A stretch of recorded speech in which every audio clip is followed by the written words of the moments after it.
You already know this is Plunge on Boxing, aka Mr. Moonshine himself. Gabe Flores is getting lit right now.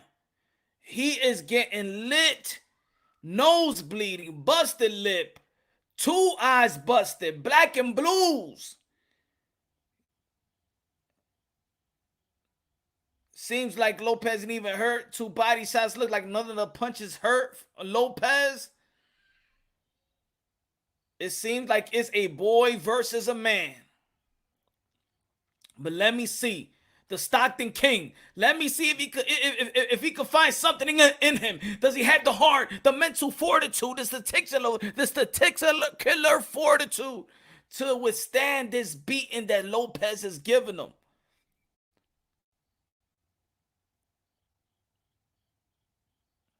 Gotta throw that jab, ladies and gentlemen. Gotta throw that jab. We in the 9th round, ladies and gentlemen. Flores Jr. versus Gabe.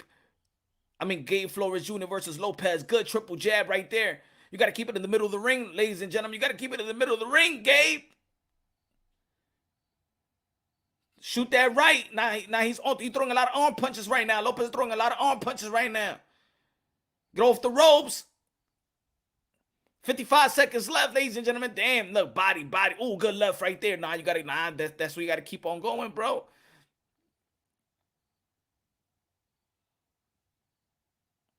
Damn, man, he is. Wow. 3-punch combination. Started with the uppercut and things of that nature. And then gave Flores hold. He ain't even holding. Lopez ain't even holding. Oh, a left hook. Oh, my God. Whoa. He's going down. Gabe Flores is going down, catching a beating. He might stop. Oh, man. Oh, he's about to hold, man. Okay. They're going to stop. They're going to stop the fight. Hold. Probably his dad going to throw in the towel, man. Now he's on his bike. Good way to survive. Yo, he was getting clipped, man.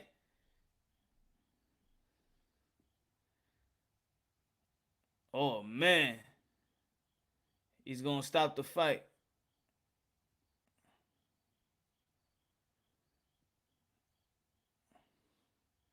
He's telling his dad, don't stop the fight.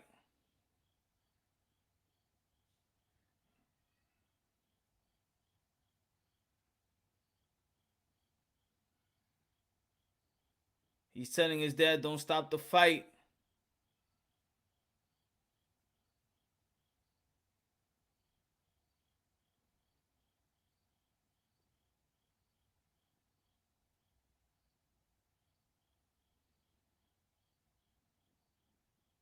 He's begging his dad. Damn, this is sad, but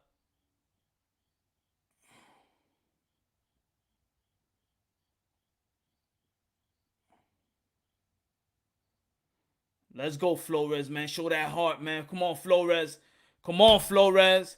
You want to get back out there? Lopez is swinging crazy. Let me see that heart. Come on, Flores. You gotta put your hands up. Gotta put your hands up, man. Don't be too brave like that. There you go with the 2 straight right hand. Show that heart, but don't keep your hands up. Keep your hands up.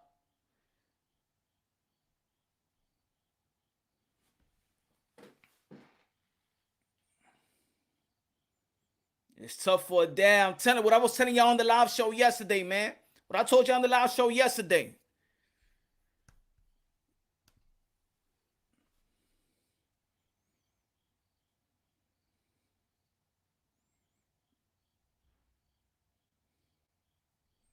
Oh, good body work. Good body work by Flora.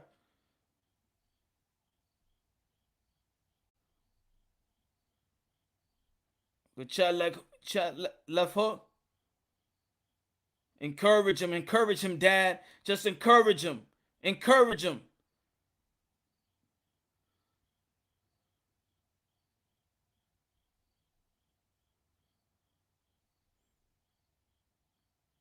Them punches ain't hurting Lopez. That's what it is. Those punches ain't hurting Lopez. Take a deep breath. Damn, another chopper right hand. Oh, another chopper right hand.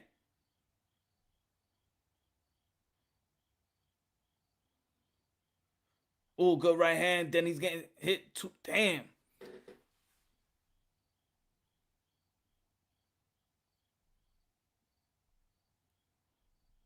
The referee's looking to stop this fight. You got a minute left. You got a minute left. He's clinching again, ladies and gentlemen. Damn, what's good, hermano? What's good, Richie boy? Yo. Oh, no, no, no, no. Cover up, Gabe. Cover up, Gabe.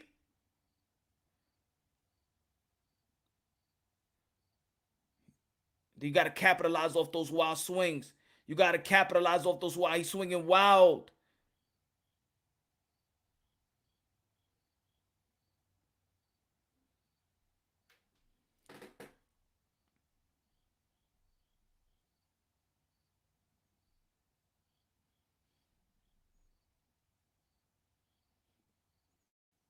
Ooh, another uppercut, another uppercut. Oh,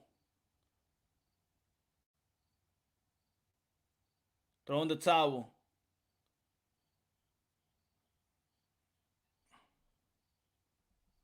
Everybody in the fan, they want him to throw the towel. And his father saying stop the fight, but he ain't throwing the towel.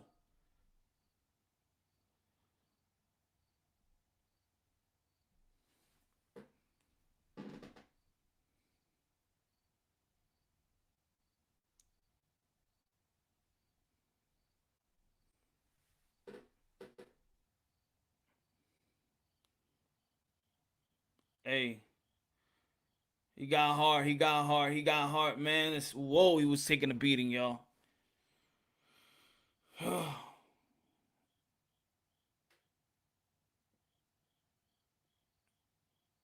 He took a lot of hits, bro, today.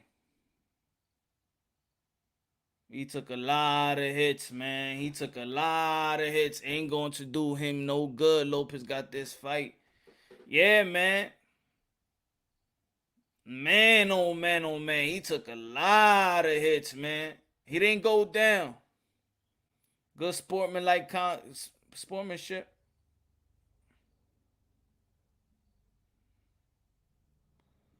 But that's the way, man. He got the heart of a lion, man. It's all right, man. You're only 21 years old, bro. You're only 21 years old, man.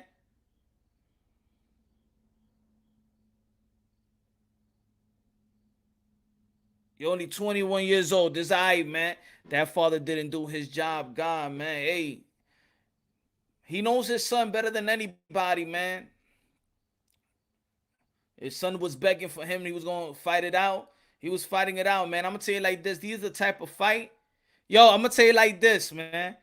This is the type of fight that his father was probably more proud of his son for this fight than any other fight.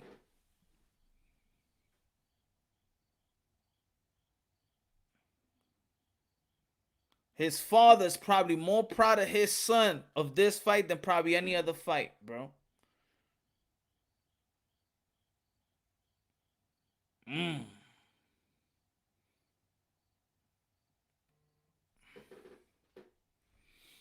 Damn, he was catching a beating. Yikes, man. His face is a mess, man. Yeah. Yo, but this is boxing, man. This is boxing. It's not an easy sport. This is boxing, man. This is boxing, ladies and gentlemen.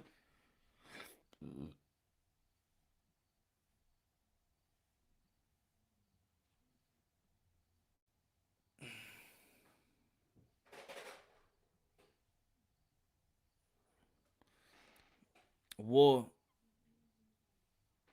Imagine there's a robbery too on this one. Oh, hey, yo, people, yo.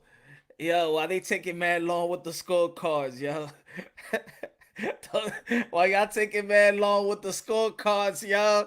Chill. Chill, man. Chill.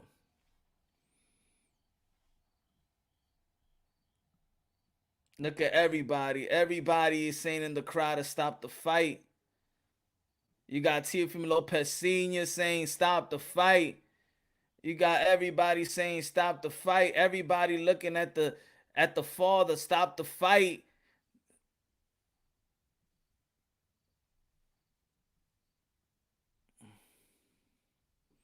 Robbery. Damn, Flores got whooped. He's young, man. He's only 21 years old, bro. Only 21. It's all right. It's all right, man. He still don't even got his man strength yet. It's not even 24, 23, 25 yet. Hold on. Let me hear this, y'all.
It said they exposed Flores.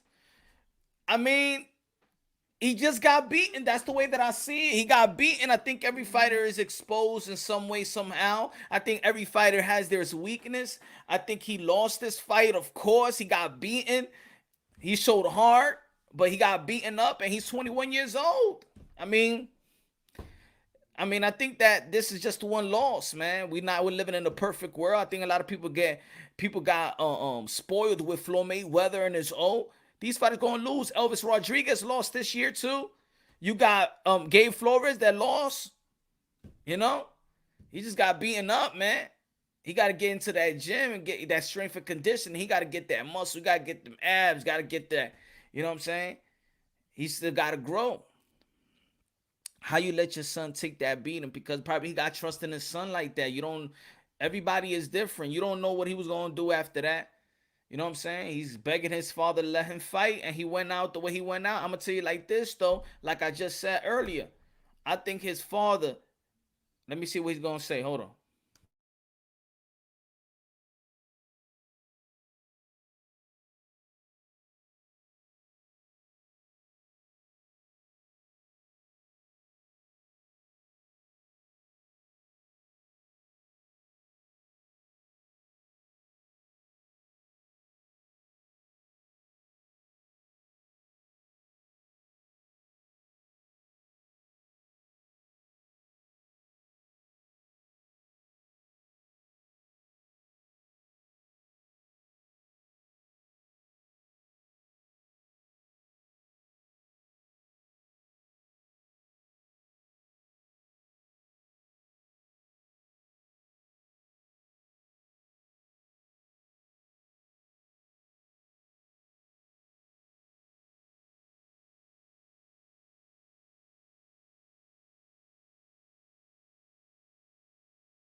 Yeah.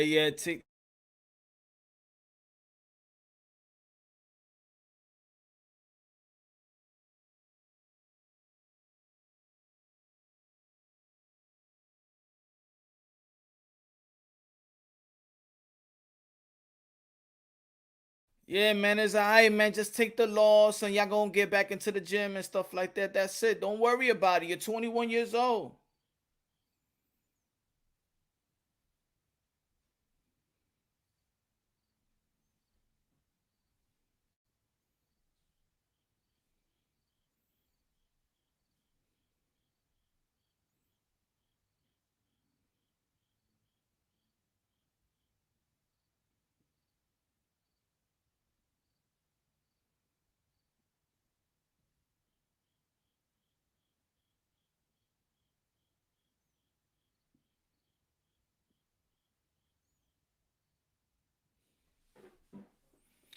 Flores, the true warrior.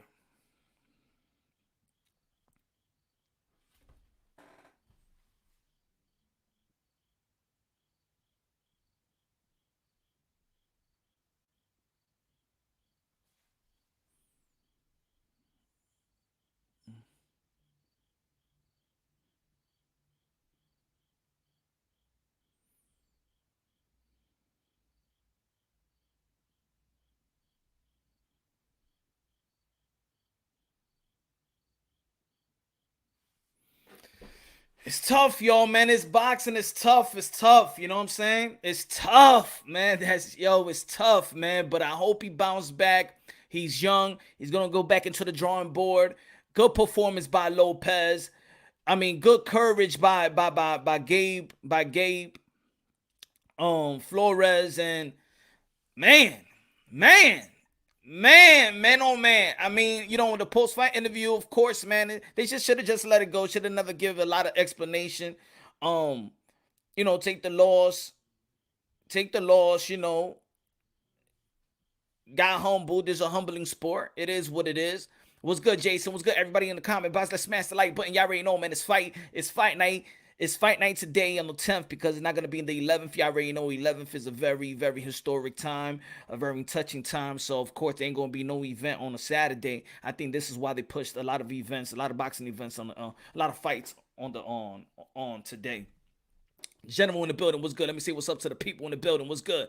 PEZ in the building. What's good? DJ Data, Young, James in the building. Ernesto, school is the best. Calvin in the building, pound for pound king. Hey, Punch, did you say that there was a special guest coming on? No, that was yesterday. That was yesterday. That was yesterday. The special guest did come on. And did he come on, man? Whoa, man. He was lit yesterday, yo. Teofimo Lopez was in there. Yeah, he's in there. I think he was gonna give him some a pound before the TV or whatever the cameras cut off that angle. Rod Rodriguez in the building. Viva México, dímelo mi hermano, dímelo mi latino, mi gente, ¿cómo están ustedes? Se bañaron ustedes hoy, Boy, he got smoked out the ring. He got smoked. Calvin was good. Jose Flores fought off the back foot against Mexican style fighting. Yeah, that's a bad idea. I mean, I think he was just, man, he was slow on them and he was just getting countered. And to be Lopez was throwing a lot of looping shots too. He was cocking his arms back. Pause. It was a lot of arm punches and things of that nature, but man, he was just getting lit. He was just getting lit, man. You just got to go back into the drawing board. He's young enough. He's 21 years old. A lot of people, a lot of great. Manny Pacquiao lost 3 times. Manny Pacquiao got hit with a body shot. Manny Pacquiao got knocked out early in his career. Bernal Hopkins early in his career. Marquez lost his first fight early in his career, ladies and gentlemen. Don't get spoiled. I hope you're not spoiled by Mayweather's undefeated. Everybody think they got every fight got to be perfect. If you get touched, you expose. If you get dropped, you expose. All this and that. He's 21 years old. He's gonna learn from this. He's gonna go back into the drawing board. He showed a lot of heart, a lot of courage, and I do believe he got the right mindset in taking this loss and then going back to the gym board and going back to the drawing board and giving this guys and giving Lopez props. You know, my opinion. Ish nobody work and his defense was awful. Everything was just everything was off. He was slow. He couldn't counter. He threw a couple of jabs here and there. He didn't have enough strength. He just didn't. It was like everything that the guy was throwing, and then it was landing. It's like it wasn't hurting him just one bit. Not even a nosebleed. Nothing. You know. It was just it was just not his night. It's a nice turnout though. It's a nice turnout though. Homie better last more than a week cooking. This is how Tank versus Lopez will go for Lopez. Hope Senior throws in the towel. Yeah, right. Yeah, right. Do y'all think they should have thrown the towel, y'all? Great performance by Lopez. Yeah, great performance by Lopez. Do y'all think they should have thrown the towel, or do you think that he gave his son the benefit of the doubt? He knows his son's heart more than anybody else. His the fortitude, his mental fortitude. He was begging to come out. He was about to cry. He was begging to come out and fight, not to be stopped. And look, I mean, it's not going to look in the scorecard that you was TKO'd or KO'd, but it was a bad beating. It was a bad beating, man.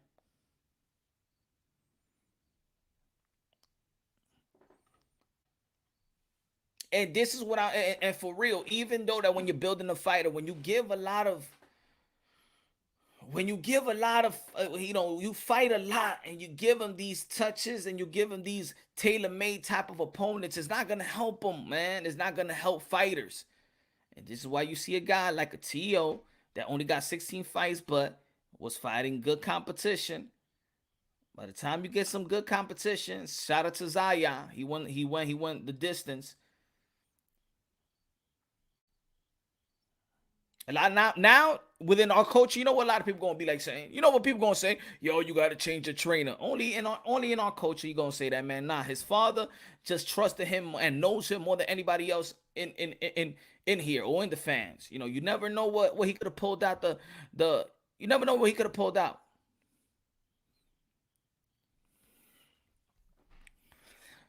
So before we see Oscar Valdez fight, let's really talk about we got Canelo Alvarez in the building. He had an interview. We had Teofimo Lopez in the building. He said he's not gonna fight. He's not gonna give Lomachenko no damn rematch. He's moving forward as you should, as we all should in life. We want to move forward, right? We want the bigger and better things. Pause, like your woman, right? You want the bigger and better things, right? Damn, put pig in my chest. He sneaked it into the eggs. That's the reason I say he got exposed, because he looks horrible. Slow, no defense. Devin Paper Hands Haney. Oh wow, his father should have stopped the fight. A lot of people gonna say that because of course it's the way he lost, but the way that he finished, he finished his fight, man. He wanted to finish the fight. I have faith in the kid. He just needs some serious cardio work. He needs some cardio work. He needs some strength and conditioning. He needs to get stronger. His body needs to get stronger, because he just looked like Lopez was not feeling none of his punches. Like if it was nothing, he was walking through the punches. Even when he was clinching, he wasn't even holding them. He was letting them clinch. Like, you know, it felt like, it didn't even move him. Snap his head back, nothing. He got to get stronger. And not everybody is gifted with natural power. Nobody's gifted with natural power. Canelo Alvarez in the building. He's saying that, this is my team and things of that nature. We fight like a team. If y'all want to blame us as a team, then we're going to fight it out as a team. We're going to stick together. And that's what it is. That's the way the Canelo Alvarez, he's faithful to his peoples and stuff like that. That's the way you come. That's the way you stand by Oscar Valdez, Canelo Alvarez. Loyalty, Canelo Alvarez. He needs to join Canelo team to get some muscle. His father should have stopped it. It's not like he was winning the fight. He risked his life by letting him go. He didn't. He's risking his life by the time he enters the ring. You know, You just never know. We never know his heart. You never know what he could have done. You know, I think this really he knows what he got inside his heart. Damn, ESPN is killing this drug shit. Like that's it. Stop talking about it. Wow. Yikes, you're turning the people off right now, ESPN. You keep on talking about it and talking about it. The test, all right? The fight is going through. Let's go. Let's move on from the subject. Let's talk about that after the fight. Anytime you can hurt a fighter, you're done. Lame Chulito wanted to cry. Oh. Needs to sit on his punches. Dump that style was garbage. You know, some people want to walk into this Floyd Mayweather. Not everybody could be not everybody could have that Money Mayweather style, man.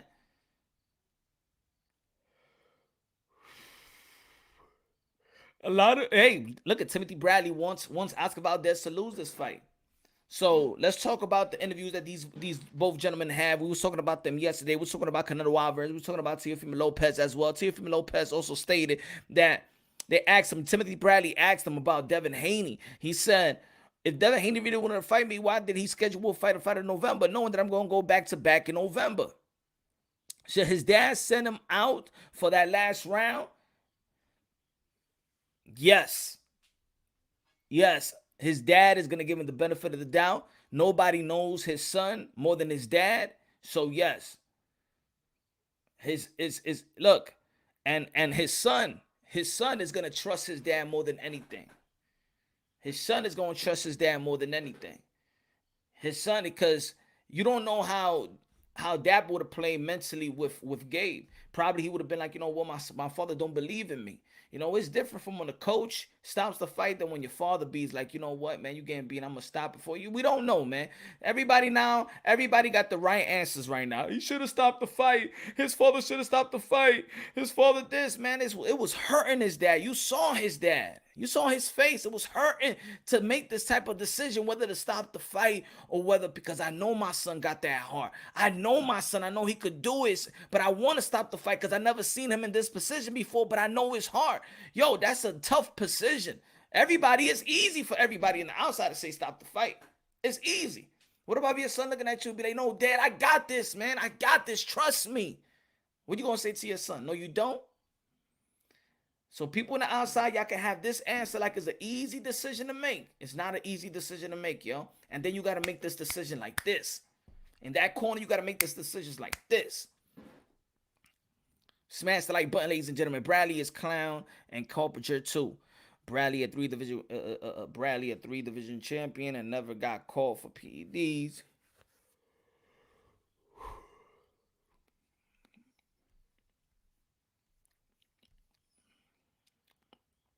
That cat from Stockton had a big mouth on him, speaking crazy in them interviews he was giving. I'm glad that Vato from Chicago put hands on that.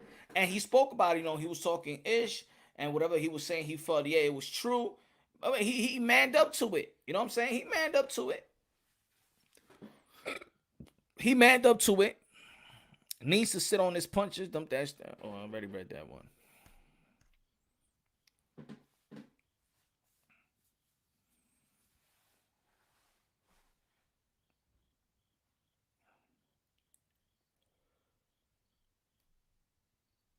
Oh, man, what a fight, y'all. What a fight. But this is boxing, y'all. He's only 21. That's what I'm saying. He's only 21 years old. In boxing, he's a baby, yo. He's a baby. What you gonna say? He's exposed. He's this. He ain't shit. That gonna be the energy? HLD in the building was good.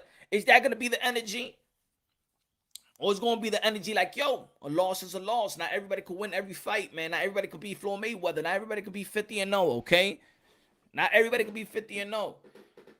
A lot of the greats in the sport of boxing have lost. A lot of greats have lost early in their career as well. And they bounce back. They bounce back. And I think the father gave his heart the benefit of the doubt. David was good. This why I like Punch, because you're more critical in detail when you describe certain situations. Thank you, my brother. Thank you. I appreciate that. David. Look at Eddie Reynoso. Eddie Reynoso, man, you've been blamed for a lot of stuff, man, lately. Eddie Reynoso. Eh? It looks like you ain't drinking that tea. Look at that belly.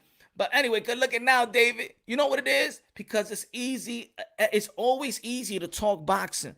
But a lot of people never been in that situation. Like, how many people here in the chat or looking on have been in a situation where you training your kid and you know you molding your kid as a fighter. You know what you got. You know what you got. You know who's your son. You know his heart. You know his testicular fortitude, his mental fortitude, right? He's begging this. He want to stop the fight. Show me something, son. He's begging his dad, please don't stop the fight. Please, I'm going to get him. I'm going to get him. And you're looking at your son, your pride, your joy, your everything, your legacy. You're looking at him. You're just looking at him and be like, all right, let's go, baby. Let's get this. Let's get this. I believe in you. You know what I'm saying? And a lot of people, yo, you should have thrown the towel. You should stop. Man, yo, y'all never been in that position, bro. He want to believe in his son to the fullest. And I'm going to tell you like this. Both of them going to learn a lot. Both of them going to learn a lot. Both of them going to learn a lot from this situation. And I'm going to tell you, as a father, man, he probably more proud of his son with this fight than any other fight that he ever won. Because I said, damn, my son got balls. Ese tipo tiene cojones de verdad. You gotta kill him. This is the fight that you be like, yo, with my son, you're gonna have to kill him. He is not gonna go down. And of course, it's the corner's job to protect your fighter. We understand that. We understand that. You know? Calvin, good looking out, bro. Good looking out, good looking out, good looking out. Appreciate that, appreciate that. Yo, Punch, you really funny, even though you're biased for Teofimo. I think I'm biased to boxing. But good looking now. I'm biased to boxing. I am biased to boxing. And I give a lot of credit to the people who separate themselves from the others. Teofimo Lopez separate himself from the others, just like Canelo Alvarez, just like Jamel Charlo, Inoue, you know. I give props to those. I give major props to those who separate themselves from their competition. That's the way I see it. You could call me biased on that. Johnny, Vato, not everybody can go undefeated 89 fights. Exactly. So what they gonna say about Gabe Flores? What you gonna say about the guy? Huh? I mean, you're gonna degrade him. He already took a beating, bro. Ain't no words could beat him more than what Lopez did to Gabe Flores. Oscar should be stripped.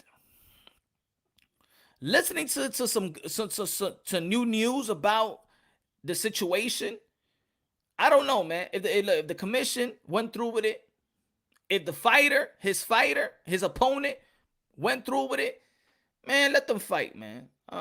We all watching it anyway. Man. Everybody got a decision to make. If I was the fighter, if it was so serious, if I was Robson, I'd be like, I don't want to fight him, yo.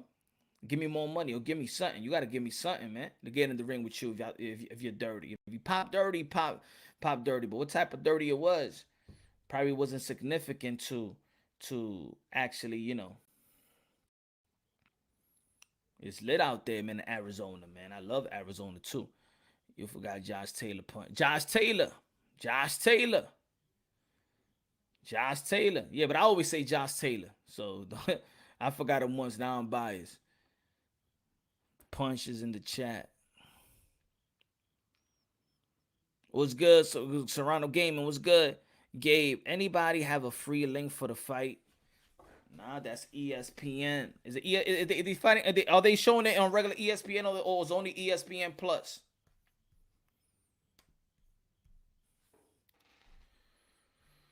Oh, man, Timothy needs to drink that tea. He looking big. Yeah, I need to drink that tea too. Valdez need to stay focused and not worry about the LBC haters. Robson, Conceicao ain't no punk. I don't think no fighters ain't no punk. I mean, I think other fighters is just better than others. Dude is like $6, bro. Just support boxing, damn. $5.99, right? Did he do the hair follicles test yet? I don't know. Oh, you punch. Ponte los dos cantantes, Pancho. Yeah, verdad. Son anuncios today. Hey, commercial break. My brother's karaoke. My commercial. Where's my commercial break? Hold on. Here we go. My commercial break. My commercial break. You'll never be alone. I'll be with you from door to door. I'll be with you from door to door. Baby, I'm right here. I'll be with you from door to door. Baby, I'm right here. But you'll never be alone. Anyway. Then it's stormy. Then it's not a slow. Setting it needs me. And I'm at it bone. Wait a minute. What do you mean? What do you mean? Screaming when I'm low. Then it started shouting. When it 90 feet. Pancho!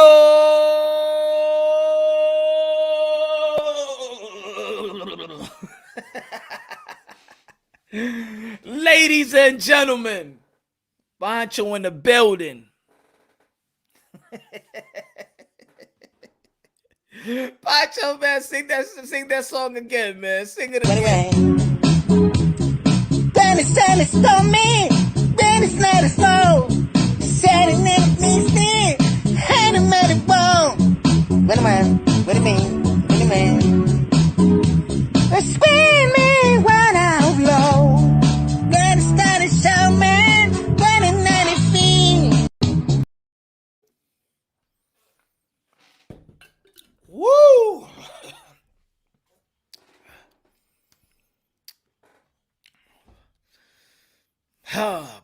Pancho, ¿cómo se llama el primero? We gotta give him a name, man. You don't ni sé cómo se llama. ¿Cómo se va? Vamos a darle un nombre a ese tipo. Vamos a darle un nombre. Get those likes up, people. That's what I'm talking about, Rich. Yo, smash the like button, ladies and gentlemen. Smash the like button. Let's go. Ladies and gentlemen, I'm going to ask y'all a question in the chat. Do you believe? Because a lot of people, I see there was people when Teofimo Lopez in the interview today, he said, I'm gonna fight in November. I'm gonna beat George Cambosa, knock him out in the first round, October 4th on a Monday, New York City, MSG, and then he said he's gonna be fighting in November in a month. Do y'all feel that's out of line? Do y'all feel that's true? Do y'all feel like that could come through fruition, that he could fight back to back? Brazil! Record 16-0, 8 knockouts. 32 years old, 5'10", last fight 153 days ago. Robson, Conceicao.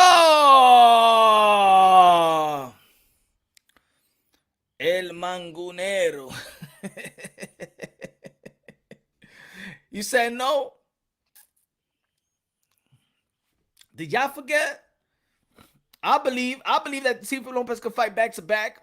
You know why? Because he showed me that he could go back to back. He's shown me that he goes for he's a retro type of mentality, type of fighter. Let's not forget that it's happening in the sport of boxing in the elite level. Oscar should do a hair follicle test. I don't care anymore, man. It's time they're gonna be fighting, man. I ain't thinking about him taking a. Should he take a test right now? Let him fight. He's going to take, and remember, he's going to take another test after the fight. Remember, these fighters are going to take another test after the fight. We'll see. Have you seen Boxing Eagle's latest video showing how Canelo got schooled by Floyd? Nah. I saw the fight. He racist? He racist. A lot of boxing out here racist, man. A lot of people showing their racism out here, man. I'm telling you, like, folks, when it comes to the conversation of Tyson Fury versus Deontay Wilder, shit, you see a lot of racism. You see a lot of hate. You see a lot of delusional folks. Now the talk of Tio and Haney, you see the same thing. I thought that picture was a joke. Yo creo que él puede pelear back to back. Yo también. People act like it's abnormal. Nah, yo, I believe we could do it. Let's not forget that Julio Cesar Chavez did it. Julio Cesar Chavez did it. Y'all forgot? Y'all remember when he did it? I'll put the picture up.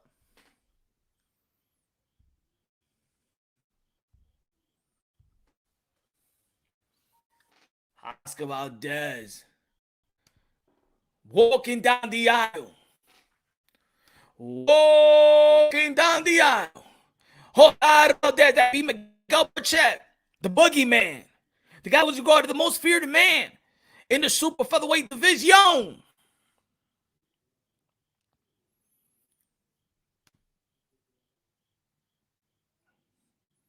Look at the people out there. They still gonna support him. I told you, man. People don't care. It doesn't matter, man. People still gonna support boxing. People still gonna tune in, regardless if you feel like he needs to be punished or not. People are gonna tune in. Look at the people out there. Look at the people waiting to see Oscar out there. Do they care? They don't care. We don't care either, because I'm about to fight. I'm about to watch the fight.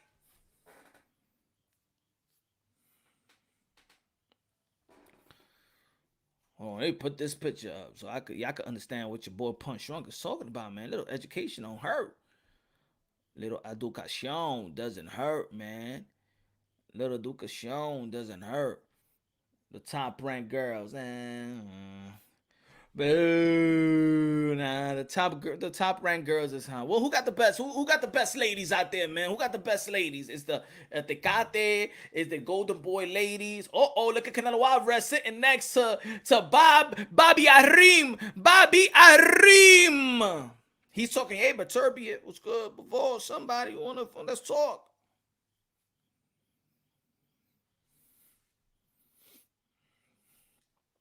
Let me put this picture up. Hold on.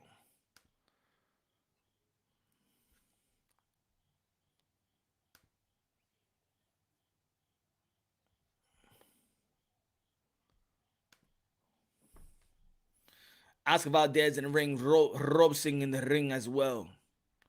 Ladies and gentlemen, y'all already know how I count this. Boom, let me put this up.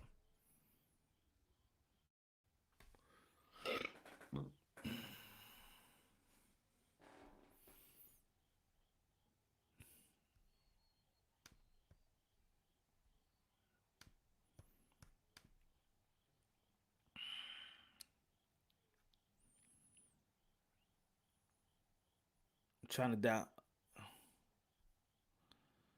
Let me download something right quick. Y'all can see a little picky pick. There you go. Boom.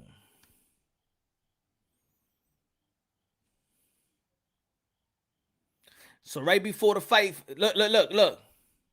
This is why I think that Teofimo Lopez could do it. This is why I believe that Teofimo Lopez could fight back-to-back months right here. Look. This is Julio Cesar Chavez. Julio Cesar Chavez. You saw how he fought Pernell Whitaker 1993, not on these September. Then he fought Mike Powell the next month. For Pernell Whitaker, Michael Powell. Look at that. And then the next year, he fought back-to-back months again. He fought on December, and then he fought in January. Back to back. That's why I believe that Teofimo Lopez could do it. So for the people that saying like, he can't do it, fighters can't really do it. Hey, let me take you back to memory lane, man. And I believe that Teofimo Lopez is also a retro type of fighter, that he will do that, and he really mean that. Let's go, ladies and gentlemen. Let's go. Y'all already know how we count this, man. The best judge, the best in the world, the best live commentary in the business. Y'all already know Mr. Moonshine, a.k.a. El Adobo, a.k.a. El Sazon, a.k.a. El Borracho. You got Oscar Valdez. You got Robson from Brazil. Damn it, where's my pen? Where's my pen? I don't even need a pen. I don't need a pen. But y'all already know, man, how we count the punches. The criteria scoring about, y'all already know, man. Clean, effective punches. Jab, primary. Jab, secondary, power punches, primary. Ring general strip. Who controls the 3-minute intervals of each round? You got effective aggression, that's number 3. And you got defense, number 4. That's the criteria of scoring the boxing bout. This is Mr. Moonshine. We're going to count every damn punch. You already know, the best in the damn business, Mr. Moonshine. A lot of people mad at Oscar Valdez, but a lot of people don't care. You know why? Because you're tuning into the fight. Here we go. We're going to go round 1. This is Oscar. This is Boom! Robson from Brazil. Here we go, ladies and gentlemen, in the middle of the ring. Here we go. Jab by Oscar Valdez. Nothing hit the glove. Ladies and gentlemen, you already know me. We count every damn punch. Here we go. Jab landed right there by Oscar Valdez in the middle of the ring. All right, you looking at me. I'm looking at you. Yeah. I heard. Oh, good left hook right there by Robson right there on the counter. All right. Jab, both connected on the jab right there. 2. Jab, slip by Oscar Valdez. Nothing. They in the middle of the ring, ladies and gentlemen. Here we go. Check left hook. Nothing. Here we go. Feint. 1-2 by Robson. Nothing. Here we go. Bam. Right to the body right there on Oscar Valdez. He landed by Robson, though. Jab by Oscar Valdez. Didn't land. Hit the glove. Here we go. 1-2 by Robson. Didn't connect. Conceicao, let's go to Conceicao. Here we go, body shot, hit the elbow. Here we go, still 3-2. This is Oscar Valdez. This is Conceicao. Here we go, jab, nothing hit the glove. Ladies and gentlemen, smash the like button. Y'all already know this is best live commentary in the building. Here we go with an over right hand back of Robson, but nothing. It hit the glove. Here we go, couple of jab. Here we go, jab to the solo punch by Robson. Here we go, 4-2. Here we go, chat left hook right there by Robson. Then he follow up with a body punch, but nothing. Here we go, body punch right there by Oscar Valdez on the left. Here we go, jab, stiff jab. Here we go, 1-2. Hit him in the back of the ear by Robson. Here we go, both connected on the jab right there. Here we go, 7-5. Good body shot by Robson. 5-8. Here we go, good jab by Oscar Valdez. Swing with the left hook, nothing connected. They in the middle of the ring, ladies and gentlemen. Here we go. A jab and then the body shot right there by Conceicao. Here we go. Got him on the ropes. Here we go with a 1-2 with a body shot. Nothing connected. Here we go. Jab. Nothing. Let's go. Jab by Oscar Valdez, nothing. Here we go, 10-6. Jab, hit the glove. Nothing. We counting every damn punch. Y'all already know, man. The mouth of the East, Harlem, New York City, Watch Heights. Let's go. Pump it. Let's go. Smash the like button. Let's go.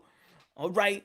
Nothing yet. Here we go. You looking at me. I'm looking at you. Did you cheat? Did you test positive? Where's the A sample? Where's the B sample? I'm still gonna fight you. That's what he's trying. That's what he's telling him right now.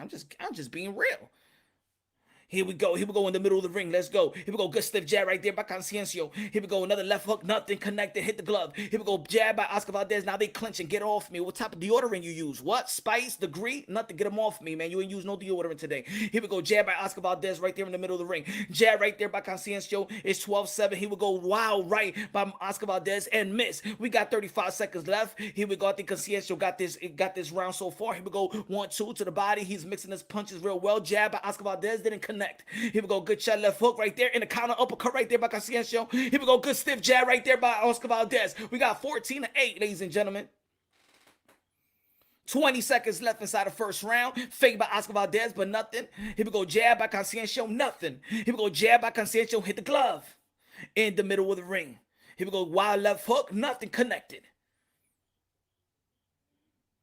Jab. Here we go. Boom. Ooh, good right hand by Conceicao right there. Good see was a jab. Here we go. He's reaching. Gonna get caught like Miguel Burchett. Here we go. We're gonna give that the first round to Robson Conceicao from Brazil.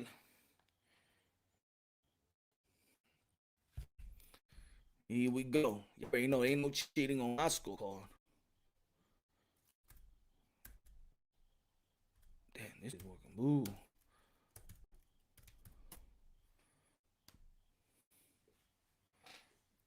Let's go.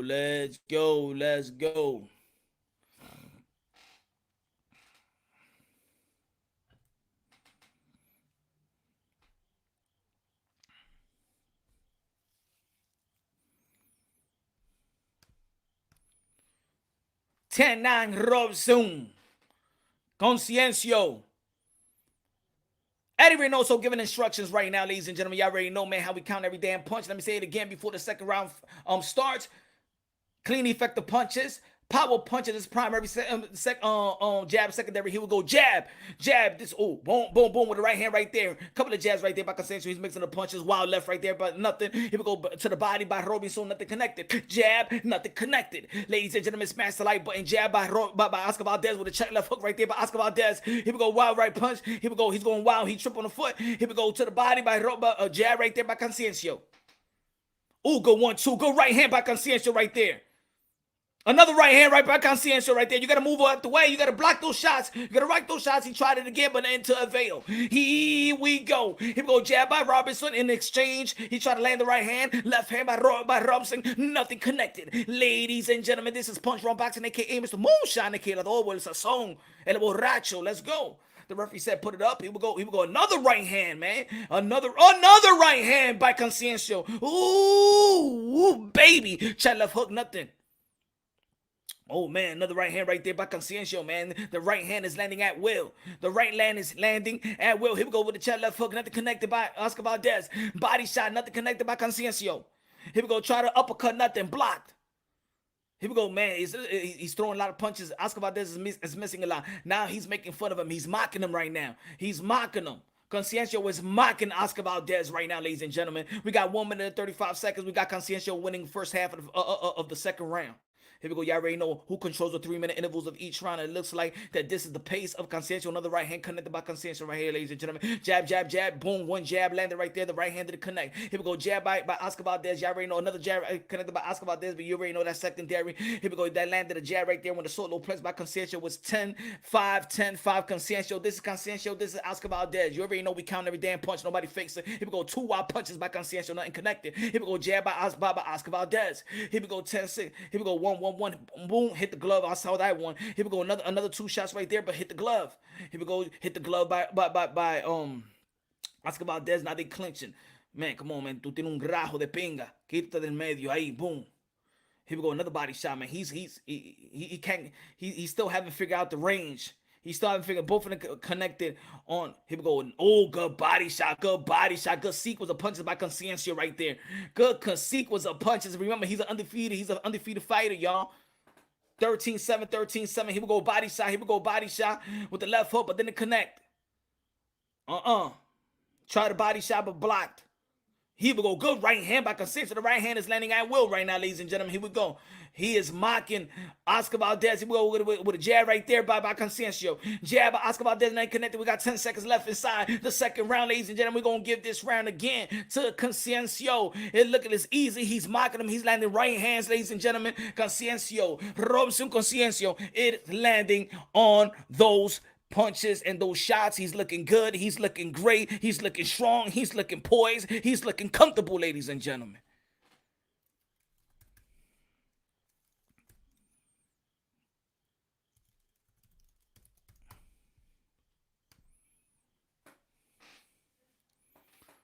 Two rounds to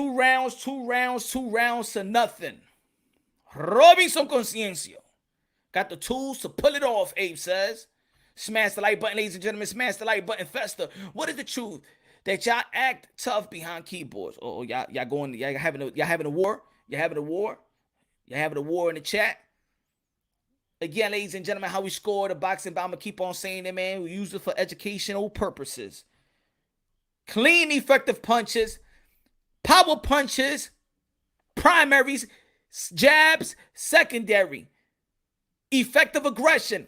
Who controls the 3-minute intervals of each round? That's ring generalship and defense. That's 4 criteria of how to score a bout. Now we're in the third round, ladies and gentlemen. Here we go. He try to body shot, but connected on the right. Here we go. Another right hand connected by Conceicao. Here we go. 2 jab by Conceicao. He's out punching him. He's out landing him. He's busy. He's poised. He's throwing combination. He is working on all cylinders right now, ladies and gentlemen. Here we go. Body shot right there by Oscar. Ooh, good right hand by Oscar Valdez.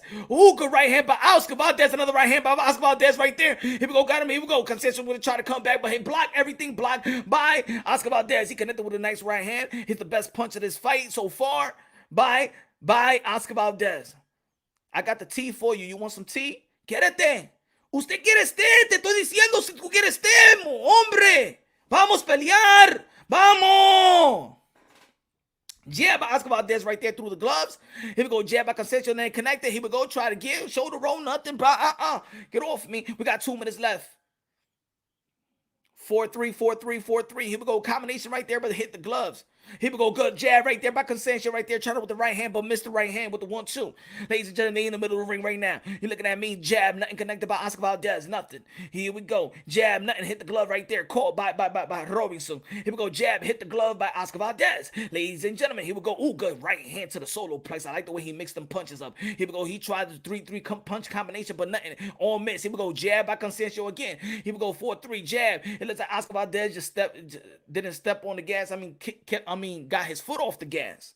Here we go, uppercut. That's gonna be a clean shot. Here we go, jab by Conceicao again. Here we go, jab by Conceicao again. Stop it on the track. He got him in the middle of the ring. In the middle of the ring, if he stays there, here we go, 2 check left hooks and nothing connected. Block. Now he's on the outside. He's doing his toes. He's looking at him. What you go? Both connected on the jab right there. Both connected on the jab. We got 9-6, 9-6. Here we go, chopping right hand by Conceicao. We got 1 minute left inside the third round. Smash the like button, ladies and gentlemen. Let's go. Oh, good shot, left hook right there on the counter right there by Conceicao. Here we go, 1-2, right, 1-2 to the body. Got the fundamentals on lock right now. Conceicao got the fundamentals on lock. Here we go. Try right hand. Did it connect? The good range of motion by Oscar Valdez. Not getting out the way. Here we go. Jab by Oscar Valdez, but hit the glove. Here we go. Jab by Conceicao, but hit the glove. Ladies and gentlemen, in the middle of the ring, they stepping on. Here we go with a body shot right there, connected by Oscar Valdez. Here we go. It's 11-7, 11-7, 11-7. Body shot right there. One, I think hit the elbow. Here we go. Both connected on the jab right there. Another jab with a right hand. He better start doing. Oscar Valdez, the moment he does that, it looks like he's getting hit. He's not getting hit, but the judges, if you compromise the judges, you're going to feel like you did get hit. I think the last 2 minutes, Conceicao have taken this round, so he has won in the ring generalship. He has won in the 3-minute intervals and stuff like that, you know, controlling the 3-minute intervals. Here we go right there, jab to the solar plex. That was a nice punch right there. He's looking at his eyes and letting that solar plex shot. We're going to give it again to Conceicao. That's 3 rounds to nothing, ladies and gentlemen. That's 3 rounds to nothing. He got to adjust right now. Oscar Valdez needs to adjust. He cannot get... He needs to, and that was early in the round right there. He needs to adjust. He needs to adjust. They showing Oscar Valdez replay, but that was early in the round. That was like the first 20 seconds in the round. He needs to adjust. He needs to adjust now. Because it seems like Robson Conceicao, he has a good quality, good boxing IQ. It seems like he got a good boxing IQ so far.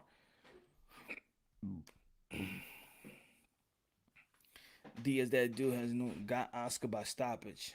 All right, Jesus. Let me see what y'all got. Who y'all got winning right now? Don't say it in the end.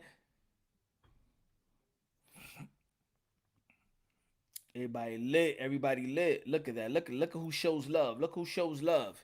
Here we go, ladies and gentlemen. We move in the fourth round. Here we go. Chest left foot by Conceicao. Nothing connected. Here we go. Jab to the chest right there by Conceicao. Landed. Here we go. Jab right there by Oscar Valdez. Here we go. Cut left, 2 at the left. He would go 1-2, 1-2. Just throwing a lot of punches. He landed more punches. Conceicao just the easiest, the easier. He would go try with the right hand. He would go boom with the jab. Nothing connected flush. He would go boom. Landed that right hand to the solar plex. I love it. He's throwing that jab and coming right back. He would go left hook right there by Oscar Valdez. He would go to the body shot right there. Left hook again. Oh my God, good left hook by Conceicao. Oscar Valdez has not identified the range yet. He's missing. He's reaching, and he's gonna get caught. He's going to get caught with that uppercut, too, because he has that. He will go good body shot. He is just very fundamentally sound. He is fundamentally sound. I like the way whatever he sees, he's attacking. He's getting that point. 5-3, 5-3. Now he's bouncing. He will go good body shot by Oscar Valdez. Good body shot by Conceicao. Come on, that was up, referee. Come on, that was up. Jab right there through the gloves right there. 7-4. Jab. Hit the glove. Nothing. They in the middle of the ring, ladies and gentlemen. Here we go. Smash the like button. Let's go. Jab, miss by Conceicao. Good defense by uppercut, caught right there with the right hand. Here we go, jab. Both connected, both didn't connect. They both threw some jabs at the same time simultaneously. They in the middle of the ring, ladies and gentlemen. This is Oscar Valdez, the champion, WBC super featherweight champion of the world. Here we go, double the jab, triple the jab, but only landed one by Conceicao. You got to throw more punches. Another jab right there by Conceicao. Here we go, another jab right there, but didn't connect on the right hand. Here we go. This is a clinic right now. This is going to be a clinic. You're missing wild punches. You still have not identified the range. Oscar Valdez, this is an easy fight right now for Conceicao. Here we go with the jab. He's implementing the jab. You already know that the jab is going to take you to the mountaintop. The jab is going to make it to the mountaintop. Here we go. Try 1-2 when the counter nothing connected. Here we go. A couple of jabs right there, but Conceicao didn't connect it. Ladies and gentlemen, we got 50 seconds left inside the fourth round. Jab slid by Oscar Valdez, but you got to make him pay. You got to make him pay. I'm telling you, he's winning on that uppercut. Good jab to the solar plex right there by Conceicao. Uh-oh. Check left hook right there, but hit the glove. It's easy work right now for Conceicao. This is easy work. This is easy work right now, ladies and gentlemen. This is easy work. Is it going to be another another upset? Is it going to be another upset, ladies and gentlemen? We got 20 seconds left. Here we go. Another miss. Oscar Valdez is just missing. He still have not identified the range. Here we go. Jab by Conceicao. Good footwork. Conceicao got the footwork. He's just making fun. It looks like he's easy. He's comfortable. He's throwing jabs. He's landing another round for Conceicao. Another round.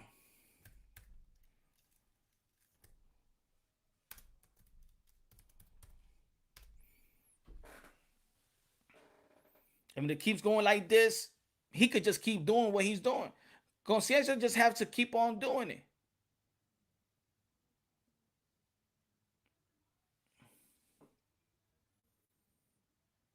Things is landed. I think ESPN is trying real hard to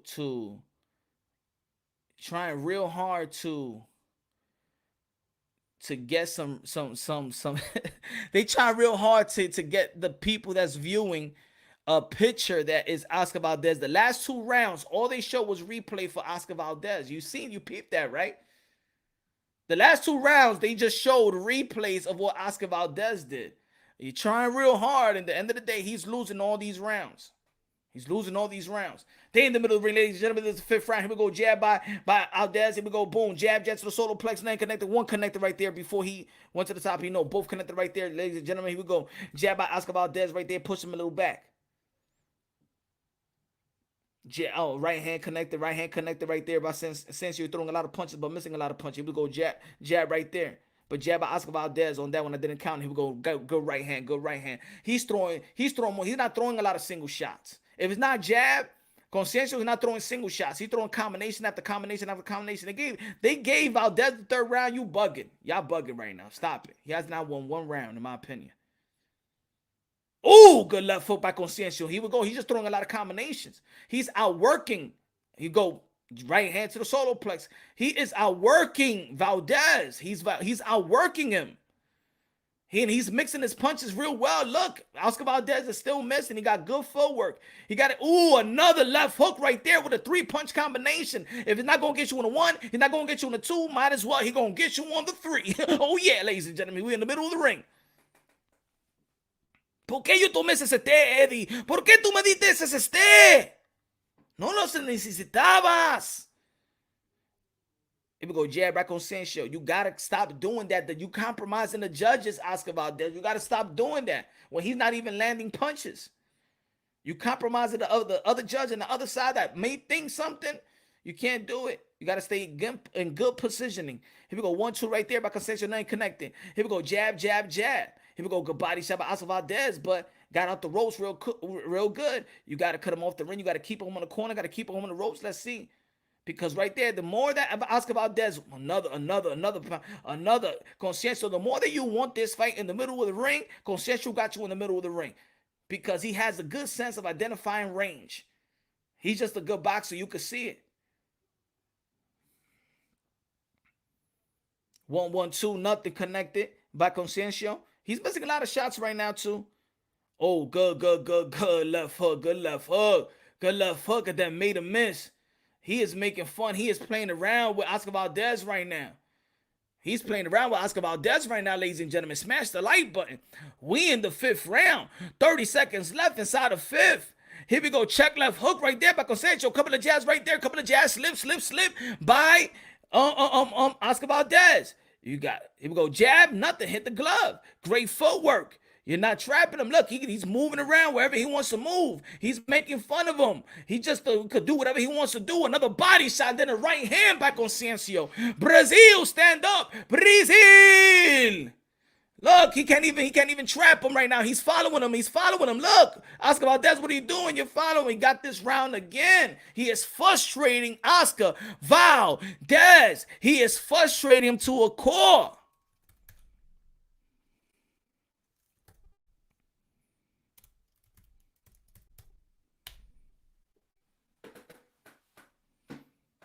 He's playing. This is a clinic right now. Stop cooking these.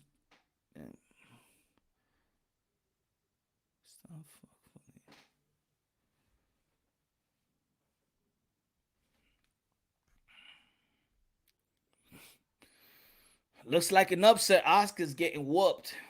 It might prove a lie. Ese. I drink a tea.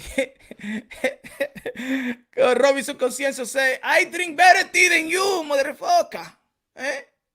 Me, I drink a tea. He's getting outclassed. He's getting outpunched. He's getting outlanded. He's getting schooled right now. Oscar Valdez is getting schooled. They in the middle of the ring. This is the 6th round. It's going to be another upset. Here we go. Hit the glove. One jab landed right there. A jab by Oscar Valdez and in between the punches. Here we go. Another jab landed right there in between the punches by Oscar Valdez. Here we go. 2-1. This is Oscar Valdez. This is Robinson Conciencio. Here we go. 2-1. Now he's following. Yo, you got to cut off the ring, Oscar Valdez.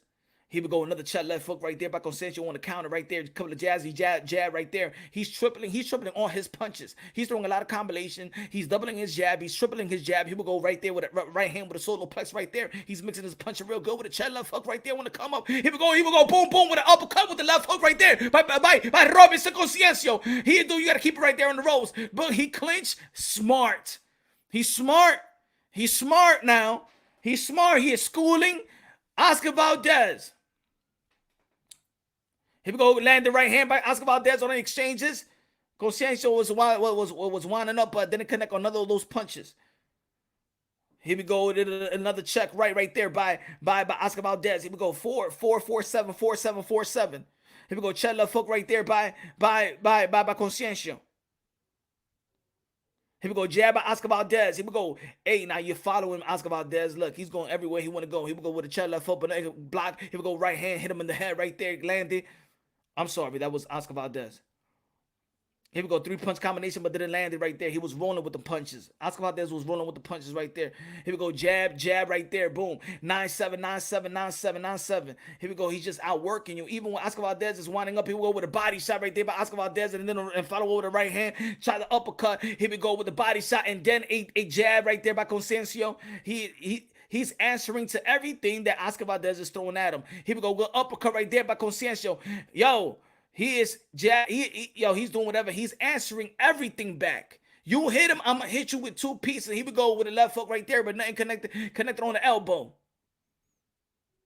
12, jab. Good slip by Oscar Valdez. Jab, hit the glove. Here we go, hit the elbow, nothing connecting. Here we go, left hook right there.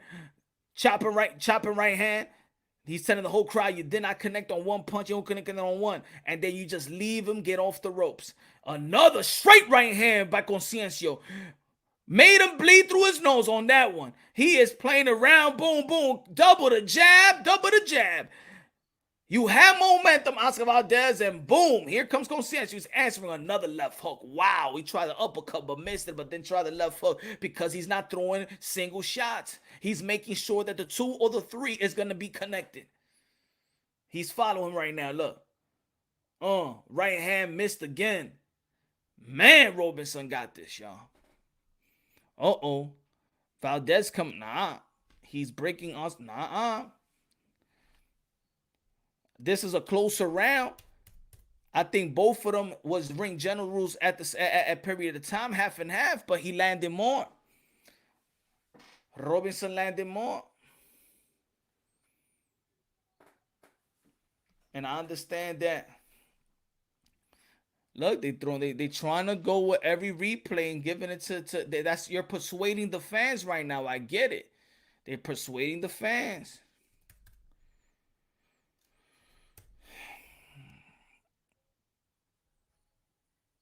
I have not given one round to Oscar Valdez. Punch One Network is on. It's ESPN Plus. This female commentator is awful now, man. Shout out to Christine. She's one of the best. Is it her? It's on ESPN. Yeah. Round number seven, ladies and gentlemen. I got in my scorecard, I got Robinson winning every round. Here we go. Good shot left hook right there by Oscar Valdez. Here we go. 1-1-2. Nothing connected. Try the uppercut right there by Conceicao. Nothing. That was a better round by Oscar Valdez, but he He would go good jab, good stiff jab by Oscar Valdez on that one. Jab hit the glove by Conceicao. This is Oscar Valdez. This is Conceicao, ladies and gentlemen. Smash the like button. He would go work. Good right hand by Robson Conceicao. He would go jab right there by Conceicao. Jab to the solo plex by Conceicao. You gotta work. You gotta work. Oscar Valdez, you gotta work. Because he's answering everything. You land a couple of punches, he getting that thing back. Good shot, left hook right there by Conceicao. Jab, jab, jab, slip, slip, slip. Wild, another wild left hook. He just can't seem to connect the left hook today. Body shot, right hand by Oscar Valdez. Conceicao is swinging but nothing connected right now. Here we go, jab, jab, soft touch right there to the solar plex. Right hand hit the glove. Try the right hand again, but then it connected. Jab, nothing connected right there. Jab slip by Conceicao.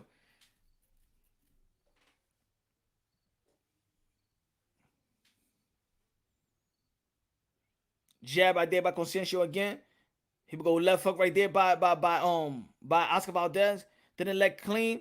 He would go good right hand, good right hand. See, he's throwing. If the one is not going to land, the two is going to land. 7-5, 7-5, 7-5, ladies and gentlemen. 7-5, 7-5. This is Conceicao. This is Oscar Valdez 5. Here we go. Another right hand by Conceicao. Oscar Valdez got to miss his punches. He got to up the punch count right now. Ooh, good strong left hook right there by Oscar Valdez. Got to move him back. Got to move him back. Now you got him on the ropes right there. You leave him. You leave him again. Good footwork. Getting out of harm's way. Jab, nothing connected. Here we go. Jab, nothing connected by both men. Jab, jab, hit the glove, nothing. Right hand right there by Conceicao. Ooh, good right hand by Oscar Valdez.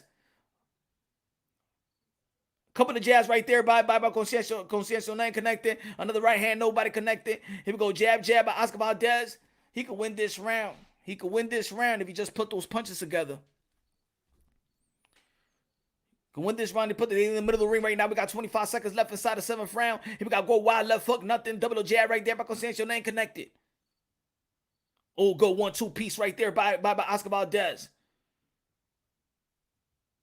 Couple of jabs right there, hitting the glove, nothing. By Conceicao. Try the left hook or nothing. He moves away. It's a close round. It's a close round. Right hand hit the body. We're going to give this to Oscar Valdez. We're going to give the first round to Oscar Valdez.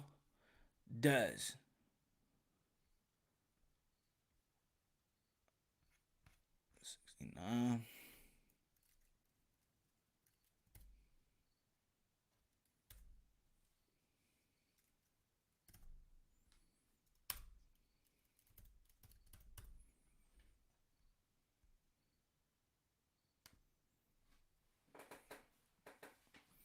We give one round to Oscar Valdez. The first round that I give to Oscar Valdez.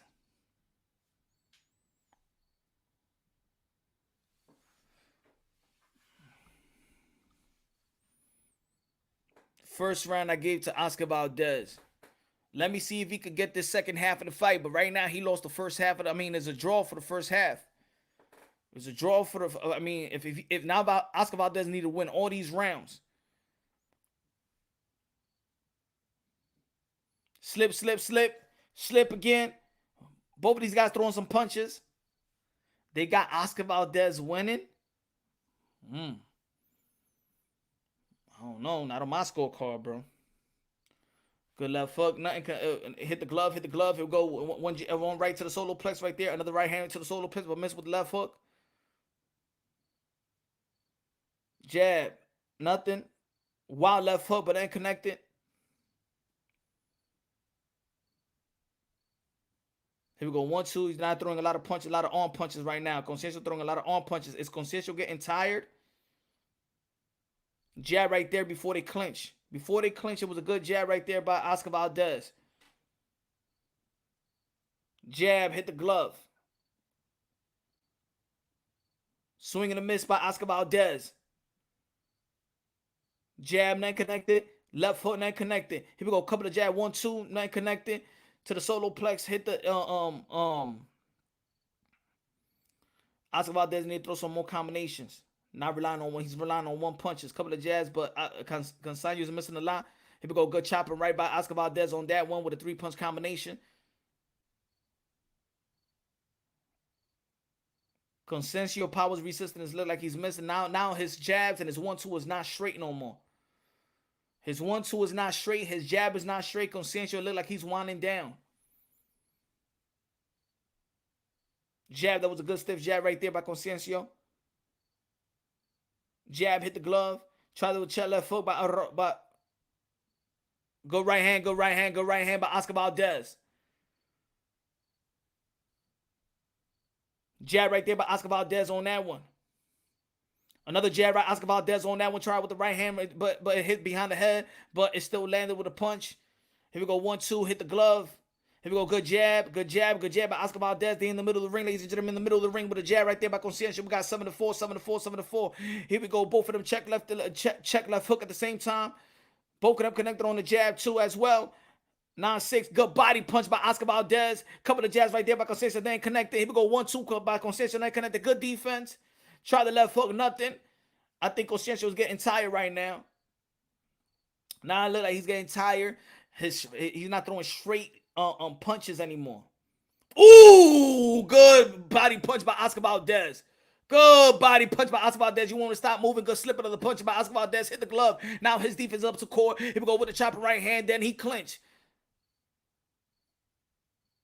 Yeah, but nobody is holding. Ref, you can't break it up when they're not holding. They just got the... Here we go, Chandler. Get out the way, ref. Ref, get out the way. We're going to give that to Oscar Valdez. We're going to give that to Oscar Valdez again.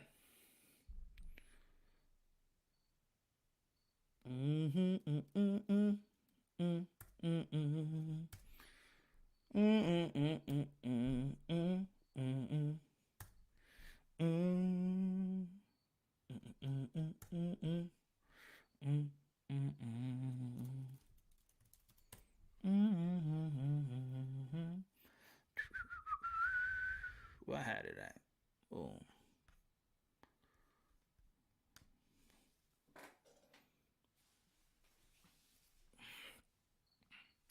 Oscar Valdez won 2 rounds in a row. My opinion, Valdez is going for that body. We Mexican, we run boxing. Blackout got it 6'2". Juan got it 5'3". Yeah, give Valdez 2 rounds. Here we go, ladies and gentlemen. Oscar Valdez is trying to close the gap right now. Jab by Conceicao. Nine connected. Here we go. Jab, hit the glove. Jab by Oscar Valdez, but it's hitting the glove. Here we go. Check with the left foot. Nothing connected. They in the middle of the ring. Check. Nothing, but it hit the glove.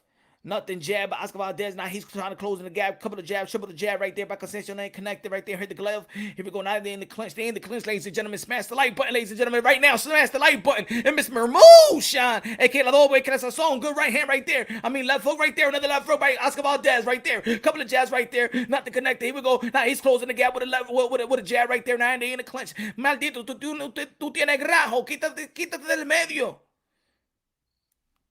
Jab, hit the glove. Here we go. 2-1, 2-1. This is Valdez. This is Conceicao.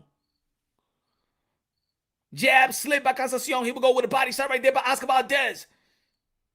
But you gave him that opening. Conceicao is slowing down. Conceicao is slowing down right now. Oscar Valdez is picking it up. Here we go with a check left hook. Nothing. Missed. You got to make him pay though. Here we go. They're in the clinch right now. Conceicao is clinching Oscar Valdez again. I think he's getting tired. I don't think he's power resistant. I think he's hitting his head. Time. He's going to take 1 point. 1 point they took away from Conceicao. 1 point for playing around. You're losing your mental fortitude right now, Conceicao. You're losing your mental fortitude. Couple of jabs. Now you got to come. Nothing connected. Good slip on the punches. Slip. Here we go. 1-2. Nothing. Good slip by Oscar Valdez.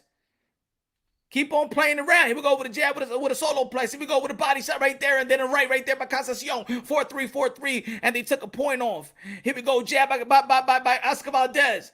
Couple of jabs. Nothing. Hitting the glove. Here we go, right hand right there by Conceicao. We try with the left hook right there. Both connected on the jab right there. 6-5, 6-5. Ooh, right hand by Oscar Valdez. Got him on that one.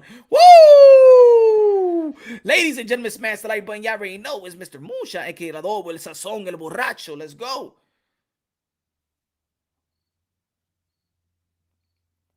Here we go, both jab, both slipping, both right hand by Oscar Valdez, but then connect with the left hook with a jab, and then follow over the left hook right there. Ladies and gentlemen, here's go 9-5, 9-5, 9-5. Left foot, then the connect right there by Oscar Valdez. Oscar Valdez is got momentum of this fight right now due to Conceicao got no more power resistant in his punches. He's not throwing no power punches. He's trying. Here we go, good defense right there by both men. Now he's using his footwork, but he's not connecting. Here we go, good body shot right there by Oscar Valdez. Jab right there by Conceicao. Jab is secondary. Power punches is primary. He's wanting over the left hook again. He wants that left hook. He's wanting with the left hook right now. Wow. Wild punch right there by Conceicao. We got 10 seconds left inside the round. Left hook with the right right there by Oscar Valdez. Now he wants to fight. Here we go, 1-2 right there, Conceicao. He lost the round, ladies and gentlemen. And he's back in the game. He's back in the game. He's back in the motherfucking game. Let's see. Where we at? 80, 80, 80. Where I put my score, man? No. 78. 86. 86. What's about that, huh? 86, 84. Boom. Valdez is closing the gap. Closing the gap.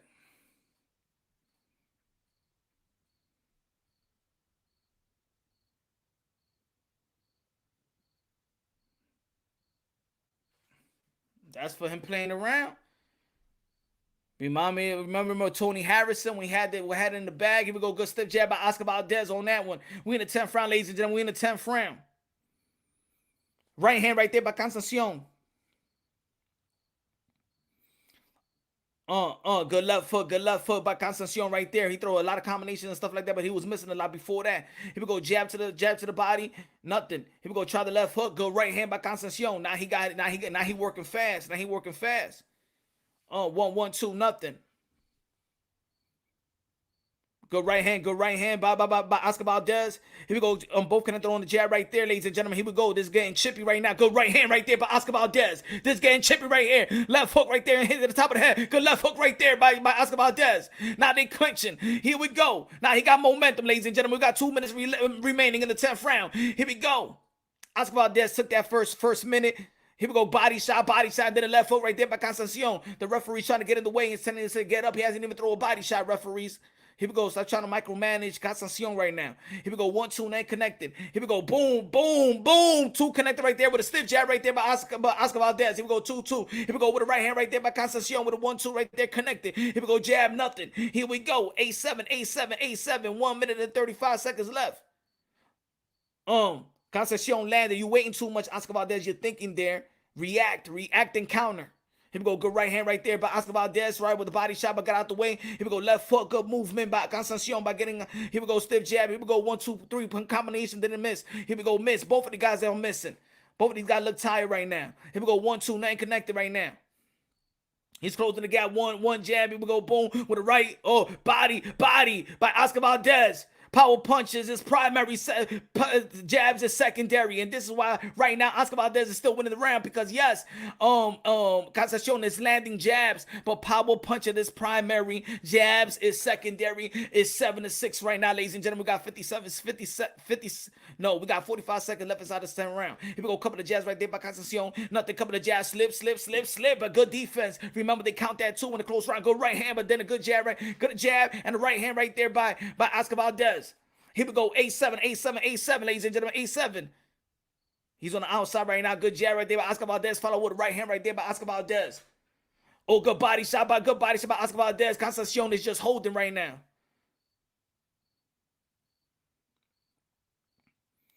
Here we go, 11-7. Oscar Valdez, 11-7. Both connected on those check left hooks.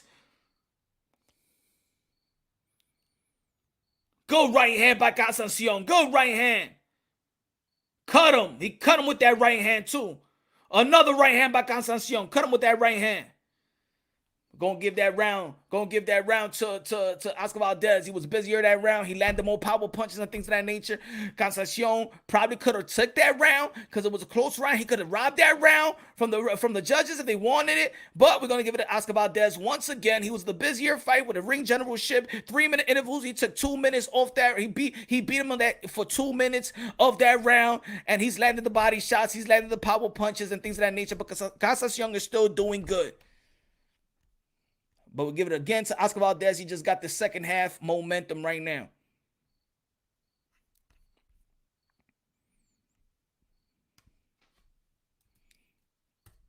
Five.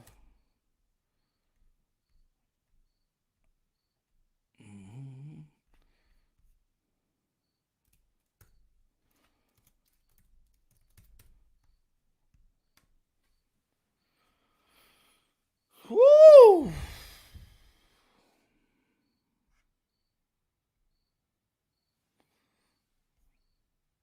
Here we go, 11 round. Here we go, check left hook, nothing. Oscar Valdez got all the momentums right now. Jab by Conceicao right there. Good check left hook right by Oscar Valdez. Here we go, right hand by Conceicao. Another right hand by Conceicao, but hit the glove. Jab, then connected, hitting the elbow. Right hand by Conceicao. Here we go, jab, slip.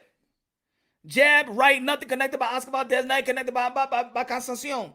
But he's throwing more punches, so he seems busier right now. Here we go, a couple of jabs, 1-1-2. He's doing the same thing, 1-1-2. Left hook, nothing, hit the glove, good slip by Oscar Valdez, good defense.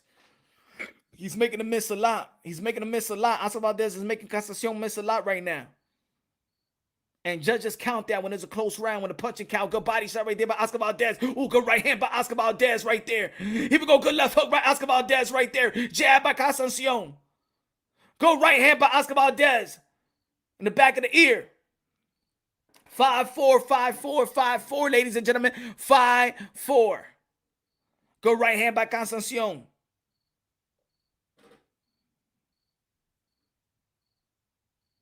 Jab by Conceicao, nothing. They in the middle of the ring again. Jab, nothing. Couple of jabs by Oscar Valdez, nothing. We got a minute and 30 seconds left. Here we go. Both of them is taking this round. Remember, who control the 3-minute intervals? You want to look at half, or count 30. You can see who takes the 3-minute intervals and things of that nature. Both of them is doing the same work. Here we go. But a jab, another jab right there by Conceicao with a double jab. You go 1, 2, 3 and miss again. Defense by Oscar Valdez right now. Got to make him pay though. With a chat left hook right there by Oscar Valdez with a right there in the back of the ear right there by Oscar. He said my head. But a jab, nothing connected right there by jab, hit the glove right there. Nothing, feint, nothing, jab. Conceicao is doing, he's still busy. He's really, really busy, but he's missing a lot of shots. And when it's very, very close, the judge is going to look at defense. Look, he's slipping those type of punches, but he's missing those. But then he's missing the power punch.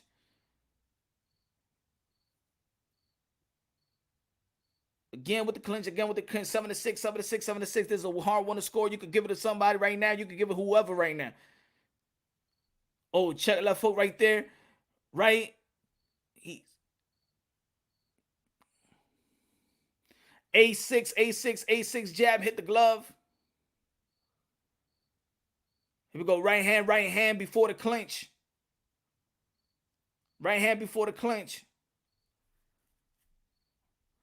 Oscar Valdez, I give it to Oscar Valdez once again. Yeah, he was very, very busy. He was throwing a lot of jabs. He was throwing a lot of punches, but he missed a lot of punches as well.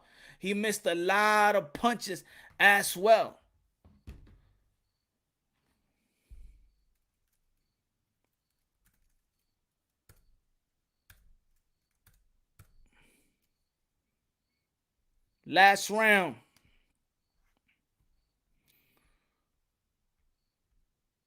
Oscar Valdez has taken all the rounds in the second half and also that point that they took off.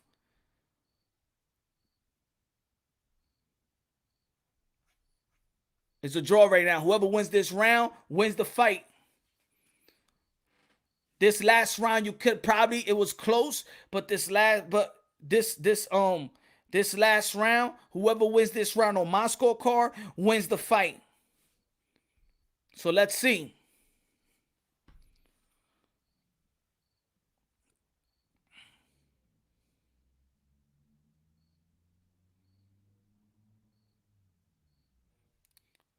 You tripping, Punch. Hey, man.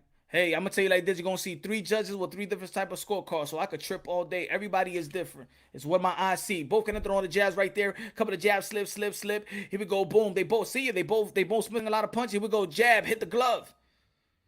Jab, jab, hit the glove. Hit the glove right there. Boom, bam, jab, jab, and bam. He blocked those shots. Here we go. Ask about this blocking those shots when it's very close. Listen to me. When it's very close in the punch count, the judge is going to look at the other criterias. And the other criteria is slip, slip, defense.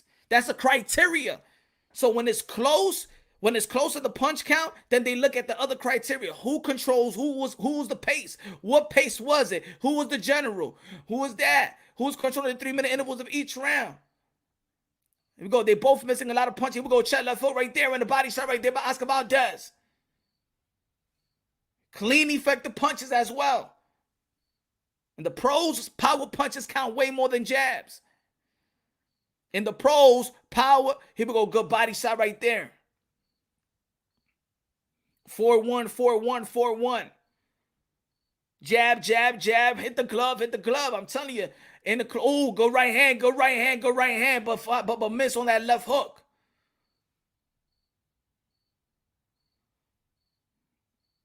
He's holding a lot. He's holding a lot. Conceicao is holding a lot now. Good body shot by Oscar Valdez. Good body shot by Oscar Valdez. Boom through the glove and then a jab by Conceicao.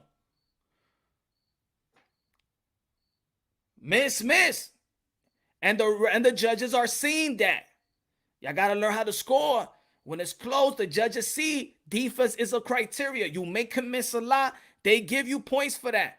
Check left hook right there when it come up. Here we go. Oscar Valdez probably thought that he connected. He probably heard him right there. And he's running. Okay, now he running. Now you got to cut the ring off Oscar Valdez.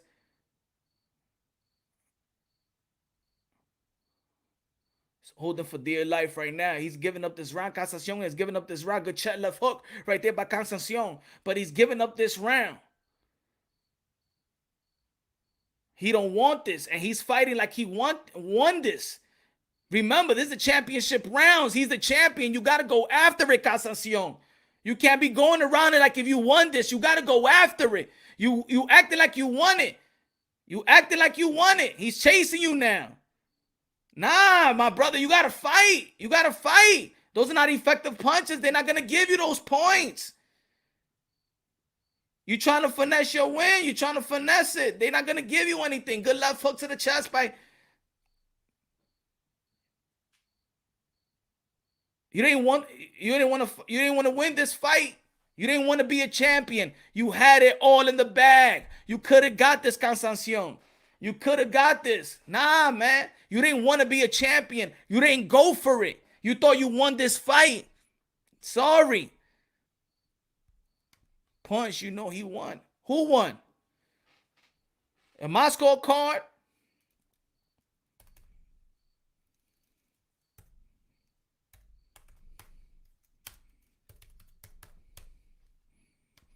Valdez on my scorecard.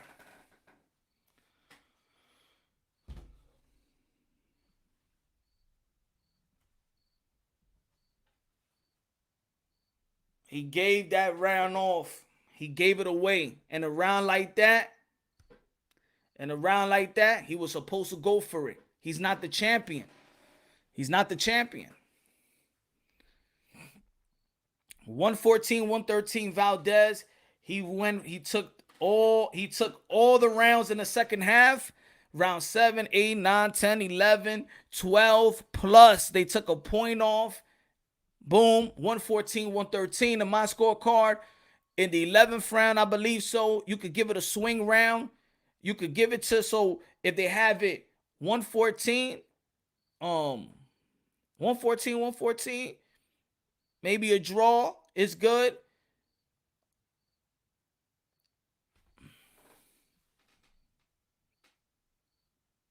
$115, 113 Conceicao. I could see it. I could see that too. I could see that too.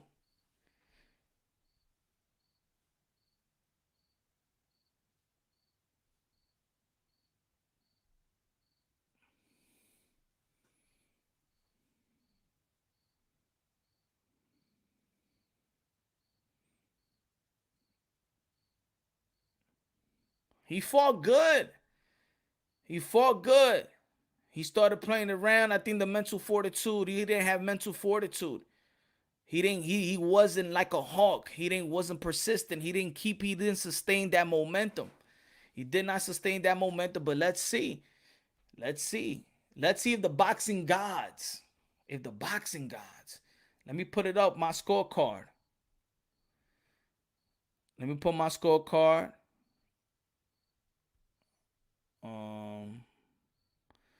This is my scorecard, ladies and gentlemen. My scorecard. Let me see what they're gonna say. Hold on, y'all. Let me see what they're gonna say.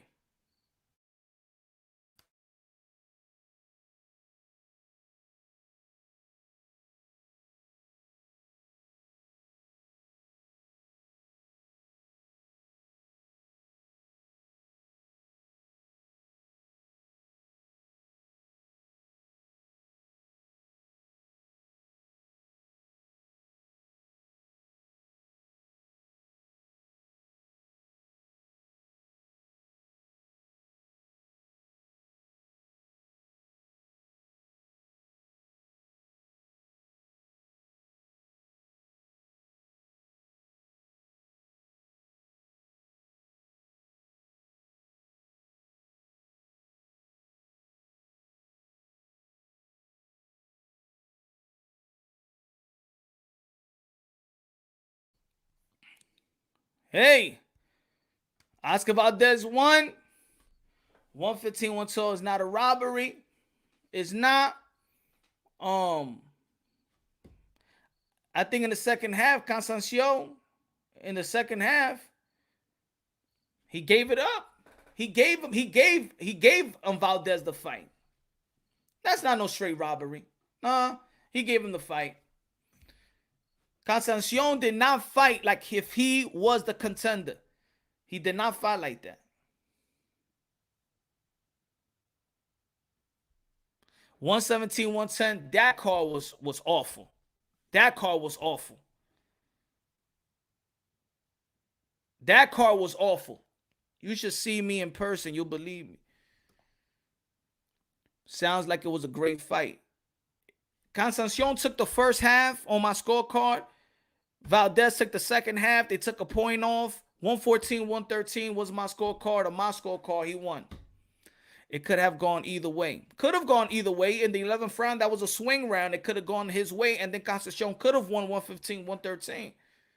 Let me see what he's saying right quick. Let me see what he's saying. I guess aggressiveness was rewarded. I don't even think there was aggressiveness. It was that he was landing more power punches. In the second half, he started landing the more power punches. So, yeah, you could land a couple of jabs there. But that one power punch, it could equal those 2-3 jabs. You understand what I'm trying to say? In the pros, power punches count a lot.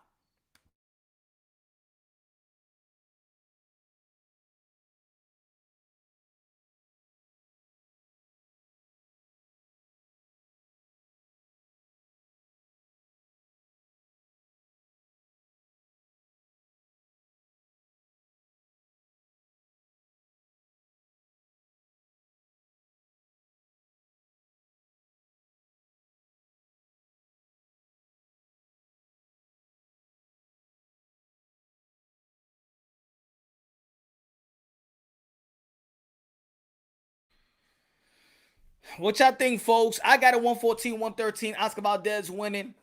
I felt like Conceicao gave him the fight. He was up. I gave him 6 straight rounds. Conceicao, it was up for grab. He just couldn't win that one round. He couldn't come back and win one round to get that 115, 113. Robbery, not for me. The Chi is crying. Not for me. It wasn't no robbery to me. And I think I was giving Conceicao more of the benefit of the doubt in certain rounds. No robbery, close, hard rounds to score. Hey, Punch, does it look to you, Valdez, PEDs, or how was his performance? His performance was a regular performance by him. regular performance. Oscar Valdez usually get hit too. So regular performance, in my opinion.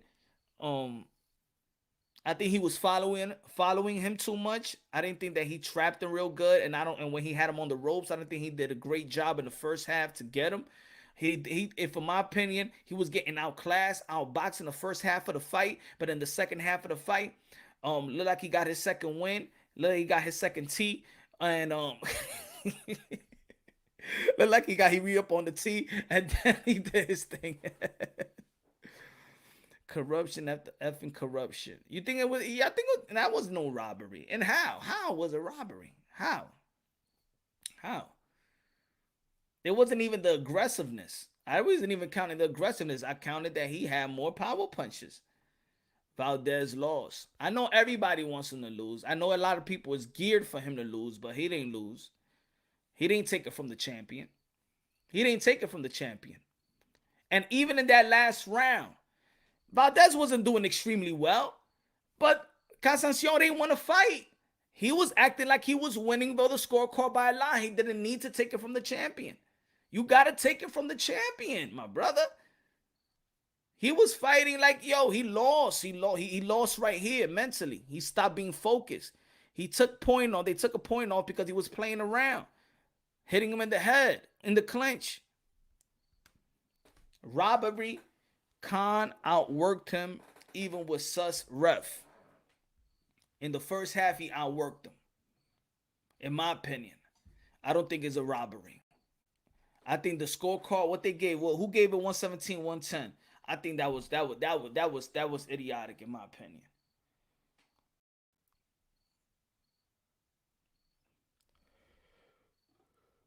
But looking at this fight, Shakur Stevenson, I think Shakur Stevenson, if Conceicao could do that, Shakur Stevenson could do it better. I'm going to tell you like that. Let me see what he's saying.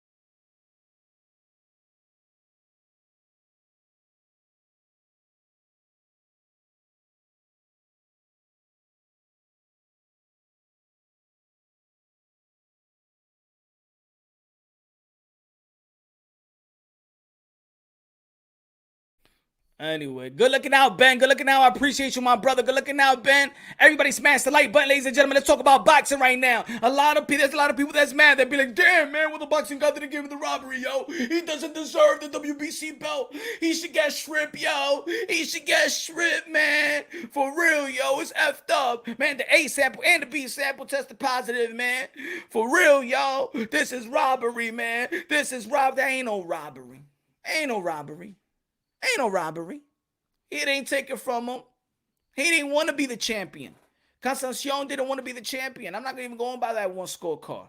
My scorecard, 114, 113. My score was 114, 113.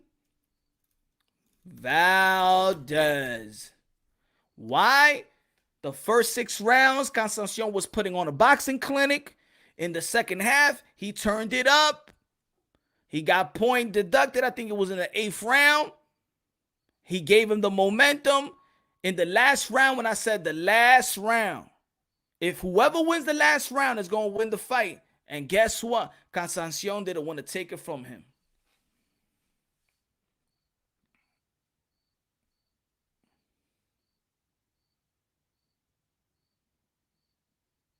And Canelo Alvarez. This is how you keep your name going. You go to the ESPN. If you got to go to the Zone, you're going to PBC events. You're going to go out to always teaching, always teaching. Always teaching. Canelo Alvarez, pound for pound number 1. Canelo Alvarez, the cash cow, still teaching him. No breaks. We're going back into the gym.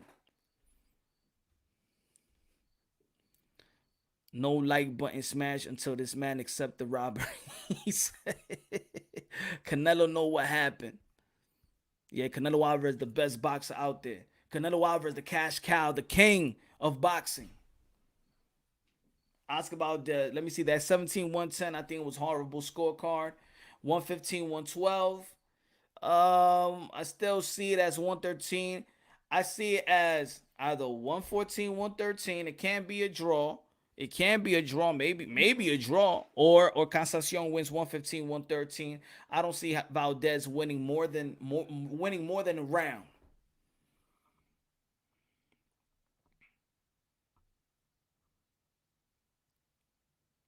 It was a draw, but the point, they took a point off. They took a point off. So in reality, it's 6-6. I gave it 6-6. Conceicao took the first half. Valdez took the second half. But the point, now people can blame it on the ref. J-Man, robbery. How much you want to bet? Put it this way, I'm gonna be so real. How much you want to bet the people that's screaming robbery is not from the Latin race? How much you want to bet?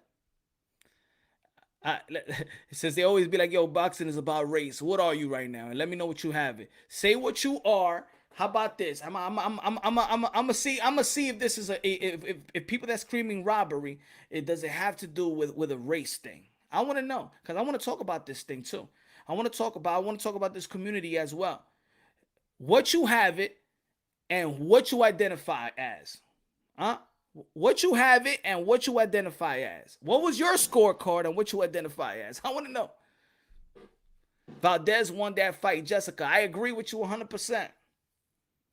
I'm Mexican and Valdez won. Canelo, viva el testosterone para Caleb.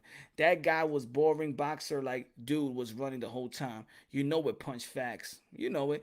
I'm Black, Valdez won. You fell off, Punch. Nope, I didn't fall off because he won the fight. So my scorecards is more, you know what I'm saying? I'm Black, not Brazilian, though. 115, 113, 114, Casacion. Okay, that's fair. That's fair. A4 Robinson, nah, not fair. I don't think so. I think that's too wide. The guy was running and clowning around in the second half. Facts, Jessica. He was clowning around in the second half. He was so zoned in, and he could have won this fight easily. He could have won this fight easily. He took his foot off the gas. He started playing around. In the last round, you fighting like you have it in the bag. Championship fight. Right of the storm was good, my brother. Yo, Punch, much love, bro. I had Robson winning 114-113. That's fair because I did. If he's gonna win, I did give it a 115-113. If he could win that fight, I did. My scorecard was just 114-113. On Valdez. Valdez wasn't able to control the fight. I hate that Robson ran, but his jabs controlled the fight. But yeah, it did. But in the second half, Valdez was landing some shots, was landing some body shots, was landing left hooks, and it was becoming visible. And then it looked like he was controlling the round when Conceicao let him have this fight. He didn't want to be a champion tonight. Conceicao did not want to be a champion tonight. He put his foot off the gas, especially in the last round when it's a close fight. Yo, and he had the punching selections to do it. He had the punching output to do it. He had the footwork to get off the end to get out of harm's way. Boxer says 7-5 Valdez. Good luck, and I appreciate that, Storm. Punch, why always have to be haters and racists, bro? Why here? I don't know, brother, man. I don't know. And Valdez still couldn't touch him. Valdez's face says it all.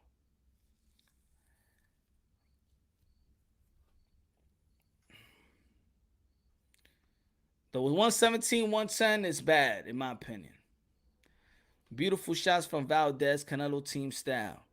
Andre Ward said Valdez won. Oh, what did cause remember I have it mute. So can y'all tell me what did Andre Ward, what did ESPN have it? I didn't even know ESPN scorecard. Remember, I watched boxing with the mute. I watched boxing with the mule. Guido says 7-5 Valdez. The Brazilian didn't do enough to beat the champ. I agree. I give it 114, 113.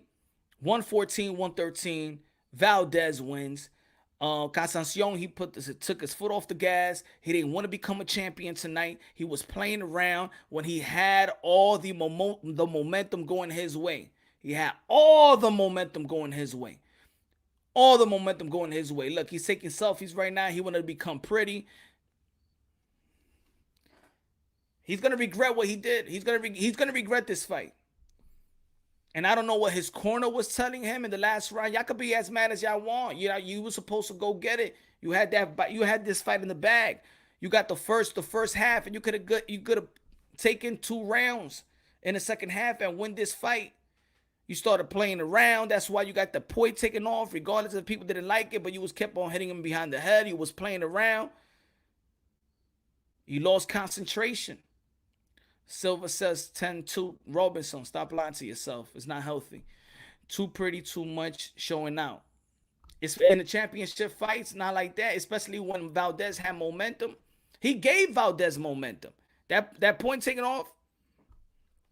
You want to dethrone a champion, you have to fight all rounds like you want to take it, especially the last round. And my scorecard said whoever wins the last round wins the fight. And he was just he didn't want to engage. He did not want to win the round. He left it in the judges' scorecard. He wanted the judges to make that decision for him. That's how he approached this fight. Valdez was going for it. Like, yo, I might lose this fight. Let me go for it. Conceicao wanted to leave it in the judges' scorecard, and you did. And they didn't choose you as the winner. It's your fault. Bang, bang. BS punch. Don't bring race into it. Man, everybody gonna bring race into it, man. If you've been following me long enough, I didn't want to bring no race into it, mother. Put it this way, my brother. People drag me to bring race into it. Because when there's a test, a guy tested positive, people wanted to bring race into it. Why they just can't say he's dirty and that's it? They wanted to bring race into it. Come on, man. You see it in the comment box, man. That's the elephant in the room. That's the elephant in the room. I try to avoid it. You know I try to avoid it for a long time. He didn't throw. Valdez was throwing. Khan was playing because he could. Yeah, there you go. You said he playing around because he could. He shouldn't have never been playing around. It's the championship fight, my brother. It's a championship fight. Why do you need judges? PED fight anyway. True that, Punch. Exactly. What up, Punch? What's good, Teapot? What's good, my brother? Robbery. Come on, ain't no robbery, man. That scorecard was horrible. The 117, 110 was horrible. Now, you could scream robbery all you want. You know what? Ain't gonna be no rematch, and he gonna go on and move on to the next guy. Why you cheerleading for a cheat? Why you watching the fight? Come on, man. They made him fight. That's their rules, man. That's it. I'm watching the fight, and I'm going to enjoy myself. A lot of people here can't even pronounce the drug that he took. Valdez wanted to fight, and the other guy ran 10 miles. Shakur about to beat that cheater. Well, looking at his style, now you could say, damn, Shakur could give Valdez, could school Valdez, because Valdez was getting schooled for the first half of the fight.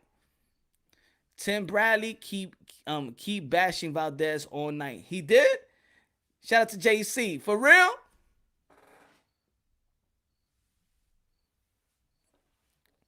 Bradley corny of anyway. What's he saying right now? What's he saying, JC? What's he saying? Everybody subscribe to JC, my brother. Punch, this fight united the Mexican fans. He cheated and lost the fight by 2 rounds. That's not what the judges' scorecard says. Not what all 3 judges' scorecard said. He didn't want the fight. Nobody could tell. Nobody. This one thing. Your scorecard is your scorecard, but nobody could tell me that Robson, Conceicao wanted to become champion tonight. He did not act like he wanted to become champion in that second half of the fight. He did not show me that he wanted to become champion in that championship rounds. Bradley fouled all night. He wanted him to lose though. Andre Ward was hating on Canelo all day. Oh yeah. I'm gonna check the playback later on because I don't listen. I don't when I view boxing, I have the mute button. I mean, I think a lot of people here are smart enough to know how to analyze boxing and things of that nature. You know how networks work sometimes. They show the favoritism and things of that nature. And I don't like to hear that. Even at the beginning of the video, remember if y'all was following me since the beginning and they were showing the replays in the first half of the fight, I'm like, why they not showing Conceicao replays? Let's stop the cap. Who's fighting Valdez next? I don't know, man. I don't know. What's good? What's good, EM? The race is coming out of the woolworks. They said Valdez was on some Captain America serum. Look what he saw. Look what we saw. Did Valdez look like Cap? Hell no. You know what's gonna come out. Again, man, shout out to Gabe Flores, man. Man, he just got out. He just got out punched, out slugged, man. He looked like a young boy fighting a grown ass man today. Hope he goes back into the drawing board. Gabe Flores, you're still the king of Stockton. Don't let this discourage you. You're young. You're 21 years old. Go back into the drawing board. Get stronger and grow. Grow. Don't worry, man. He's gonna come back stronger. And kudos to Luis Lopez, man. Kudos to Luis Lopez. Now he moves on and he become, a person that we should look at. Lopez was free smoke. Yeah, Ward didn't say anything about Canelo. Don't believe this clown. Who did Andre Ward thought won the fight? Who did Andre Ward thought who won the fight? Good looking out, EM.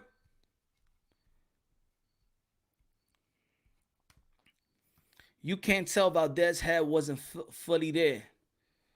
I think that he did. He in the first half of the fight, he had a hard time trying to close range, and I think that was the problem.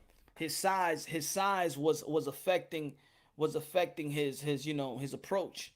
And then in the second half, he got closer.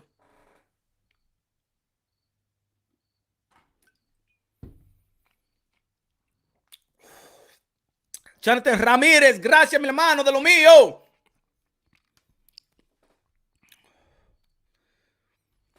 Punch Brazilians love to dance, so there you go. Yo, shout out to my Brazilian people, man. I got Brazilian blood in me, man. This was Mexican versus Brazil. Lopez was free smoke. Ward didn't go to the fight because he was scared to fight Canelo. Oh, man.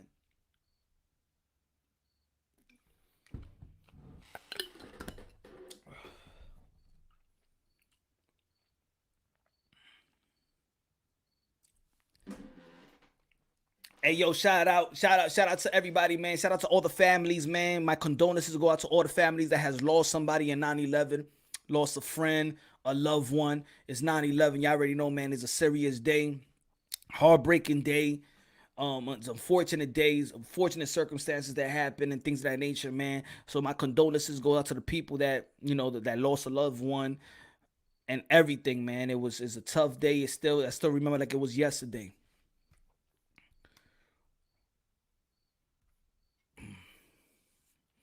The big cut on Valdez's face was from a shoulder crash. Nah, that was a right hand right there. That was a right hand.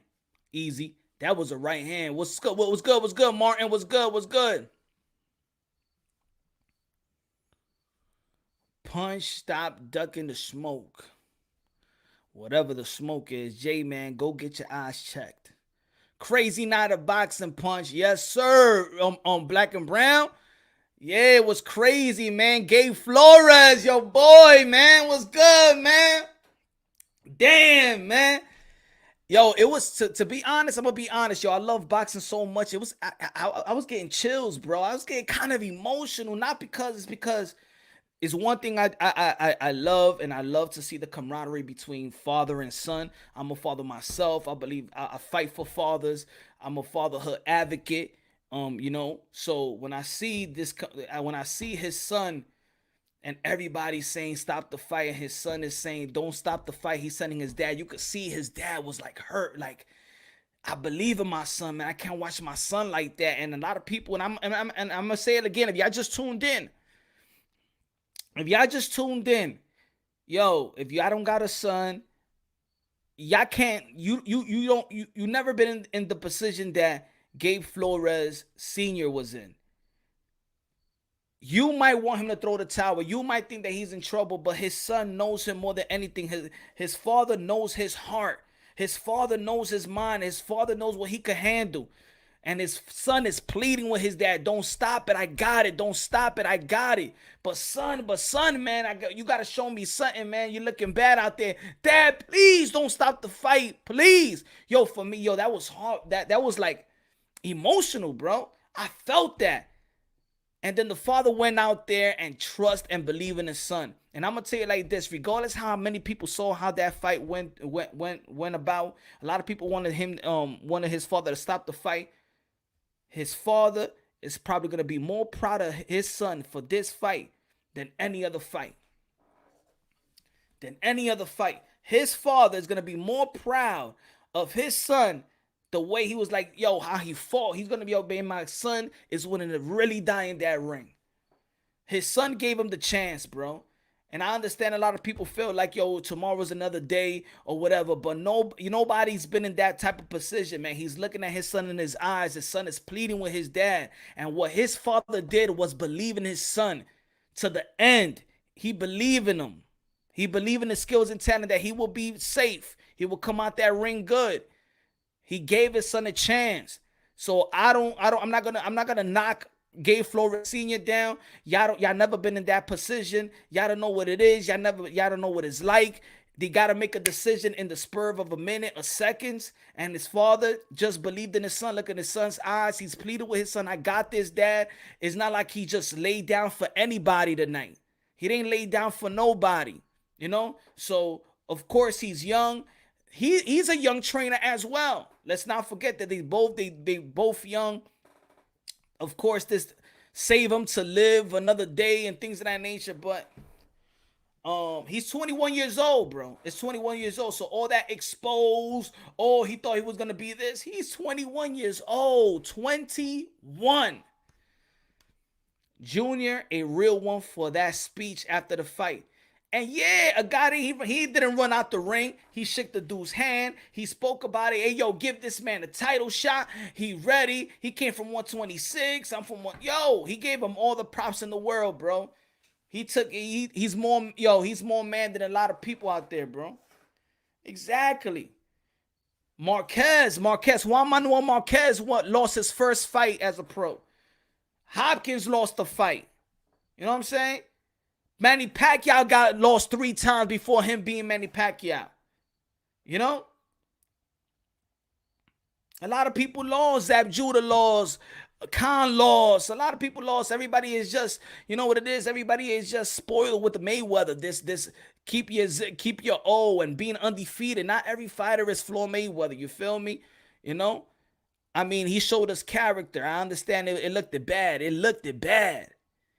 110, 117 is crazy. It is crazy. He looked bad, but man, yo, my heart goes out to them for that decision right there for Gabe Flores.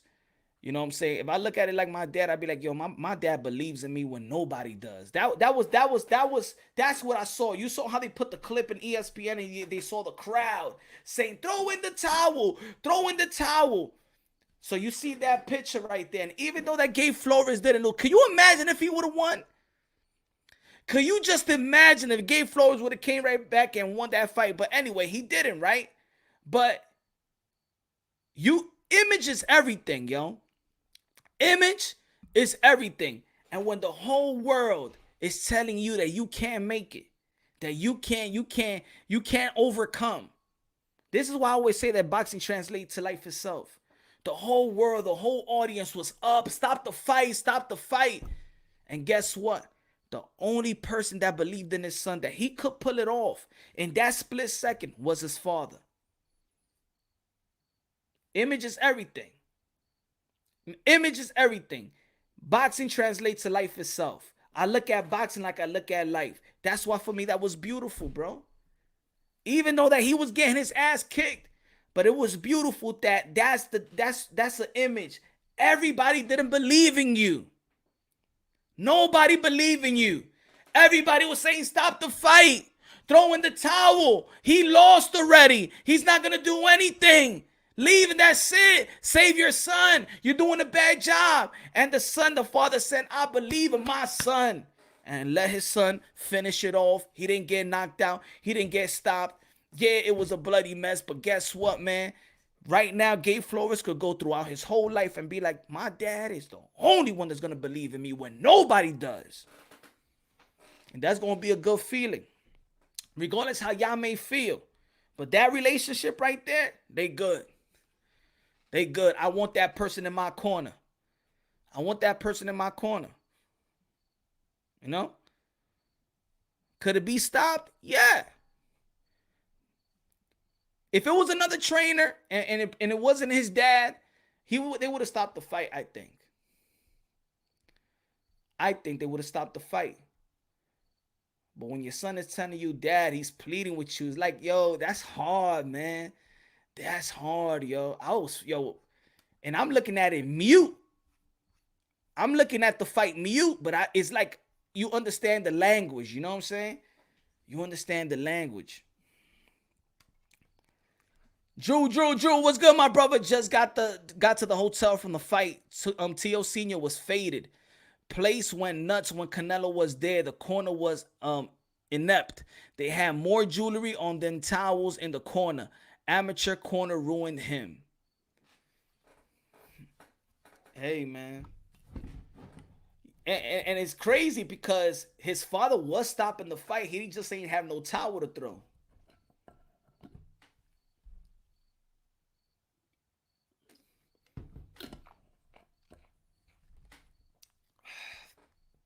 His father's going to be blamed on Flores. That's what I was talking about yesterday in the live show. I hate that, bro. I just hate it. I hate that it's only our culture that do that. And I'm gonna keep on saying this throughout the live show.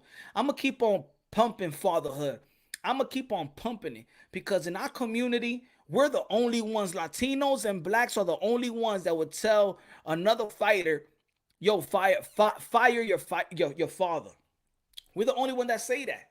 When they lost, Lomachenko lost. Ain't nobody say to Papachenko, "Yo, Lomachenko, fire your father. You lost to Teofimo Lopez." A young fighter that everybody thought you was gonna lose, that you was gonna beat. You lost to him. How you gonna let the drunk man Teofimo Lopez Sr. out game you? Ain't nobody said Papachenko's fault. Ain't nobody said that Papachenko should be fired. But when it comes to Latino and black, we want Kenny Porter to be fired. Yo, Sean Porter, fire your father, get another trainer. Yo, Angel Garcia, yo, Danny Garcia, fire your father. He's crazy, get another trainer. Yo, Teofimo Lopez Sr., yo, Tio, fire your father, get another trainer. We don't play that with the other fathers and the other coaches. It's only us that say that shit. So now people be like, oh, yo, Gabe Flores Sr. should be fired. Oh, man, he let his son take all them licks and stuff like that. Come on, man. Come on. That's whack, bro. Jill, what's good, my brother? That's whack, man. It's only one loss, man. He's 21 years old. The thing is, Latinos and blacks keep it 100 with family. Nah, that's not 100. That's not 100. That's not 100, bro. You're not gonna tell me. You ain't gonna walk into my son and tell my son to go fire me, his father. Y'all must be crazy. That's crossing the line right there. That's crossing the line. In our community, we cross the line because we don't hold fathers high anymore in our community. Damn right, fire your father. Papachenko has a pedigree of training other champions. Name an American father trainer who got more champs than just his son. Teofimo Lopez Sr. and Jr. did bring in outside help too. Everybody bringing help, just like Papachenko brings in help. We're not saying they're bringing help. We're talking about fire your father. Everybody has help. Everybody has a second coach. Everybody has strength and conditioning. Valdez looked like he got beat with a pipe wrench. Yeah, but he won the fight though. Jay said, Oscar, Hispanic, not a race. Yeah, everybody got the answers for us, right? Right? Y'all want to tell us how to talk, say what we are, if we're a race or not. Funny. Papachenko put Loma in dance classes to help his footwork. That's a real father. Flores' father can go to hell.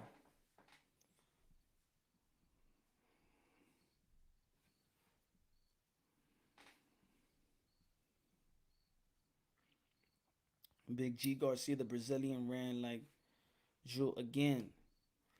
Again, name other champs: Angel Garcia, Guerrero, Kenny Porter that have trained two world champions. What pedigree? Ruben Guerrero got other fighters. Kenny Porter got other fighters. Teofimo Lopez just got his son. Angel Garcia just got his son. What that has to do with anything?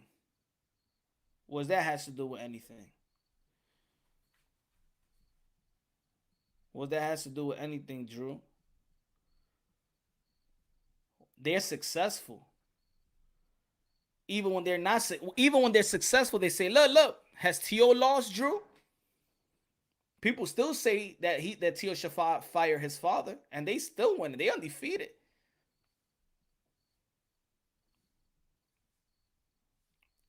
When Danny Silva Garcia was undefeated, people were saying that Angel Garcia should be fired by his son. So it doesn't matter.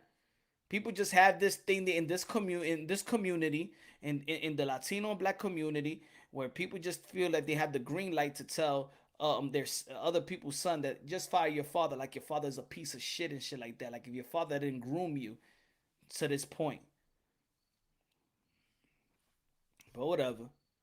I see. I see how people think out here. What you think of Valdez versus Hearing? I think that's be a good fight. I think that'll be a good fight, but I don't think Hearing will move a lot. I think Shakur Stevenson will be a harder fight for Valdez. Hearing, I think that'll be it'll be a great fight, and I think it'll be an entertaining one though. It'll probably be a more entertaining fight than the Shakur Stevenson fight. Styles make fight.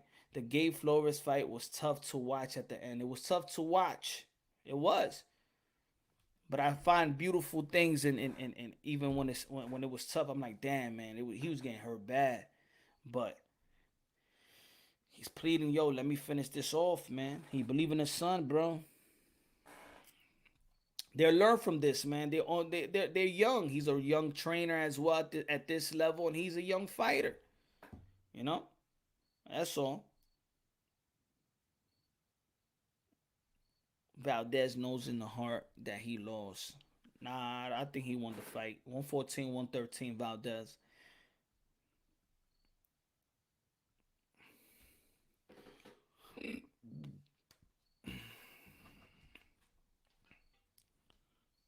I was 3 rows behind the ring. Let me see.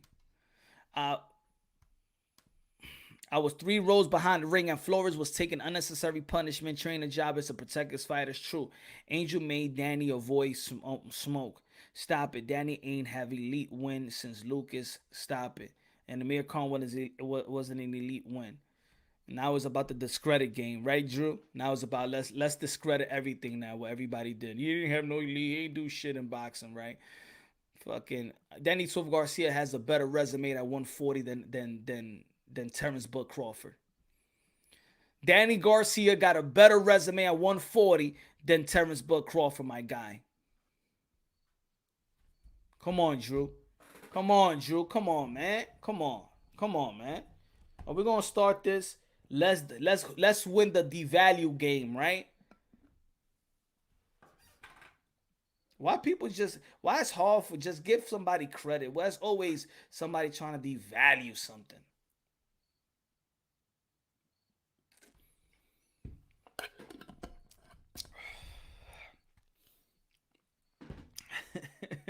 Exactly. People only like to talk about the loss, never the wins, right, Jason? Does that make people feel good, Jason? Huh? Like, yeah, let me talk about I want to talk about the when they lost. I want to talk about they never want to talk about the win. They never want to talk good about the fighters. Since Lucas stopped lying, pushing agenda, he fought Lucas after Amir. He fought Lucas after Amir. He don't have a better one than Taylor. Stop. I didn't say Josh Taylor, Drew. I said but Crawford.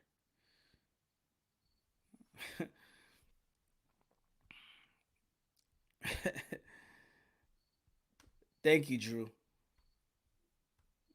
So what? Danny Swift Garcia's a bum now? That's what you want to say? He's not all that.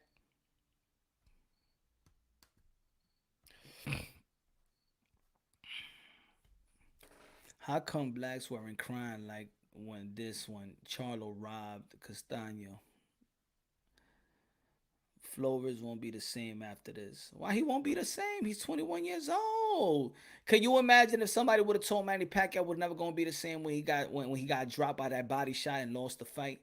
And look at who Manny Pacquiao is today. Come on, man. Come on, y'all. Come on, y'all.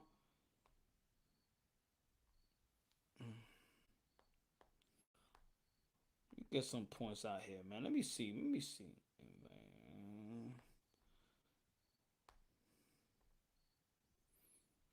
Punch, but this was a beating made Flores Jr. cry.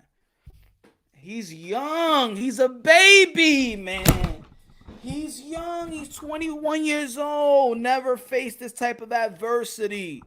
You know, it's not easy losing in front of a lot of people like this. It's a difference, bro. It's just, man, he's young, man. They put their heart and soul. They went to training, man, to lose like this. Yo, a fighter's mind. You think that you could beat everybody in the world. You gotta have that type of mentality. You know what I'm saying? And then when you get beaten, you get humble the way they was getting humble. It's not like, oh yeah, like yeah, I'm gonna take that loss like yeah, it usually happened to me. Like I don't want him to show emotions either.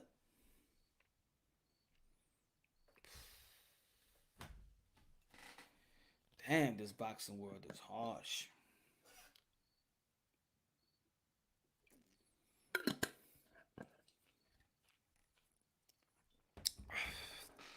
Also, the ref was on Valdez's side. That point deduction was ridiculous.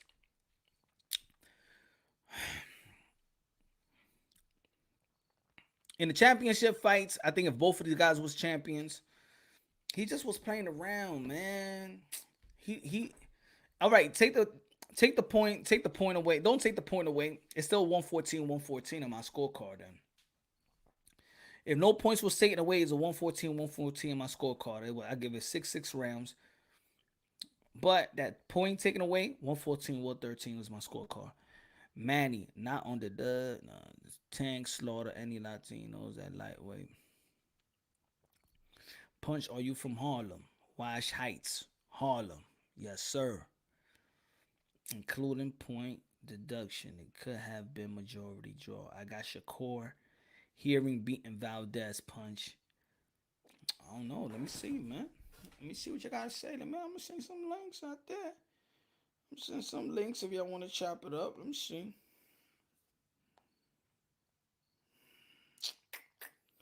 Let me see. Let me see. Let me see. Let me see.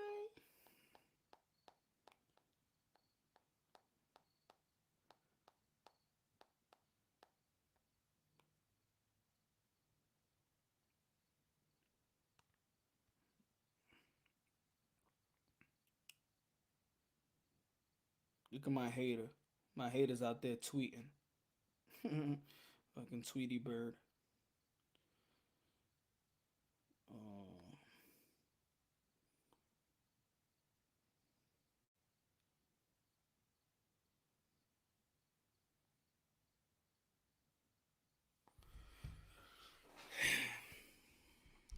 get some input about this. Tank is the weakest link. What y'all feel about um Teofimo Lopez comments, his interview that he had before the fight. He said he's not gonna be fighting Lomachenko. We already heard that before. He said that Devin Haney don't want to fight him. He's not supposed to be fighting in November. He was supposed to leave himself free because he knows I'm gonna fight in November as well. What else he said? He won Josh Taylor. The same thing we was talking about yesterday. What you feel about the interview? What you feel like he's gonna be fighting in October and November? What you feel about that, y'all?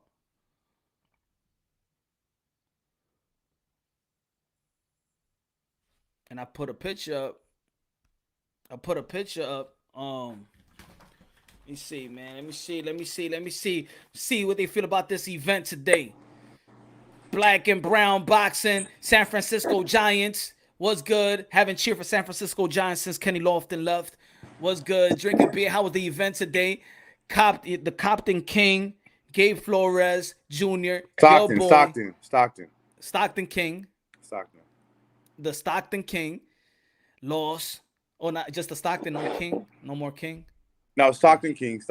I'm just over here. I'm over here drinking my pain away. You know what I mean? It was a rough night in Northern California. But the beautiful thing about boxing, Punch, is when your favorite fighter loses, you gain a new fighter. And now I know about Luis Lopez.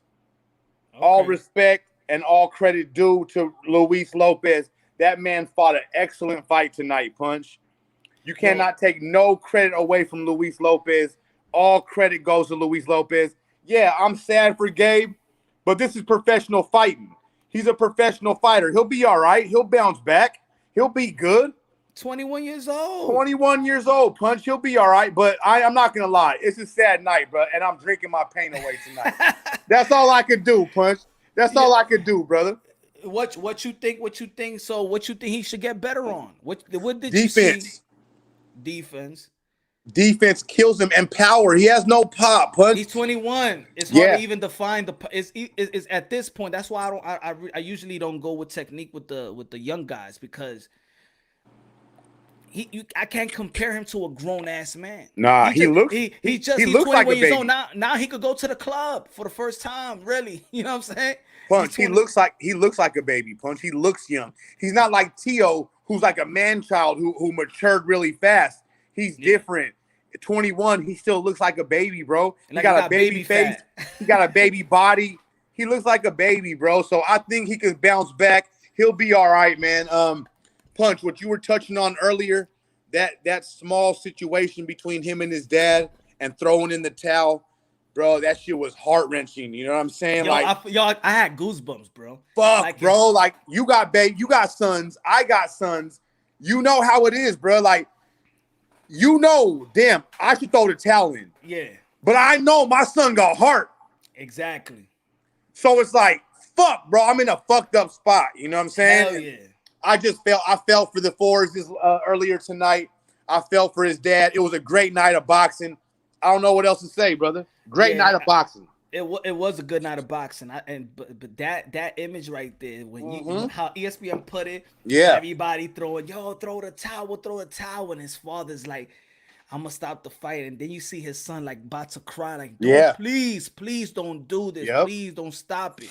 They was literally stopping the fight. The referees came in about, what's going on? Y'all gonna stop the fight, please? And he's about to go out there.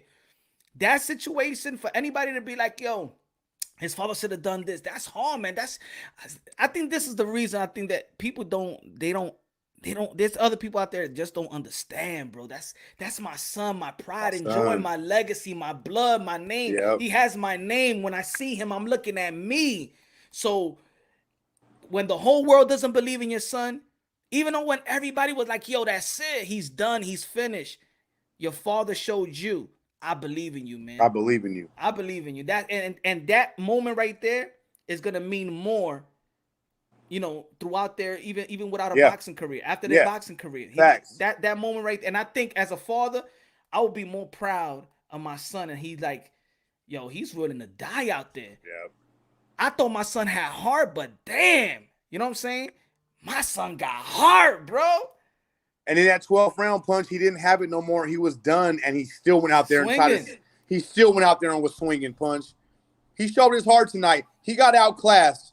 Luis Lopez. Luis Lopez brought a game plan that Gabriel Flores had no answers for. He had no answers for Luis Lopez, and I got to give Luis Lopez his credit. But even in the 12th round, when the fight was over, Gabe Flores still showed his heart, and he still wanted to go toe for toe, blow for blow. So I give both fighters their respect and credit, man. That's what the sport of boxing is all about. You can't be sad. You can't be mad. It is what it is. Your favorite fighter loses. Guess what? Now you respect the guy who beat your favorite fighter. And I'll be a Luis Lopez fan now probably till the end of his career now. You know what I'm saying? And he took his loss like a man. Yep. He gave him props. He didn't go out the ring. Yep. He was mature about it. You know, gave props to the corner, gave props to him. And how you feel about the Oscar Valdez and the Robson fight? I thought that was a great fight. I thought how do you say his last name, Push? Conceicao. Conceicao. I thought Conceicao fucking fought great, bro. Yeah. I feel the same way about him. I feel about Luis Lopez. Tonight, I come out with two new fighters on my radar. You know what I'm saying, Punch? Like, these dudes at 130, they need to be acknowledged. It's stacked. Look, bro. Hey, bro, 130 is stacked. Luis Lopez, you put him in there with anybody. You put him in there with anybody, Punch, and he's going to give him problems. Conceicao, you put him in there with anybody, he's going to give him problems. So, yeah, maybe your favorite fighter didn't win tonight. Maybe Oscar Valdez struggled. But on the positive side, on the good note, we walk away tonight with two new fighters on our radar. Conceicao and fucking Luis Lopez. They're factors at 130, and they cannot be ignored at 130, man. Yo, it was a good fight. The Valdez, I think he lost all first half of the fight. Mm-hmm. I think he won the second half of the fight. That point taken away, I did give Valdez 114, 113 winning the fight. I think that in the second half, Conceicao just didn't want to become a champion. Yeah, he was dancing a lot at the end of the rounds. The last 10 seconds of the round, he was taking the last 10 seconds off. When those last 10 seconds of the round, you should be trying to push and win the round. He was taking the round off. So for me, it's scoring the fight, and I see a fighter taking the last 10 seconds off, and you didn't win the round convincingly, and now you're taking the last 10 seconds off. It's like, hey, bro, what are you doing, bro? Like, so for me, it was hard to give those rounds to Conceicao. I did have Oscar Valdez edging that fight out. No matter how his face looked, I had him edging that fight out. Yeah, we go by what the face is sometimes, but... What'd you have it, Punch? You scored the fight? What'd you have it? 114, 113. Who won? Valdez. Okay, yeah. I had him edging the fight out too, bro. Especially the second half. I said whoever win the last round, because he picked up all the rounds in the second half, in my opinion. Now, you could say the 11th round was probably a swing round, right? You could give, in my opinion, let's say if it goes that way, if you give the 11th round to Conceicao, then he could win 115, 113. But he didn't win. He didn't want to become a champion. He didn't want to become a champion. He had it. I had him up 3-1. I had him up 3-1 after 4, but then Oscar just closed the gap, and then he took rounds. It seemed like he took rounds off, especially the end of the rounds. So he had it in his hands, man, and he didn't go get it. Yeah. I think he tried to be sweet about it. I think he lost focus when he started playing around. He lost focus. Yeah. He lost focus. He forgot that you're fighting the champion right now. You're fighting the hometown guy. You know what I'm saying? He got his fans there. He got his peoples there. He's a WBC champion. Yo, go and get that. Go get it. You have it. It was right there for you, brother. You had it, man. You was, in my opinion, he was having a shutout in the first half. Oh, so what'd you have it? 5-zip, 6-zip? I had a 6-zip. 6-zip. A lot of people, I was doing live stream. A lot of people had it 6-zip. I had it 4-2 after 6. What'd I have it? No. I had it 3-3 after 6, but I had it 3-1 at one point. So yeah, Conceicao had the fight in his hands. He just did not finish the deal, man. I don't know what happened. Rap Star boxing knowledge. What's happening, Punch? What's happening, What's my good? brethrens? What's What's happening, good? Black and Brown? That's What's right. happening, Black and Brown? How you doing, my brother? That's What right, you saying, baby. bro? Who It's got all love, problems? man. That's say show in the It's all face. love, man. What's What's good? happening? Look Hey, at my now, listen. brothers. Listen, Look at my Punch, brothers. I feel sorry for Gabe. I feel sorry for him, bro. I You know. know what I mean? I see a boy there, and I Yeah. see a boy that was lost. I'm gonna Yeah. keep it real. Yeah. And you know, for his dad to put him out there in the last round like that, what a heart! What a heart! His Yeah. dad knows his son, bro. His dad knows his fucking son, and I felt bad, bro. Because if that was my son, that was hard for me, bro. Hard, 'Cause I see bro. the man taking licks. I see the man taking licks. But look, Yeah. it's dark out here. I'm just waking up out of bed. But let's cook. You know what I'm saying? Hey, I feel you. I think everybody felt that across the board, that father-son bond. Yeah. When he's like, hey, bro, I'm about to stop this fight. He's like, don't stop the fight. You know what I mean? He's like, son, I got to stop this fight. Yeah. He's like, don't stop the fight, Dad. Don't stop. Hey, bro, I think all of us across the board, we felt that. If you were that devoted father, right? Yeah.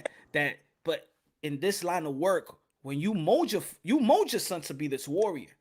So nobody knows him, like everybody in the fans, everybody could be yelling all this stuff out. But that was a decision to make, man.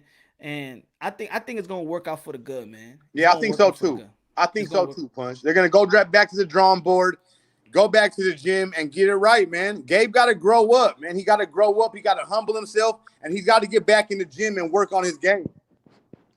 Yeah, man. But Punch, be honest with me, Punch. If that was your son, would you have put him out in the last round? Now, Bro, I know it's what you're tough. saying, though, bro. That's what I mean. It's a I know tough. you're saying, look. You're saying that only he knows his son. You're saying that only he knows his son, bro. Yeah? So, but at the end of the day, you saw a boy taking a beating, and he was exhausted. He was exhausted, Punch. He didn't have no legs. I'm just saying, bro. I mean, the way the bond that I have with my son, and my son was like, like Flores. Yeah. Yeah. I think I'll do the same thing. Just I'll do the same thing.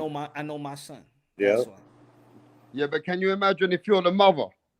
Oh. I don't know, shit, bro. The mother wouldn't have him. The mother wouldn't have him fighting. The mother wouldn't have him fighting. Yeah, the mother wouldn't even having him in there, bro. That's a whole different conversation, man. Yeah, that's some. Yeah, look, man.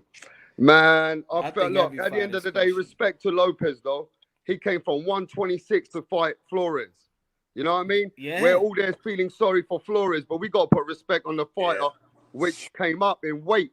And you got to give him some respect for putting performance on. But that's why it's cool that Flores did that. He took the mic and be like, "This man came from 126 and beat me. He deserved a title shot at 130." Like, who says that shit? Yeah. That's maturity right there. Even in your downfall, in your downfall. You know what I'm saying? So I think he's gonna be good, man. I think Gabriel Flores is gonna be a late bloomer. You know, when you got these kids like Teofimo who are fucking men child who just bloom early. I think Gable's going to be more of a late bloomer. You know what I mean? I think he'll be better when he's 24, 25. That's when you really got to watch out for Gabriel Flores, man. 24, 25. Let that young man grow up a little bit. He got the height. Yeah. He got a good jab. He need more pop. Because it did look like it was a boy fighting a man. Yeah. Like it wasn't affecting him. His punches didn't affect him at all. Nothing.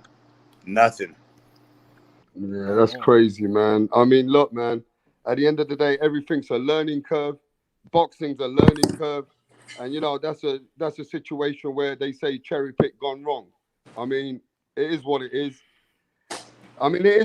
But now we got to look out for the other fighter who just beat him. I mean, you know what I mean? Lopez has to be, you got to put respect on Lopez's name. That's what I'm saying. Oh, yeah, for sure, Rap Star. For sure. He's on the radar. He's on the radar now, Rap. He just put himself on the radar. And, there's 2 vacant belts at 130. We only got 2 sitting champions at 130. We got Oscar Valdez and Jamel Herring. The other 2 belts are vacant. Tank's belt is vacant. Tank's belt is vacant, and the belt that Jojo Diaz had is vacant. So there's 2 vacant belts. And Luis Lopez, hey, I don't see why not. Yeah, which I feel about the interviews. Canelo Alvarez gave an interview that was asking him about the questions with Oscar Valdez testing, And he said, "Man, we're gonna support him. Well, yeah, if y'all people, basically what he was saying, if y'all that we're a team, if people gonna critique us Yeah. as a team, we're gonna fight as a team. We'll take it as a team then." Tell you the truth, Punch. I like Teofimo Lopez's interview.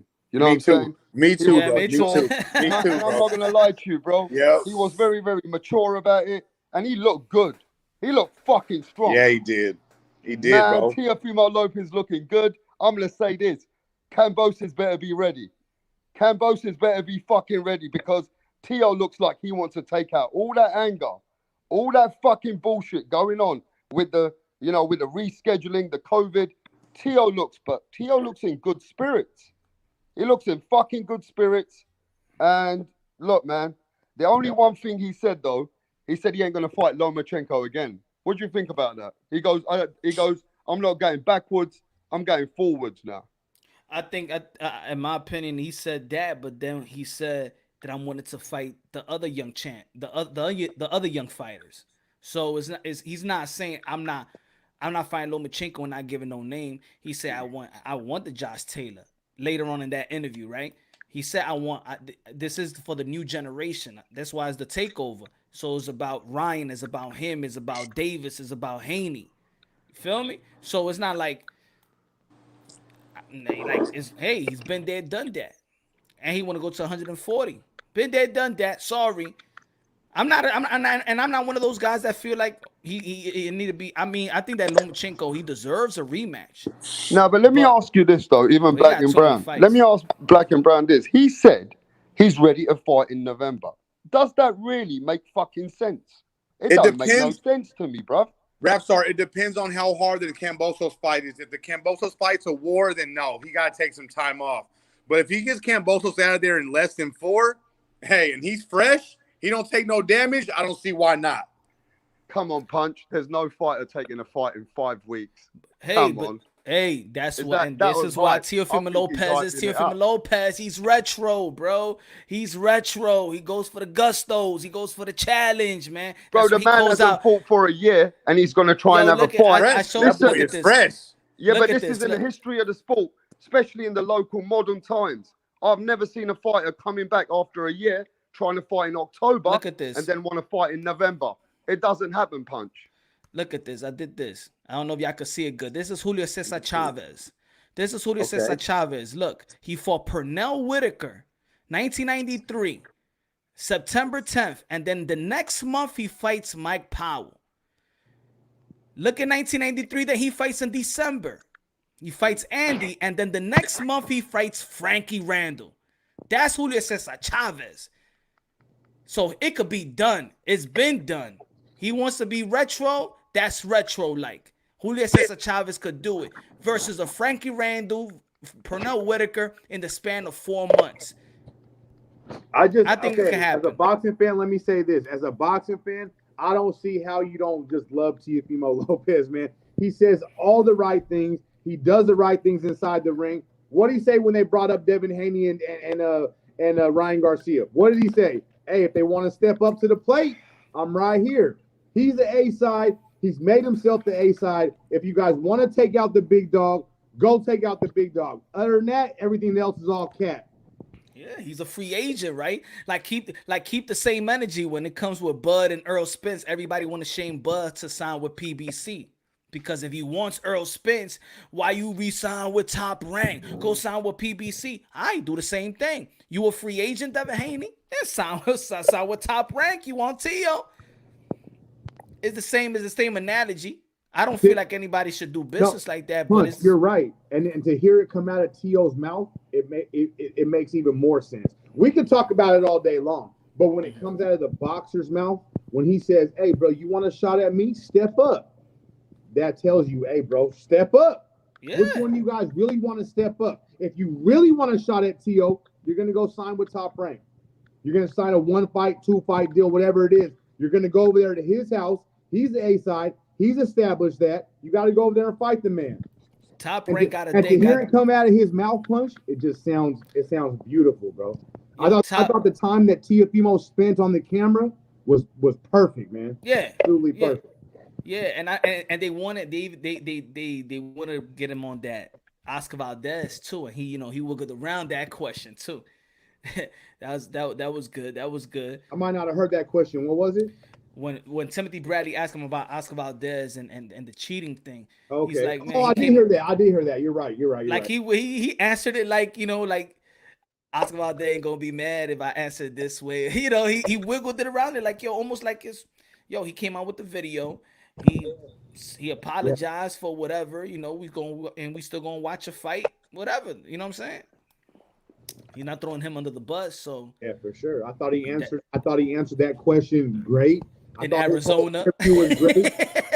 Hey, Punch. After Teofimo was done talking, I thought to myself, how could you not like this kid? How could you not like him? If you weren't a fan before, how can you not be a fan now? You know what I mean? This kid says all the right things that you want to hear a fighter say.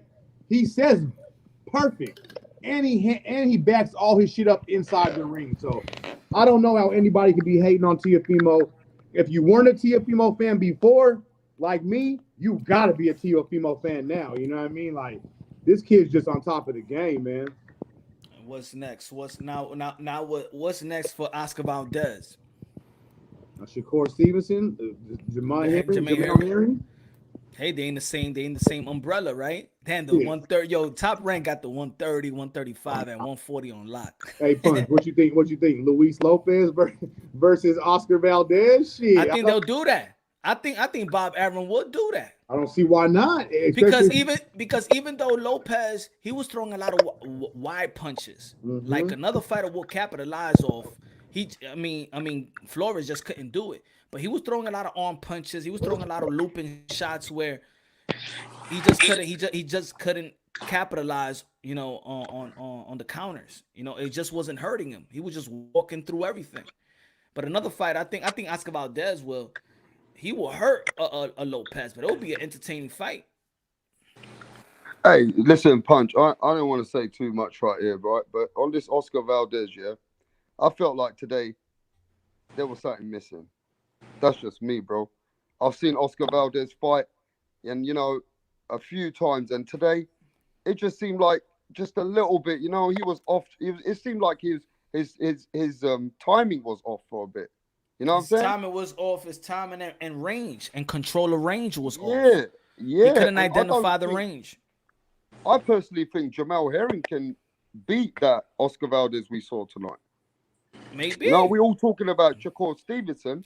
I think Jamel Herring could have It's beaten stacked. Oscar That's what I'm Valdez talking tonight. about. This boxing, boxing right now with all the frustration that fans got. Just look at just go to 126, go to 130, 135, 140, 150. Yo, it's all stacked up. Yeah, It's man. all stacked up. Like, think about it. Like, Gervonta Tank Davis was a champion at 130. Like, Leo Santa Cruz is still there. He still could campaign from there. Keyshawn Davis is campaigning 135, 135. So he's young. Look at Chris Colbert. He's at 132. Yeah. Imagine that fight. Colbert and Valdez. what do you guys think about Xander Zayas tonight? I never watched this fight His like him, bro. his defense. He was fighting at 154, right? For the first time. He took some clean shots tonight. I was like, oh, this He kid's couldn't taking some. yeah, it's from Santiago. What's his name? Santiago, right? Yeah. Yeah, he was getting some. I'm like, damn, you getting hit in the shots, and I'm just thinking about what about if it was somebody else, bro? Yeah. Yeah. What about if it's Erickson Lubin? That's you know what I'm saying, like a Erickson Lubin, like a. I'm not even gonna go to Jamal Charlo, even Brian Castano. I can't see. But isn't Xander Zayas like he's not even 20 yet, is he? He's 18. He just turned 18. Oh my God. These dudes No, are 19, babies, 19. bro. Today was his birthday. He just turned 19, 18. He fought something today like on his birthday? Huh? He Yeah. fought today on his birthday? Yeah, today. I didn't know that, bro. These dudes are fucking babies, Punch. These dudes are babies, bro. They got so much growing to do, so much experience to gain. Like, we can't even judge them. I mean, that's why I don't Gabriel, even. this loss might add to Gabriel Flores' career. I'm so fucking tired of the protecting your old shit, Punch. I'm so tired of that shit. I don't judge Gabriel Flores. I'm not done with Gabriel Flores. I'm ready for the bounce back. I love when these fighters take losses because I want to see how they bounce back. You know what I'm saying, Punch? It ain't all about being undefeated, bro. It's how do you bounce back from a loss? You know what I mean, Punch? Like, we want to see that shit. We're interested in that. That means something to us. Yeah. You know, that's why people love Jermell Charlo so much, because how he bounced back from the Tony Harrison loss. That's why people love AJ so much, because how he bounced back from the Andrew Ruiz loss. We love the bounce back. We love to see you take a loss, be humbled, and then come back even a better fighter. We love that shit as boxing. Yeah, because it's not No, this it's true, though. because we come from a different era of watching boxing. Like when a person get knocked down, that's regular shit. That's regular. Like you get back up. Like that's why we always talk about Trinidad. He's a fucking legend. He get knocked down all the time. Who cares? He gets back up and wins the fight. Get right Now back up. This is all petty. This is all the exposed trend. Like, oh my God, he got touched up. Oh, he got staggered. He's exposed. That's it. He don't got a chin. Like, come on. It's fighting, baby. We're fighting out here. Come on It's now. 12 rounds. It's 12 rounds of fighting. What you think you're gonna get touched? Yeah, but I think today's boxing fans are not like they were before. If you think about some of the best fighters, they've always lost early in their career. Some of the best fighters lost, like Bernard Hopkins, Manny Pacquiao.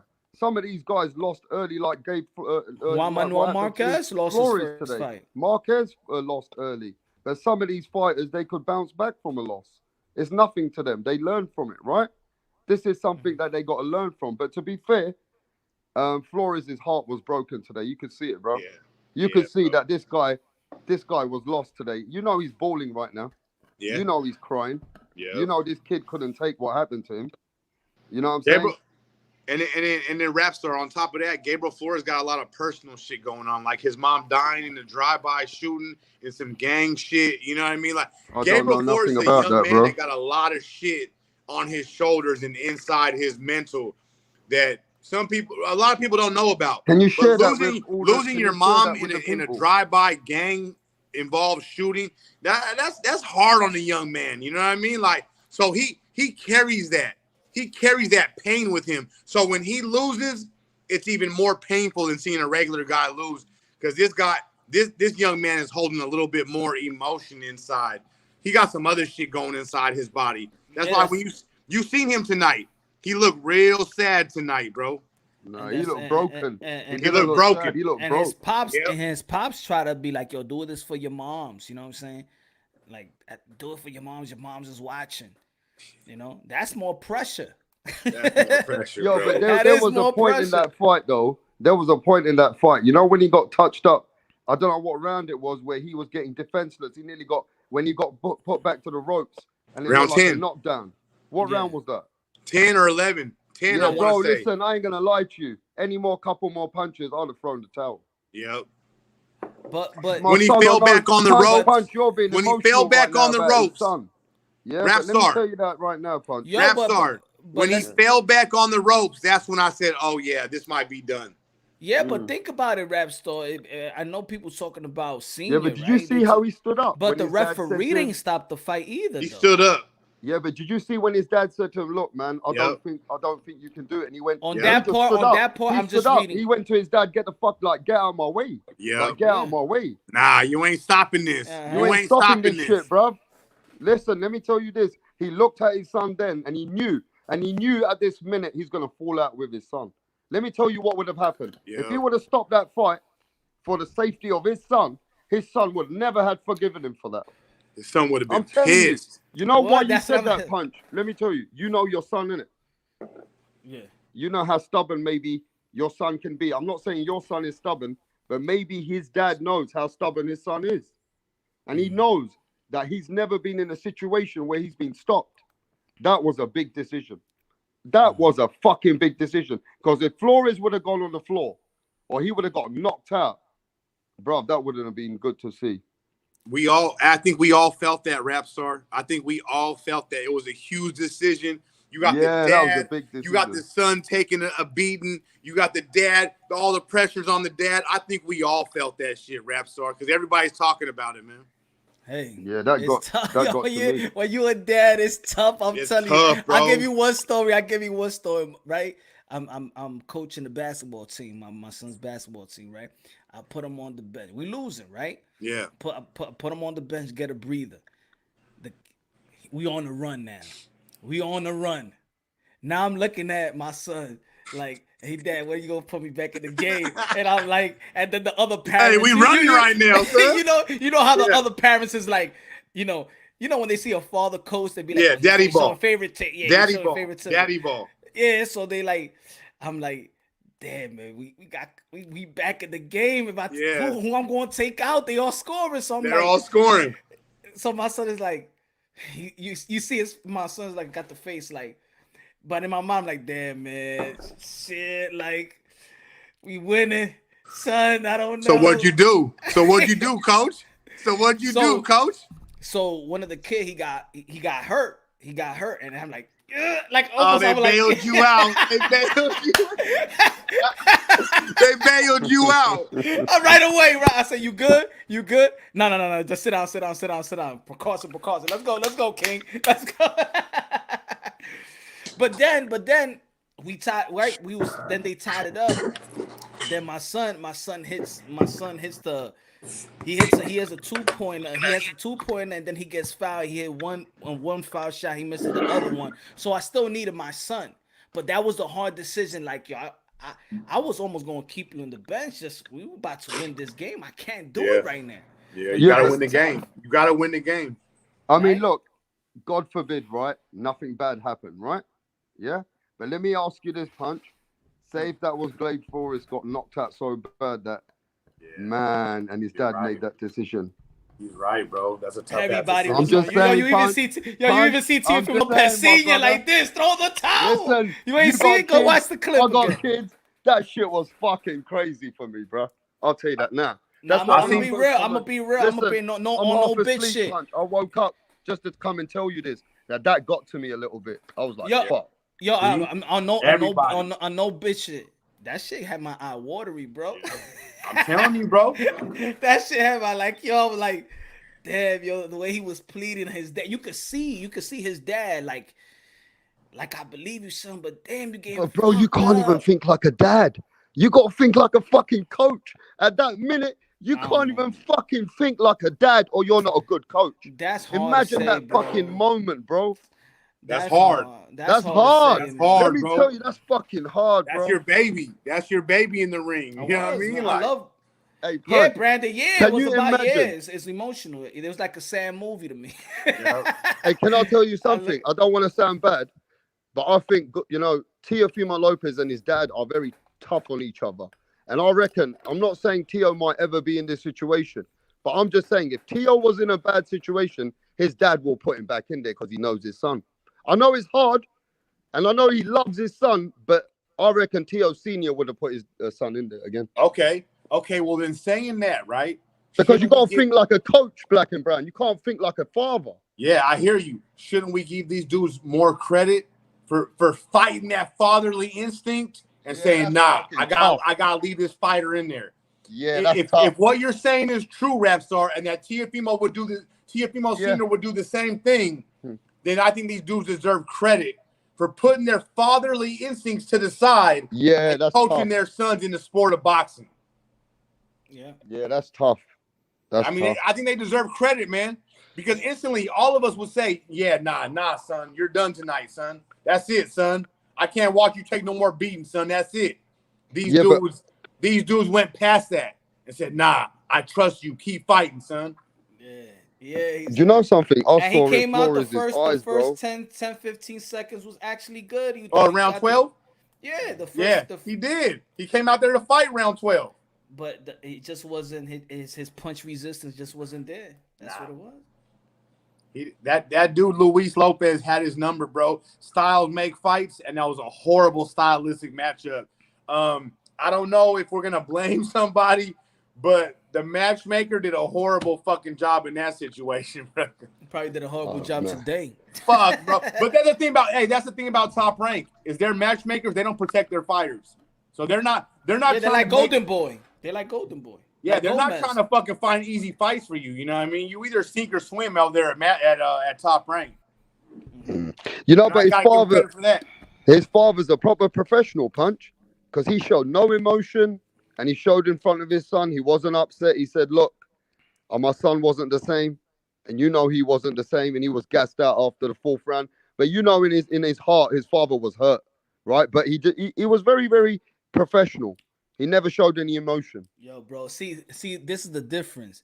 You could say think as a father all you want, but when your son is in that ring, he getting hit with them blows. As a dad, Oh, you getting hit too. Yeah. Fuck yeah. That's like when oh, when your kid is sick. You're like, and you're looking at your kid, and you be like, damn, you already know your kid is not acting normal today. That shit hurts. And Shit then when they hurts. too young and they can't even, and you can't communicate it, oh man, that shit, damn, my kid. Punch. Even at 18 years old, bro, when you got one of your 6 sons in the house, he's sick in his room, 18 years old, you're still tripping on him. You good, son? You okay? You can't sleep at night. Hey, bro, you good? You sure you good? Okay, bro, I'm just checking on you. Even from 6 years old all the way to 18, bro, when they're in your house, you're worried about them boys. You know what I'm saying? Yeah. Boys or girls, no matter what they are, you're worried about them. You know what I mean? And you're taking care of them all the way up to 18, 19, 20 years old, man. Yeah. I got an 18-year-old and a 20-year-old. I still worry about these boys like they were 6 and 7.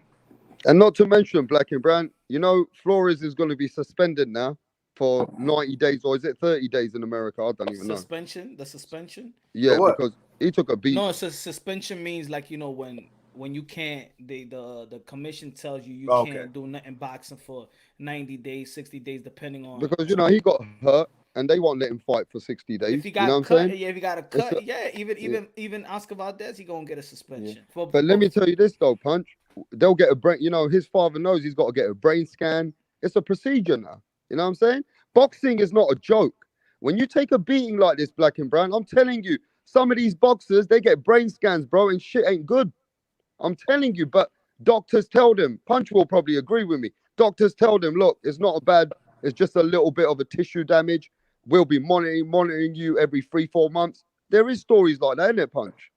Yeah, of Yeah. course. I know a story You know, real when you well. take a beating, right? Sometimes, you know what I mean? You got to go through a procedure. At the end of the day, I'm just saying sometimes it's that one bad punch. And boxing's just not, you know, this is what I'm saying. We got to respect this sport, bro, more than what I see on YouTube. You know what I mean? People got to learn to understand the respect and the ethics of this sport. It's not a joke, man. It's life. It's a life-changing sport, bro. Yeah, you're right. I mean, what's the guy's name? Rincon, right? Rincon? Which one? The guy who was brain damaged now from a boxing fight. Percharo Colon. Yeah, Cologne. Cologne. That's like rap stars pointing out the dangers in the sport of boxing. But besides what rap stars pointing out, we can go to actual fights. Recent, not even that long ago. Cologne, he ended up with brain damage. We got the lady who just died in the ring. Jeanette Cepada. Man, rest in Jeanette peace to Jeanette, Zepeda, bro. she just died inside the ring. Man, rest in peace to that young girl, bro. You know what I mean? Patrick Day just died last year. Like, this sport is real. And the Russian kid. This sport is real as fuck, man. And we can't be disrespecting these dudes playing with the sport of boxing. I agree with what Rap Star is saying. And there's actual facts to back up what Rap Star is saying. Yeah. Actual depths and Paralyzed. that we can recent. Not 5, 6, 7 years ago. We're talking about a week ago. We're talking about 6 months ago. Yeah, let's not remember. Look at Remember Nakatani with Teofimo Lopez. Let's not forget Zab Judah. He they had his last fight when he got knocked out. He had brain surgery. You know what I'm saying? That's how he retired. You know, it's a hard sport, bro. It's a hard sport. That's why we're all up in here, all fucking emotional, all wrapped up in the sport. I think if you're a content creator, that you have to be emotionally vested into the sport of boxing. You have to feel what these dudes are going through. You got to respect them. You have to, bro. If you're a content creator and you really don't give a fuck, I think you maybe might not want to have a channel, bro. You know what I mean? You got to feel for these fighters. You got to understand what they're going through, man. You got to understand how dangerous this sport is, man. You have to. Yeah, that's what I'm saying. I'm going back and forth with people on Twitter, right? and they like, oh, I'm not going to buy pay-per-view on this one. This fight is not worth the pay-per-view. This fight is not worth the pay-per-view. All right, okay. But you got a channel, right? So why you going to talk about it in your channel if it's not worth? You're going to capitalize. You're going to make money off of it. You're going to get super chats off of it, but you're not willing to pay pay-per-view for this fight, but you're going to talk about it and capitalize off their blood. Right?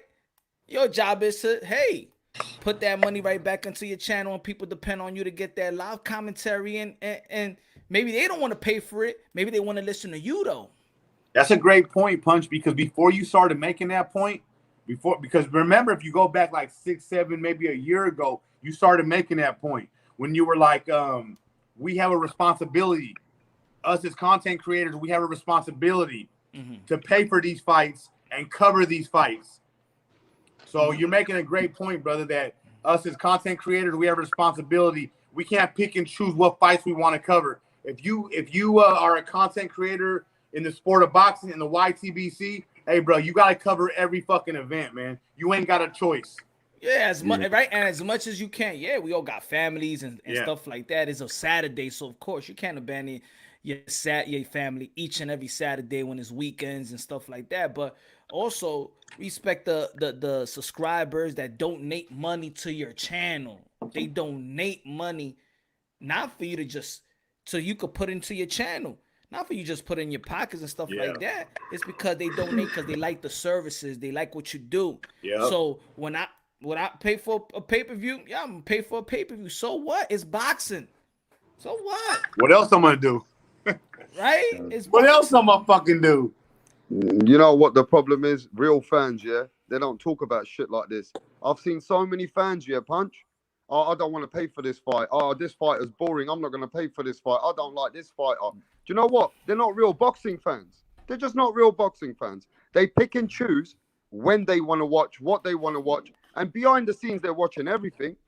But they just out there trying to downplay they be like, I'm so not gonna many buy the situations. pay-per-view, but then you running a live show talking about the whole shit, and then making videos about what happened. Yo, Javon, I ain't gonna pay for Javante St. Davis Then and they Mario, make videos about it. and then they make a bunch of videos about it. Yeah, capitalizing, and you get paid, right? Come on, man. So it is worth it. It is worth something.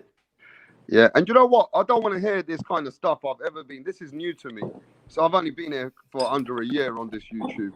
That all these people, fans and channels, getting into fighters' paydays and bank accounts and how much a fighter should get and they shouldn't get. It shouldn't be our business. A fighter should get endless money. There's no number that a fighter that we need to decide how much they are worth. The job that they do is a life-changing job. It's a life-threatening job. You know what I'm saying? And, you know, to be fair with you, some of my best fighters, if I look at them a few years ago and I look at them now you tell me now, does Errol Spence have a speech problem? Tell me. He does. I feel like Errol Spence has a little bit of a slur, right? Some of these fighters that I look up to, I see that some of the things that they take and some of the, you know, we don't see the punishment. That punishment, you got to pay a price. Remember that. There's depression. There's things that you take after getting punched up in boxing. It's a different kind of sport. So it's not our business if they get 100 million, 50 million, whatever the fuck they get. It's nothing to do with us. And we see a lot of channels these days and fans always trying to be in a fighter's purse. What the fuck is that about? Not even that. Not even just trying to be on the fighter's purse. They trying to take away from it. Like, no, you don't deserve that money. You don't deserve this. Yeah. All that beta stuff, man. Man, I see so many fights, the pocket watching gang. Yeah. The pocket if I was a fighter, gang. I wouldn't be interested in YouTube because I see so much slandering for fighters. I see so many comments and so many different kind of things where people are so negative towards fighters on the mainstream of YouTube. I see a lot of that, bruv. And if I was a friend or family or anything to do with a boxer who was in my family or friend, you know what I mean? I wouldn't want nothing to do with these YouTube fans. What do you think about that? Hey. Man, this is going. Man, I tell you, YTBC is the hood, man. This shit is the hood. It is what it is. You're gonna get the good, the bad, the ugly. It's the hood, man. It ain't gonna change. That's what it is, man. But I don't know. I mean, people going. I think people also. I think people want to talk about the Oscar Valdez testing stuff. Is because more they just want to. They want to bring up Canelo Alvarez to it. That's what they want to do. I think they want to capitalize off his name as well. You know what I'm saying? Man, do we really care? We care to an extent, and depending on the drug, right? I feel like whatever. If he tested positive, you know what I'm saying, he should get. He should be held accountable. It should be punishable. You know, but to what extent? Right now, we almost this guy. Look, today, the fight went on. A lot of people thought it was a robbery, right? But a lot of people thought that. But this guy had a chance. Robson had a chance to be a world champion. So a lot of people before this was trying to take that away from him. They was trying to take this moment away from him. He was this close to becoming world champion and being Oscar Valdez. Yep. He didn't complain about Oscar Valdez. So if he didn't complain, why the whole world is complaining? Nah, I'm willing to fight this guy. I don't give a damn what he took or whatever, man. It ain't whatever, man. I'm willing to fight. I want to become champion. All right. Yeah, but the problem is, right, and I'm really sorry to say this, but whenever there's a negative news, everybody on YouTube speaks like they know all the rules of boxing. It's like we all speak here, like we assume that we know this and we know that, but we don't know shit about the rules. We really What don't did know Bob what Arum is the say? back, Yo, of the, rap, back, of what the, did, back of the scenes in the business. We don't. We Rapstar, think what we did know. Bob Arum say? Bob Arum said today, and I want to say this to Black and Brown as well. Bob Arum said today that he's seen all these people talking in the media, but they don't know shit about boxing. At the end of the day, the rule is whatever he took, as long as he takes it out of competition and he don't take it on the night, 24 hours before the fight, he goes, he can fight. And he said, let me tell you this. This is what he was telling on the interview. He said, if the commission doesn't allow Oscar Valdez to fight while he's clean 24 hours and he's clean, they could be liable for damages and they could be sued for everything. So he goes, you people don't understand the boxing business. So see, when people tell us things like this and we're hearing all this other bullshit, at the end of the day, we don't make the rules. So the fight's carrying on because they believe that if he's clean 24 hours prior to the fight, then the law says of boxing law is that the commission has to allow that fight to happen. That's a great point, Rap. So I don't think a lot of people understand that point or even knew that. Yeah, I didn't even know that. But the truth is, Bob Arum said if they didn't allow the fight, they'd be sued and liable for all damages and everything will be on that commission. So he goes, there's procedures that take place and the fight has to happen because he's clean 24 hours prior. He goes, this drug is taken out of competition for most athletes, but you're not allowed to take it when you're actually fighting. So within these competition, are the small fine prints, you know, the small little things that they're trying to tell me. And Bob Arum is a lawyer. So how the fuck can we go against Bob Arum? So as long as the post-fight test comes through clean, then he should be good. Yeah, because he's gonna be tested again. Yeah, he's gonna be tested again. So the post-fight test come through clean, he should be good. Those should are the be. rules. I don't know, man. I don't know. The sport of boxing has crazy rules, different drug testing agencies involved, different fights, different fighters are in line with different drug testing agencies. So when it comes to the sport of boxing, man, it's all over the place. And that's why I be like, when people don't agree, but this is why I said boxing has forced us to recognize whatever we want to recognize because there is no rules. They have their rules. They break their rules. They have this. They have their bells. They have the I'm just going to recognize what makes sense to me. You know what I'm saying? That's what it is. Yeah, that's what it is. I think we all smart enough and we know boxing. We know the history of boxing. We know fighters. We know skill set. We know this. You know but you know what? This is the problem. When we report what we see, then we get hate for it. At the end of the day, we don't make the fucking rules, though, Punch.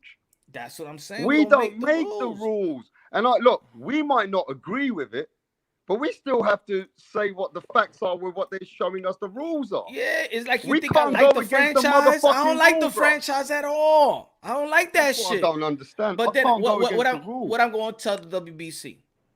Exactly. There's their rules. It's what they say. So when I be like, yo, the WBC said this, it's their rules. That's it. Just like the law, just like marijuana law. You know what I'm saying? It was illegal, and everybody was like, "Yo, but that's herb. That's a medicine, right?" Everybody thought it was fucked up. Now it's legal. And Change everybody's the law. happy. Yeah, now Everybody's everybody's happy. happy, but there's other people out there that be like, "Yo, it's still fucking bad." You know what I'm saying? Oh, Karen. What Karen? Who's Karen? What Karens are out there talking about it's bad still? Because there's that era that don't believe in weed, like that don't believe in marijuana. They look at it as a drug, I mean, marijuana is still a fucking drug in my fucking Rap city, star's bro. one of them. Listen, it's a stupid law though. You're allowed to have a certain amount of grams at home, but you're not allowed to have it outside on the street. It's some dumb law they made up over here, bro. But it's still not legal out here. In some So places, yo, you could rock and drink a beer on the outside. New York, you can't do that. Yeah, you guys are hella, man. You guys got strict rules in New York, man. So Strict tell me, right? fucking That's rules, crazy, bro. right? yeah, but see, the Yeah. rules are the rules. So it's though. almost, Look, so it's Black almost and like Brown's so telling you so in it's almost America. hold on. So it's almost like a sanctioning body, right? In New York, I can't drink with an open container. I can't Yeah. drink a Corona, right? Or have no gun. You're 3.5 years. Fuck no, have Loaded no or gun. unloaded. You guys are Straight. strict. You guys are strict as fuck when it comes to But if guns. I go to fucking Virginia or something like that, I'm cool. Yeah, you're good. It's almost like Bell Federations. I'm Yeah, recognized. yeah, yeah. I'm With the recognized as a WBC, criminal you can't do here. this, but with the IBF, you can. Yeah, I got Exactly. you, I got you. I recognize as a criminal here, but I don't recognize as a menace to society here. Hey, I'm gonna go chill over here, man. I'm gonna go the IBF route where I'm good at. Yeah. Right? I could drive. In New York City, I gotta drive 55 miles per hour. Man, But if I that's go just to dumb shit, if I bro. go to damn Utah, I could drive 80 miles per hour and be good, right? I ain't breaking the speed. Hey, listen, let that's me boxing. make you laugh. Let me make you laugh. In England, in London, you get arrested for a joint if the cop don't like you. Yeah? And listen, you can get arrested for a little penknife. Little fucking penknife, they can arrest you in fucking London, bro. Fuck a gun. So can you imagine different rules for different places? And you'd be laughing at the rules at somewhere else. You know what I'm saying? Yeah. The law. It's just crazy, bro. And then what about if you be like, nah, man, I'm from Texas. We could carry out here, and you in New York Yeah. City, and the New York City cop be like, the fuck, I don't give a fuck. We don't recognize you. We don't recognize your law. It's the same fucking shit. That's why I say boxing translates to life itself, bro. It's the same shit. Hey, listen, I was reading the other day, Black and Brown. There's been people executed in China for fucking marijuana. What the Horrible. fuck? Hey, In some Ioka. countries, That's bro. horrible. In some Ioka. countries, if you're dealing with fucking cannabis and you're getting killed for it, That's what the Ioka. fuck is that about? Remember, Ioka was about to be banned from Japan. Bro, You talking about the boxer Ioka? Yeah. Not the pound for pound champ, Ioka, right? Ioka that fought Tanaka. Yeah, They yeah. found he just weed he in just his fought system. Last week. The guy who just fought last week, Ioka. You got him in your No, top. not 10 pound? Ioka. The one that Oh, fought Ioka. Tanaka in New Year's Eve. Yeah, the guy who beat Tanaka. Yeah. You got him in your top 10 pound for pound, right? Same Yep. guy? Yeah. Same guy. Yeah. Okay. He I just got wanna make banned. He sure was it going the to get same banned guy. in Japan because he found marijuana in the system, and Japan got strict rules. They're going to ban him from Japan That's crazy. That dude's a hell of a fighter, man. for yeah, weed. but there's different laws in different countries what you could never ever tolerate. Look at the girl. Look at the Olympic chick. The Olympic chick. Hey, listen. That was our gold medal right there. And look, Can't just because believe of they did her marijuana. like that. Listen, one of my homies went to Singapore. Have you ever heard of the laws in Singapore? You're not allowed to ash a cigarette on the fucking street. If a cop sees you, he's arresting you. You can't spit on certain streets. It's just different laws and different places, bro. And you got to adapt to a different way of life in a different place, innit? That's how it is. My advice to everybody is move to California. You're all good over here, baby. Don't worry about it. You're all good over here. Now, Dan, what was the question I was going to ask? I'm going to ask y'all this question, right? Let's go. Let's hear it. Does the WBC favors Latino fighters? I'm gonna say no. Instantly, I'm gonna say no. They do favor black and Latino fighters. I will say that, not just Latino fighters. I mean, Charlo got a free belt. Devin Haney got a free belt. What are we talking about? You know what I mean? If you have a fan base, Gary then they're Russell, fucking with Gary you. Russell could stay off for like I don't even remember the last time he fought. Yeah. If you have a fan base, the WBC will fuck with you. It's not just Mexicans or just blacks. If you got a fan base, they want a belt around your waist. That's how I feel. What about you, Repstar? No, go ahead. Say that again, bro. Does WBC favors Latino fighters? I mean, let's keep it real. The WBC's had majority fighters from all over the world. If you look at their champions, they have had all kinds of champions who their champions have been represented from everywhere, bro. From Ali, from Tyson, from every kind of fighter. From I think it was Nigel Benn had a WBC. I know Chris Eubank Sr., one of them did, right? We had so many fighters from everywhere, bro, who've represented WBC. So how can we say that? I mean, at the end of the day, if it seems like because of this Oscar Valdez situation or the franchise situation, then maybe things are looking a little bit like how come the Latino fighters got franchise and Oscar Valdez is getting a blind. But now we're realizing the truth about the laws of boxing. It's not the WBC. Bob Arum's telling us that the fight had to happen because he's clean 24 hours before. How do you feel, Punch? How do you feel, Punch? Punch, how do you feel about the belt? I think it's all money. I think this is prize fighting. Everything is generated by money. I think like you just said. I think if you got a fan base, you might get favoritism. Hey, you know? Floyd Mayweather was the WBC fucking child for a long time. Remember? Yeah, he got favoritism. Floyd Mayweather was treated like royalty with the WBC. Yeah, they want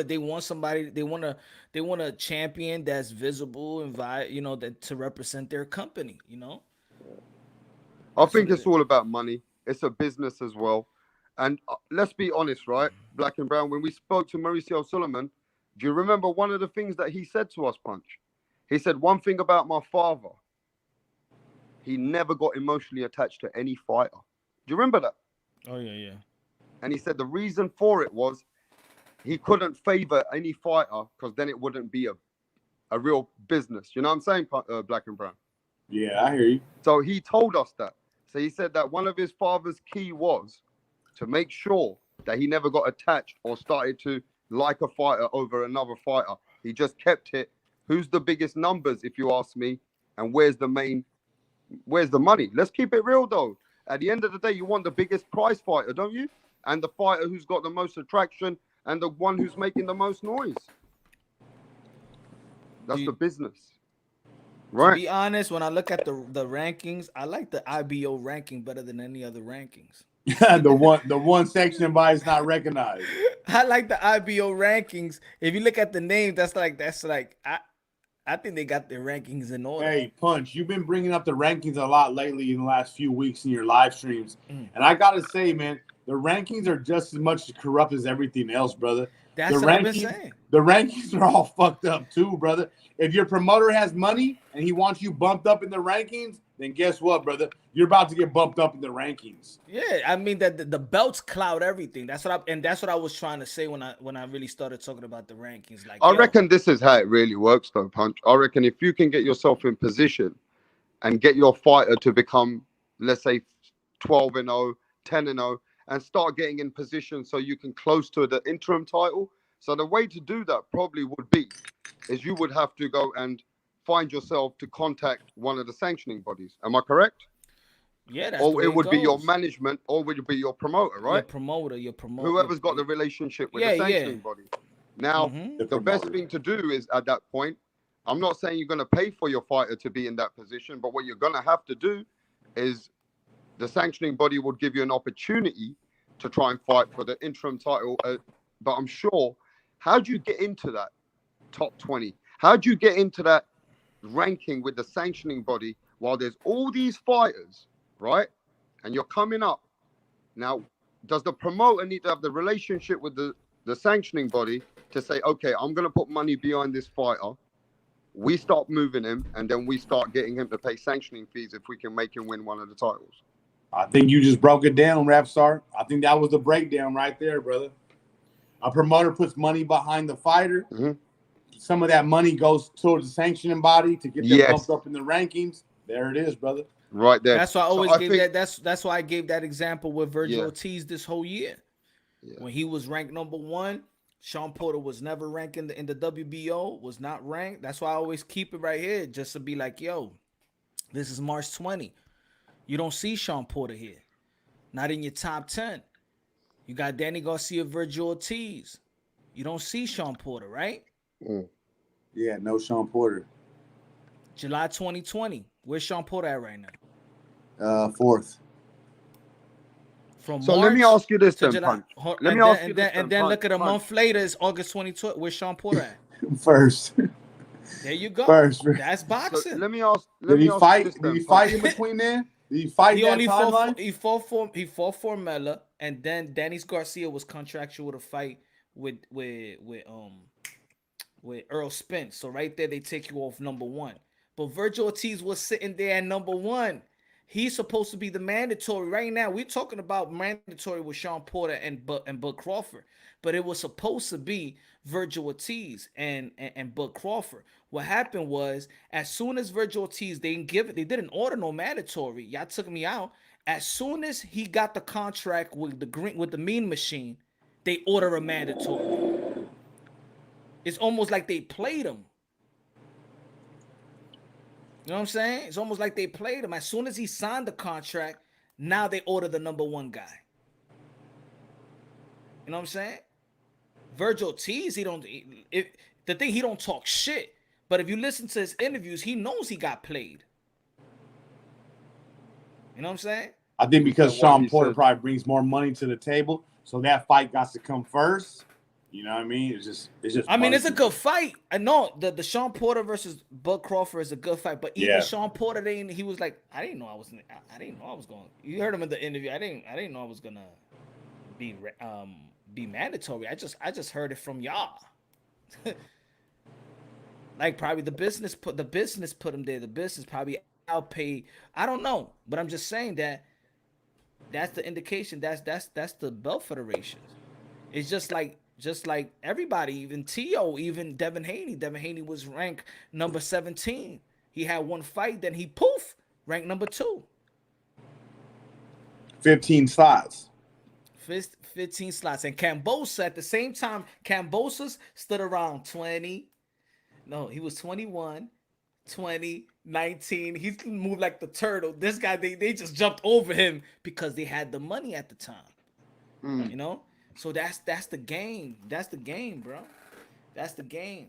But people just worry about the belts, but it's all about the belt. And you think the WBA recognizes what the WBC is doing, or vice versa, or WBO or IBF? No, because you're not Look at the paying ranking. it. It's all different names.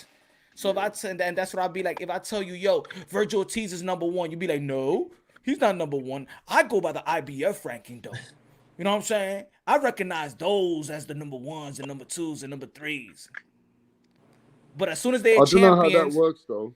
I think if you beat an IBF top 5 opponent and you're a WBC world champion, I think at the end of the day, automatically, right? If you're in the top 5 in another sanctioning body, right? You're not in the top 5 in the other sanctioning body, but the number 1 and number 2, they should be recognized in other sanctioning bodies, though. Punch. I'm talking not about the top 5, but the number 1 and number 2.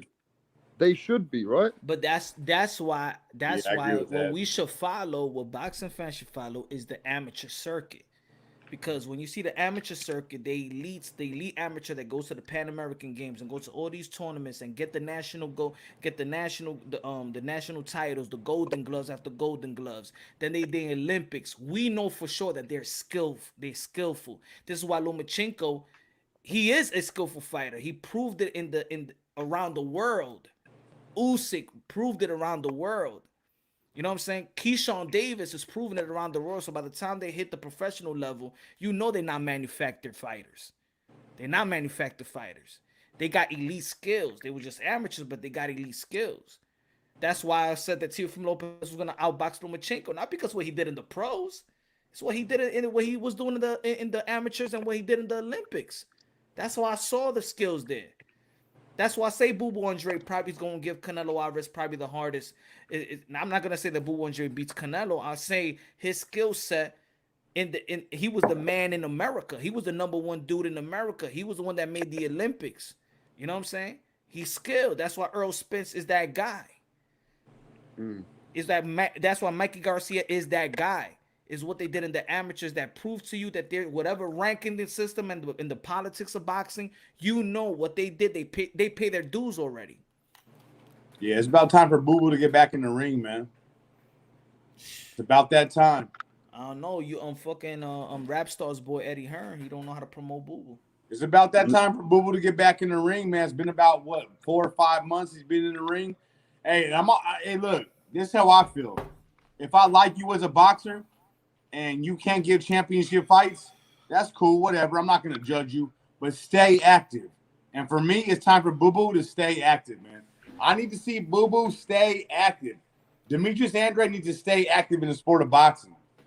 If he can't get the champions, he can't get Triple G, he can't get Charlo. Stay active. Keep your name ringing in the sport of boxing. Facts. Problem with Boo Boo is he's 33 years old.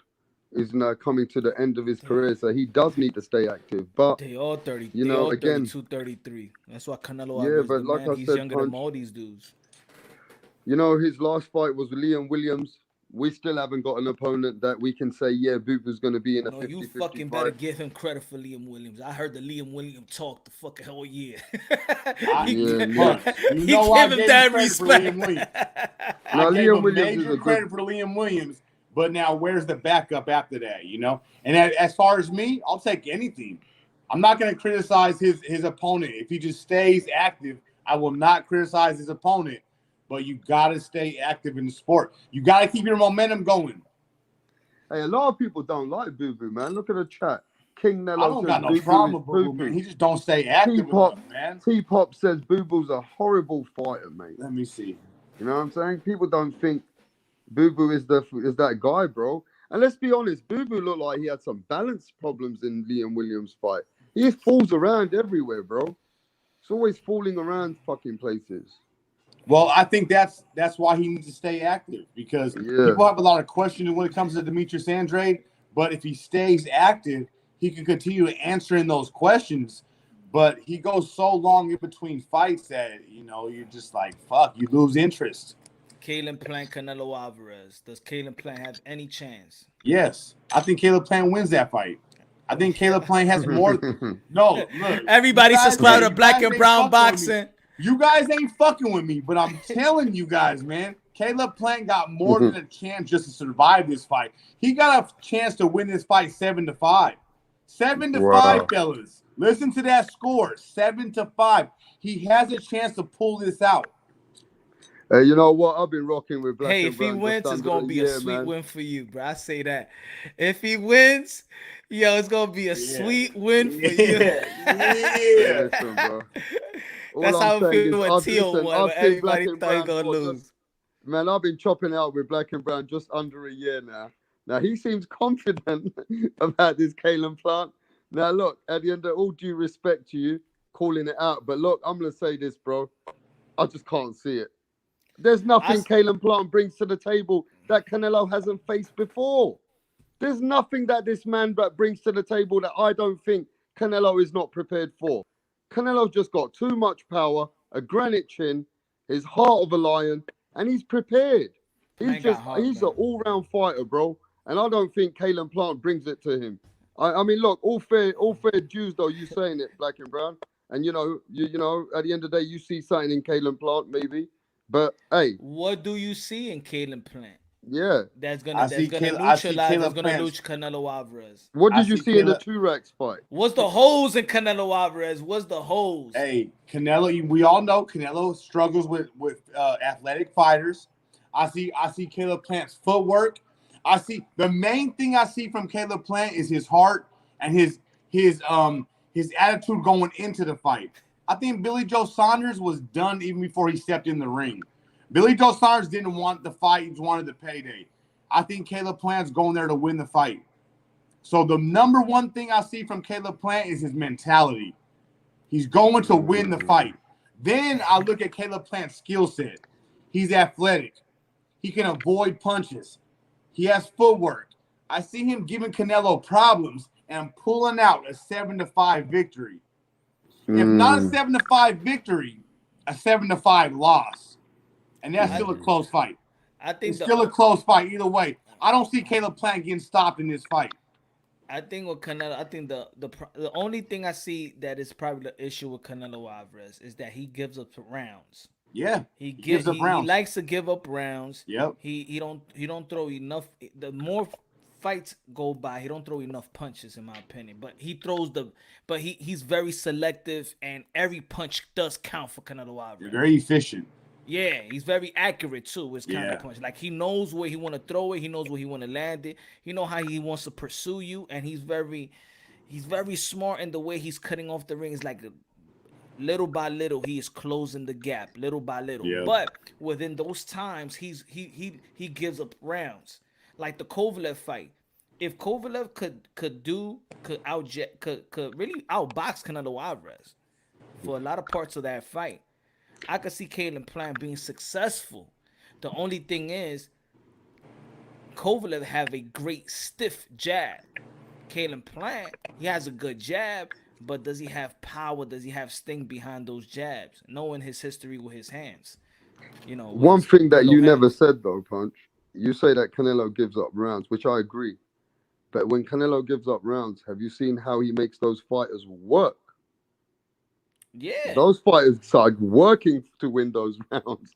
Now, if you win a round of Canelo, he's going to make you work. He's going to make you. And he will make you pay. He'll make you pay.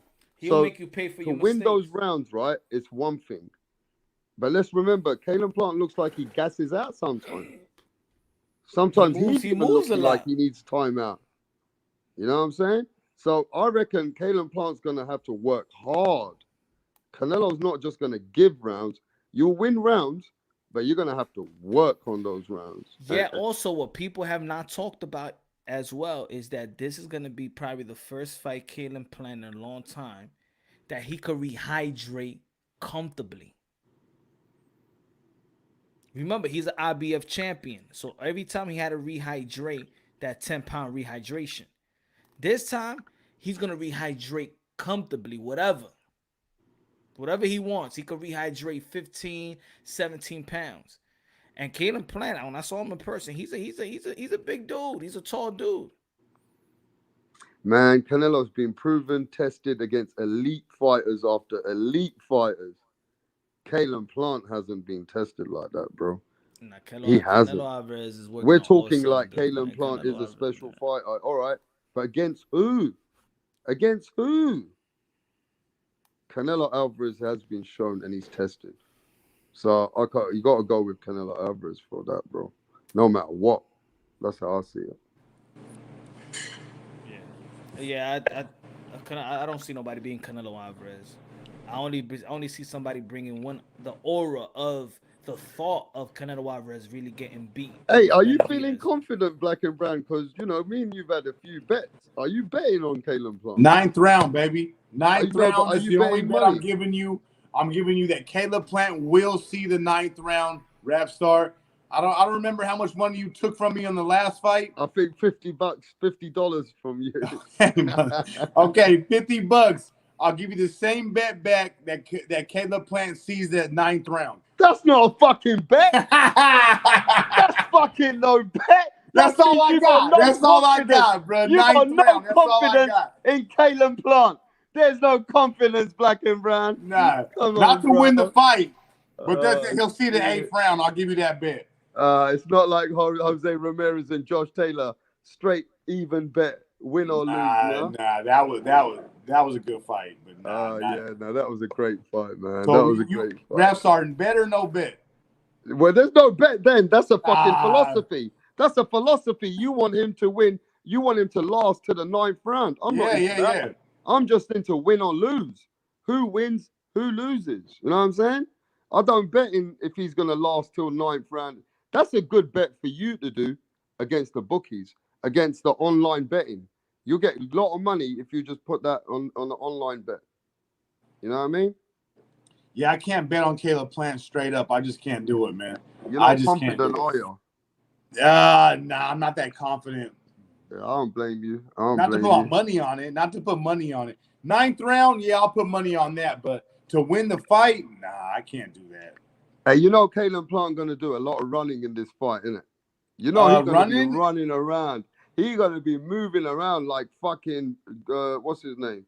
He's gonna be moving around everywhere, Punch. Like Rigondeaux? No, not like regular. He's gonna Not be that trying. bad, huh? That's a lot of moving without doing nothing.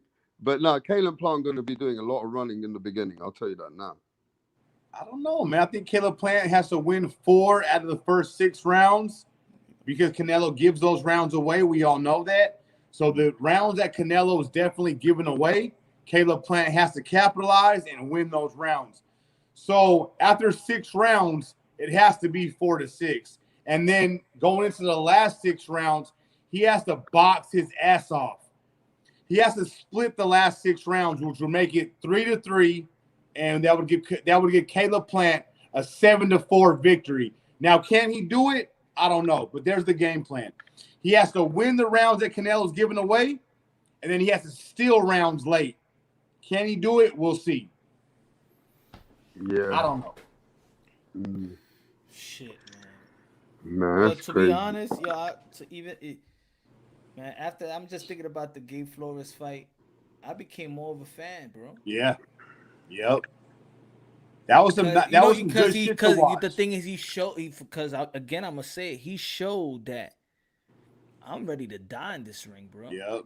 Punch. And we got to see the father-son relationship firsthand, bro. Firsthand. Us as fans, we got to see that shit right in the That was a movie firsthand. clip for me, Punch. What I want, this a message for everybody, man. What I want is, man, don't abandon this kid because of this loss, man. We do that shit for fuck. We do this shit in boxing a lot, bro.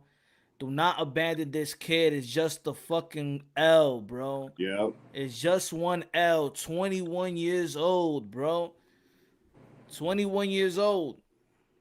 Facts, man. So many great fighters are lost. He's allowed to experience, to grow and experience, certain downfalls, man. He young, bro. Yeah. And he's dedicated to the game. He ain't a knucklehead either. Yeah. Yeah, that was a tough one for me tonight, man. Everybody knows I'm a huge Gabe Flores fan from my same area, but that was a tough one for me tonight, man. That was a tough one, but hey, it's a sport of boxing.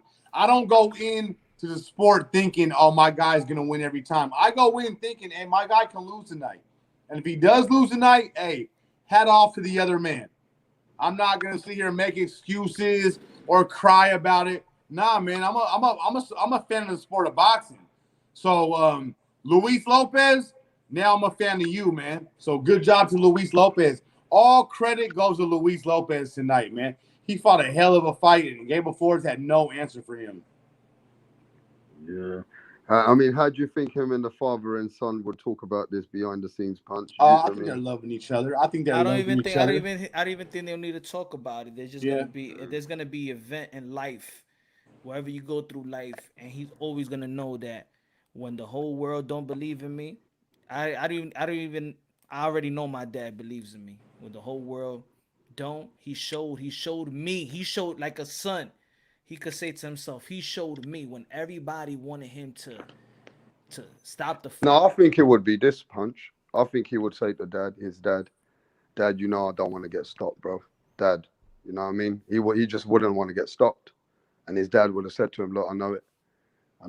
And he would have said to him, look, we're going to win. We're going to learn from this now. We're going to come back 10 times stronger. But I think that little barrier where he knows that he told his dad, I ain't getting stopped out there, bro. I ain't getting stopped. No matter what happens, you let me go out on my shield. And I'm not saying a victory, but, it's a killer instinct between him and his dad now, Yeah, no, Rapstar, look, I think you're right. And I think that it's a situation between them two. Yes, a moral situation. Tonight will go down in their lives. They'll never forget tonight. No. And we got to witness that. Us as boxing fans, we got to witness that firsthand. But tonight, them two as a relationship, father-son, they will never forget tonight, man. And us as boxing fans, we got to be a part of that shit. And when people could understand for the content of it is, his mother passed away. In a His drive-by. father is Yeah, all but he I don't got. even understand that. You need to explain to all the casuals and the fans like me His that don't father. know So about this stuff. at that moment, his father's all he got. Yeah. How did his mum die in a gang? In a drive-by like that? gang-related drive-by shooting, bro, because Stockton, California is a crazy-ass town, bro. And these motherfuckers gangbang for their whole life. You don't just gangbang while you're young. You gangbang, and that shit stays a part of your entire life, bro. You are never out of it. So you as a man, you join a gang because you have no choice. You were born in that area. So now you're gangbanging. Hey, guess what, bro? Your son's now part of that. Guess what? Your wife is part of that. Guess what? Your daughter is a part of that. It's a lifestyle that some people don't understand, some people will never get, but it's such a real ass part of life, bro. This dude lost his mom to a drive-by gang shooting. People can't even relate to that type of shit. Mm-hmm. But him, he handles it in stride. That's what it is. That's my life. That's what we live out here. That's what we go through. But for Yeah, some people, they don't understand that shit, yeah, bro. Hey, that Punch, corner. let me ask I'm, you I'm this gonna even though. go after the live. I'm gonna even go back and check that just to see the corner, cause it was a Yeah. lot of element in that corner. You Yep. feel You're me? Yeah, right. Just Punch, that's what got to me today. After all this, I've never been that way, yeah? And it the did, first thing bro. I It come on got. this I'm It, gonna channel, be it yo. got that me got too, to me Punch. today a got little It me. bit. got me too, bro. Yeah. It got Hey, me. I don't listen, give a Punch, fuck. let me ask you this though. I'm man enough to say that shit got me. My eyes got watery. I had the Yeah, goosebumps because you know I it don't even. just I woke it up out of relate bed it. coming on this shit, bro. But listen, let me ask you this. I've seen a lot of fighters. I've seen a lot of fighters since I've been watching boxing from a kid. They've always told their trainer, even if they're losing and their fucking eyes shutting down, they say, no, no, don't let me go out like that. Please don't let me go out like that. Let me just lose, but let me at least go the last round. Let me ask you this. Do you think for a fighter, even if he's losing all that fight, for him to stay in that 12th round, it's a moral victory to himself? Yes. Yes. Yeah, Yes, bro. Moral victory. Yes. It's a moral victory to say, Yep. I lost, but I never got stopped. I Is that never what got it is? stopped. Fuck yeah, Rap Star. It's a Yeah, moral that's a big victory. victory in your own personal you heart get and you soul. and you also get respect from that opponent. Like yo, I'm hitting you with all my best shots I could give you, motherfucker. You ain't going down. Mm. That's the scary. To be honest, maybe not in the boxing ring, but be in a street fight. Have you ever had somebody with your best shot and the dude be like, "Hey, come Laughing at you. on"? Do you I'm remember like, even Paulie yo, this Malignaggi? motherfucker gotta be on Yeah. coke. I remember Exactly, when Punch. Exactly. This motherfucker tweaking or something? This motherfucker This tweaking? I just hit motherfucker this on motherfucker coke, with my best son. shot. He laughed at me. that's Yeah. why, if you remember, yeah, Buddy McGurk said, I love that guy, Paulie Malignaggi. I remember this very, very clearly. But Paulie Malignaggi hated Buddy McGurk because he told Buddy McGurk in the 11th round, let me get knocked out, but don't stop me against Ricky Hatton. Do you remember that? And they were getting mad. And he goes, don't stop this fight. And when they stopped this fight, he never forgave Buddy McGurk. He left him. And Buddy McGurk said, I love him like a kid, but I know why he's doing this because no fighter wants to get stopped. And he goes, I had to do it. Yeah, he did Eh, it, and Yeah, probably that stayed with him. yeah. Guess who's the trainer of the Russian kid that died? It's like Buddy us, though, isn't McGurk. it? Black and brown or punch. If Buddy we're was having the a street trainer, fight, just say you're having a street and fight, he let him get beat like that. yeah, or just say you're having a 3-round fight, and you're getting beaten the fuck out the first 2 rounds. In the back of your head, you're thinking, "Fuck it, I want to stay in this one more round, innit? It's one more round, man. I don't want to get stopped." True, though, innit? Yeah, I you mean, don't then want to it get is a stopped. contradict. Let's be then. Then there's a contradict of what a lot of people have been saying with the Deontay Wilder situation. A lot of people felt like they should have stopped the fight. You saved his life. So people could turn that shit around on people like me that felt like I'm saying he could have stopped the fight. Gabe Flores Sr. could have stopped the fight. But it was for me it was just something else. It wasn't all about the it was ego. For me, it was like when I was watching the fight. Y'all look at me in the live commentary. Yo, he getting beat. Damn, Flores, Gabe, my guy, cover up. Put your Cover hands up. up, Put your man. hands up. Put your Fuck. hands up, yo. Yeah. Come on, Gabe. But then when you saw the fan throwing the towel, I'm like, fucking man. Nah, Don't it ain't stop that it, Dad. bad. Don't You're stop like, it, it ain't Dad. that bad. Like, don't stop it, Dad. Yeah, don't Don't stop give it, everybody Pops. else that validation, man. No. And then that last round, let's go, Gabe. Come on, you could do it. Come on, man. Put them punches together. Oh shit. Come Yeah, but Punch, because we know boxing so much, yeah. I'm just saying, God forbid, it's not you and me. But if that was your son, man, I'd have to talk to you behind the scenes and say, look, Punch, I give you a lot of respect. You didn't think like a dad. You had to think about him and just let him go out on his shield. That's a hard thing for a man, Punch. Of course, That's a because it fucking hurt. hard You could thing. see it. You could Yeah, see it that's a in his hard thing, father, man. man. That shit was hurting him. It 'Cause if I was talk hurting to you him. like That a wasn't a dad, regular man. trainer. He couldn't be. Yeah. You can't. Yo, like I said earlier when we got on the panel, you this notion of you gotta just shut down the father. You can't. You can never do it with your can't. child. You You can't, can't bro. do it. You can't. You're not a machine. You're human, man. And shout out to Gabe Flores Sr. tonight for putting that shit to the side, Punch. Because he did, bro. Because he could have stopped that shit in the 10th round. He could have stopped it in the 11th round. He could even stop it in the 12th round. And he didn't, bro. He trusted his son. He put it on his son's heart. And his son pulled through tonight, man. Yeah, man. He didn't get stopped either. He didn't get stopped. It came close, but he didn't get stopped. And if anybody want to question the father, the referee didn't stop the fight. The referee didn't Yeah. stop the fight. You know why they didn't stop the fight? People don't want to mention that also. Hey, He let me kept tell you, it swinging. was They that only close. stop the fight when you're not swinging anymore. Yeah. When you just taking punishment. He's swinging back. He's just not there just taking the licks. Anyway, man, I'm a bigger fan now, bro. I can't wait to see his fight next. Yeah, hey, that's crazy how boxing works. Aren't you a bigger fan now? Can't you? You can't wait for the bounce back, right? Yep. Yeah, I That's how can't. boxing And works, because the way he took his lawsuit, because Yep. that also relates, right? Yes. You don't like the sore loser. Like, Nope. oh man, well, nah. You gave it up to the guy, bro. You said, man, the dude deserve a title shot now. That's good. That tells me that you humbled. And What it's do you not- say to some people who have said that his dad should not be his trainer? I've even started to see that now. Man, fuck that. I feel nah, man. His dad, you know how That's when boxing that's world when is. I get. You That's know when I what get. boxing I'm world's gonna gonna say? start a rant, yo. You know how they are. You know how they are, bro. You know. I'ma start a Don't rant. get him started, Rap. Don't get him I'm started. gonna start a rant, man. When it comes between father, I'm gonna tell you, man. I'm a father. I feel like I'm a fatherhood advocate, bro. I hate when people try to get into the father. You know how this society is, man. Nah, man. You leave the father and son because that's a bigger bond. People don't understand that. That's just a bigger bond, man. You leave that Hey. alone. Let the son make that decision, but don't. Come on, man. I hate that. I just I know. hate that. I know hate that. Punch. Hey, I know Punch hates it, but I'm gonna be open to the situation, Rap Star. I say, hey, I'm open. If he wants to move on to a new trainer, I'm open to the situation. I'm not totally against it. If you want to move on from your pops can only take you so far in a professional sport. If it's time to move on, maybe it's time to move on. I'm always open to that situation. I'm not going to shoot it down. So I'm a little bit opposite from Punch in this situation. I say it's not even that because you could say bringing help.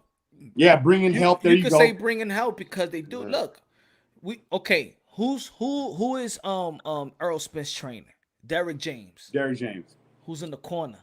His dad. Is it his dad. pops? It's his Yeah, pops. Yeah. he's the second hand. There you go. You feel me? So yeah, he's his trainer, but I'm still in your corner. Yeah. I'm still giving you little instructions here and there. Henry Garcia. Eddie Reynoso the trainer, but Henry is still there. Henry's He's still in there. the corner. Yep. Garcia is the trainer, but Virgil Ortiz Sr. is still going to be in the corner. You know what I'm saying? So it's not like fire your trainer. You could move him to another spot, you know what I'm saying? Make him the second hand, but maybe these kids still need that voice. Look at Bill Haney, Ben Davison, Senior, Mayweather Senior, Mickey Bay, and it's still Bill Haney. They're in the son's corner. So yeah, you could. You don't have to fire your father because he's not doing anything wrong. Look at with Crazy Angel, Angel Garcia. Yeah, but in Philadelphia, who was helping Angel Garcia as well? Richardson. God rest his soul. Nassim Richardson was helping Angel Garcia as well in Philadelphia. So yeah, it does take a village to build a child as well, and as a fighter as well. It takes a village too, you know. Yeah. Look at my Rubio helping Teofimo Lopez Senior. I'm okay with that. But when people say, "Yo, fire your father," fire him, okay, fire him, bro. He's successful. Yeah, I would never say fire your father. I would just say let's bring more people into the camp. Maybe the father takes a higher role, like a like a managerial role. I would never say fire your father. I would never say fire their man that got you there. I would never say that. I would say bring other professionals in to the camp, but never fire your father. I would never say that. The father just takes a higher role. You know what I mean? To fire your father, that's a totally different conversation. I would just think the father takes a higher role. You bring a trainer in to work with the fighter, and there you go. That's about it. But to fire your father, that's a come on, bro. That's fucking And going then and deep. then the and then the fathers, certain fathers, that they find the trainer that they want. There you go. There you go. Keith The father Keith just takes a higher role. Yeah, I got you, Punch. I got you. Keith Thurman's dad found Ben Getty. There you go. There you You know what go. I'm saying? Yep. Who else? Um, just like Derrick James with Earl Spence' father. He wanted Derrick James to train his son. You know, Yeah. look at the Charlo brothers. When on the come up, the Charlo brothers was trained by their father. Is I He it? never got knew that. yeah. How He come look we've he. never I seen saw his his father? father. Yo, I've he look. seen their mother. I've Nah, never seen their father on any TV he or was interview trained or by the nothing. in the amateur throughout the whole amateur and stuff. The father was the trainer. But He where's look the young. father now? He look younger than them. That's why you don't notice them. You don't notice him. When I saw him in San Antonio, I'm like, oh shit, I didn't even know that was the dad. He looked fucking. Oh, his He looks dad's as always young there. as them. Yeah, he His was dad's there. always there. His dad is always there. I've never seen him Charlo's on an father is interview always or there. nothing. Okay. Yeah, he's always around, man. So it's a different it's a different boxing is look at the Mayweathers. They're a family, man. That's a family business right there. The Guerreros. If Robert Garcia couldn't show to the fight, who showed up? His dad. His And dad. his dad is retired. Yeah. You know what I'm saying? But he's there all the time. What Look dad at you talking about? Yeah, what dad you talking about, Punch? Robert Garcia. Oh, Robert Garcia. Michael Garcia's dad. Yeah. Robert Garcia. I thought you were talking about Guerrero's dad. Ghost Guerrero. Ghost Guerrero's still there. Well, if you remember, if you look back at the last card, he trained two fighters on that Yeah. card that night. Mm-hmm.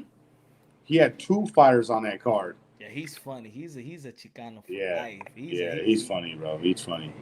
That's him though. You know when you see people off the camera, how they act and how they Yeah. talk, that's him. I could respect that. That's him. Teofimo Lopez Senior the same way. Yeah. You know, don't forget Oscar De La Hoya's father was around as well all the time. I mean, don't you at some point think like if you're a fighter, you need your dad? If you have your dad, if you were lucky enough to have a dad, and then you join the sport of fighting, whatever sport you join, don't you feel like you need your dad? I feel like you would need your dad. You know what I'm saying? If you have him, you need him. I think the sons become a rebel and be like, nah, they want to probably accomplish certain things outside of their dad, and then they come back around like Floyd Mayweather did. Came back around. You know what I'm saying? I need my dad in the corner. I'm starting to get hit. You need pops in the corner, man. playing some type of role. You know, if he's not the head trainer, he got to play some type of role, man. Because if you're very cautious about everything and you're looking around, let's say Mayweather Senior is the only one that's not a yes man in his life. It seems like Floyd Mayweather Senior is the only one that's gonna tell his son straight up what's going on. Everybody else is yes man. From girlfriends, everything. Everybody's a yes man. Mm. So, How can you not trust your father's the only person you're gonna trust the most? You're gonna trust your father's voice, regardless, even if the trainer's better than your dad. but most of the time, if you've been raised with both parents, you trust your father's voice even more than your own mother. Mm. Shit, my father tells me go to the store, and my mother tells me, "Yo, go to the store." I mean, like, come on, mom, come on. My father tells me go to the store. I'm running. I'm running to the store. Shit.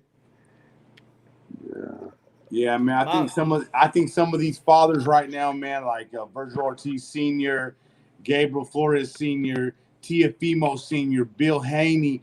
I think some of these fathers are doing a great job right now, man. They're doing a great fucking job, Punch. You always point that shit out, but like some of the guys that don't get no credit, Gabriel Flores Sr., Virgil Ortiz Sr., they don't get no credit, man. Even Henry Garcia don't get no credit. But Henry Garcia works with other fighters, not just his son. Yeah. Yo, I've even seen Henry Garcia be the main trainer in Frank Sanchez's corner. Is yo, it? yo, remember and look Virgil T Senior trains Chris Cybar, the chick. Yeah, these dudes ain't Is getting she a enough chick? recognition, but they're doing a great Is job. she a chick? Yeah, she a chick. Come on. Yeah, oh yeah, she your chick. Who, Cyborg? Yeah, he called her a chick. Yeah, she a chick. I mean, I know that's an American word, but I would have thought a chick's a chick, bro. But anyway. You know, Punch is a sexist. Hell Okay. no, you crazy. I love the ladies, man. Yeah, he likes the ladies man. more when it comes to the ladies, bro. Fucking hell, man. He about to hit that fucking Trump talking point. That's Yeah, what it yeah, is. exactly, bro. Exactly. That's where we're going next, bro. Hey yo, they trying to get Obama for Tio. You see that shit? They trying to get Obama for Tio. Oh shit, man. It's gonna be entertaining, man. Well, your boy Donald Trump's on the next Triller card, isn't he? Yeah. Donald Trump's coming in, yeah? As That's a his element commentator. anyway. How That's do you his feel element. about that? He's coming as a commentator. That's where I he mean, should be. That's his element. He is an entertainer, man. Now, he is Apprentice, entertaining. man. That's what he is. You know. Hey, did you see what he said? He goes, I would knock Biden fucker. He goes, he would knock Biden out. I love that type of shit. I don't, hey, look, bro, I don't want to get into politics tonight. I didn't like the man as a president, but as a regular American icon, hey, bro, I got no problem with him. He's entertaining. He brings action. You know what I mean? He says funny shit. I got no problem with as an American icon. As a president, I really didn't like him too much. But like this new shit calling out Biden, I think that shit's funny as fuck. I think it's good it's just good for everybody around. You know what I mean? Like I don't got no problem with him calling out Biden. I want to see Obama versus Trump. Man, let's make it happen. Let's make it happen, Triller. Let's make it happen. Let's go, Obama. Start training. Shit, that would be yo. That would break records. Shit, that would be nice, bro. Yo, that would break the record, man. I compared Obama to Devin Haney. What you guys got for Trump? What you compare him to? Let me see if I compare Trump to any fighter, bro. Kovalev, better BF. What you got? I compare him to fucking white chocolate. White chocolate. Who white chocolate? What's fucking, his name? The young what's the kid. dude's name? I forgot his real name. Malecki or something like that. I forgot his real name too, bro. Nah, I know white chocolate is though. Yeah. But nah, not no white chocolate, bro. White chocolate's too pretty, bro. Donald Trump had to throw his weight around.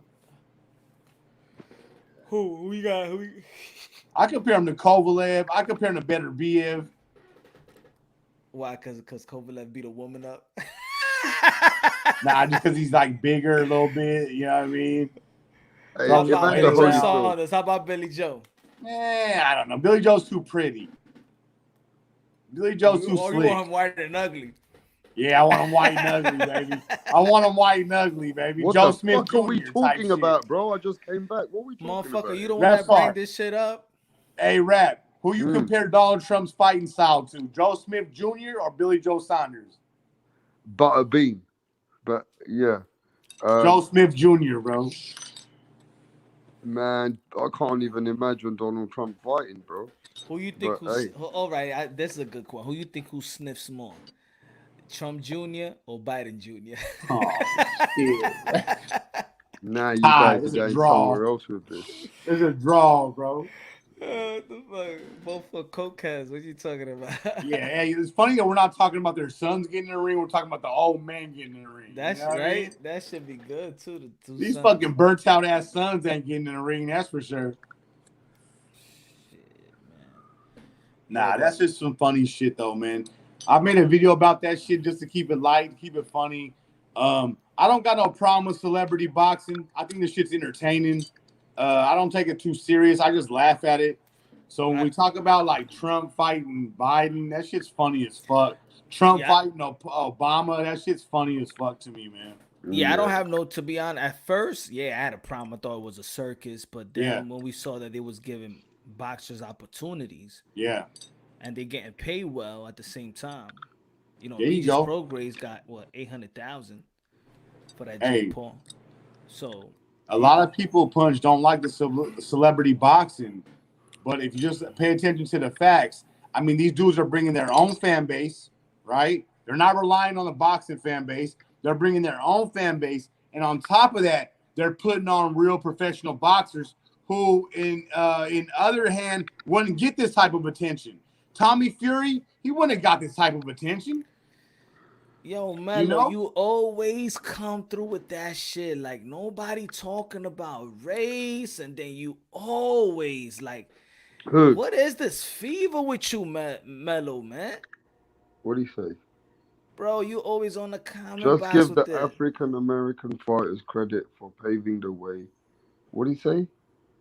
You're fucking. He wants to have a history. He wants to have a history conversation. Not interested. Hey, Punch Drunk, end this live and start a new live and call it History and Boxing. Right, man. I gotta probably maybe we gotta open up a new segment on the yeah, Sunday, bro. You gotta start a whole new live. I do think like just one just a live like a Sunday and just talk about all the race stuff you want to talk about, bro. Everybody. Racism Sunday. Race. What are you mad about? What fighters? Oscar Valdez, right? You still mad at Oscar Valdez? Y'all bring it as a race issue. Adrian, damn, man. Like, yo, y'all don't. Fuck, man. They love that shit, bro. They love that shit. They love that talking point, bro. Yeah. That so shit you want me to give y'all? You want me to give the? Yeah, man. But how many times do you want us to give credit? Like if we're not born in school knowing about this, like. I mean, Punch, don't you? Hey, look, don't you think like this? Like, hey, if we just ignore that shit, if we just move past it, can we stop focusing so much on race or racial divide? Can we just ignore it and move past it and not even acknowledge it? I mean, that'll help too, man. That's what the more we hold ourselves back, is the more we're holding ourselves back. Let's move past that shit. That shit's to me, in my opinion, that shit's beaten. We beaten that shit. Black and brown people have beaten that shit. So why do you keep on bringing that shit up? To me, it's like beating a dead horse. You know what, you know, Mello, with that talk, I'm gonna be honest with that. You know what I'm gonna be honest about? That probably you're not gonna get. You igniting a whole new people that wasn't even on that type of time. You igniting people are igniting the Latinos. You know what I'm saying? You know. To be fair with you, man. No, I'm gonna be real. There's certain things that Latino don't deem racism that we don't care. You know what I'm saying? But I think Latinos has given a lot of people a pass. And me seeing this Oscar Valdez and stuff like that, and me seeing the tweets, me seeing the tweet of Kalen Plant putting the tacos up. A lot of people, y'all been getting a lot of passes with the tacos and the burritos and all that mess. Y'all been getting a lot of passes. And guess what? Latino gonna put that card the same way. What you said? What you said this? What you said that? I'm saying like, yo, like, stop with that shit, man. Yeah, but I don't understand what's going on your side over there. I mean, you guys are all American, but it's like you don't want to unite. I'm not saying you don't want to unite.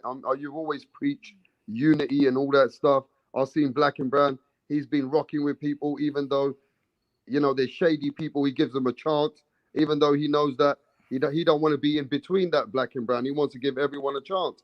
But to be fair with you, it doesn't seem like people want to unite where you guys are from. Sometimes it feels like a lot of a different energy.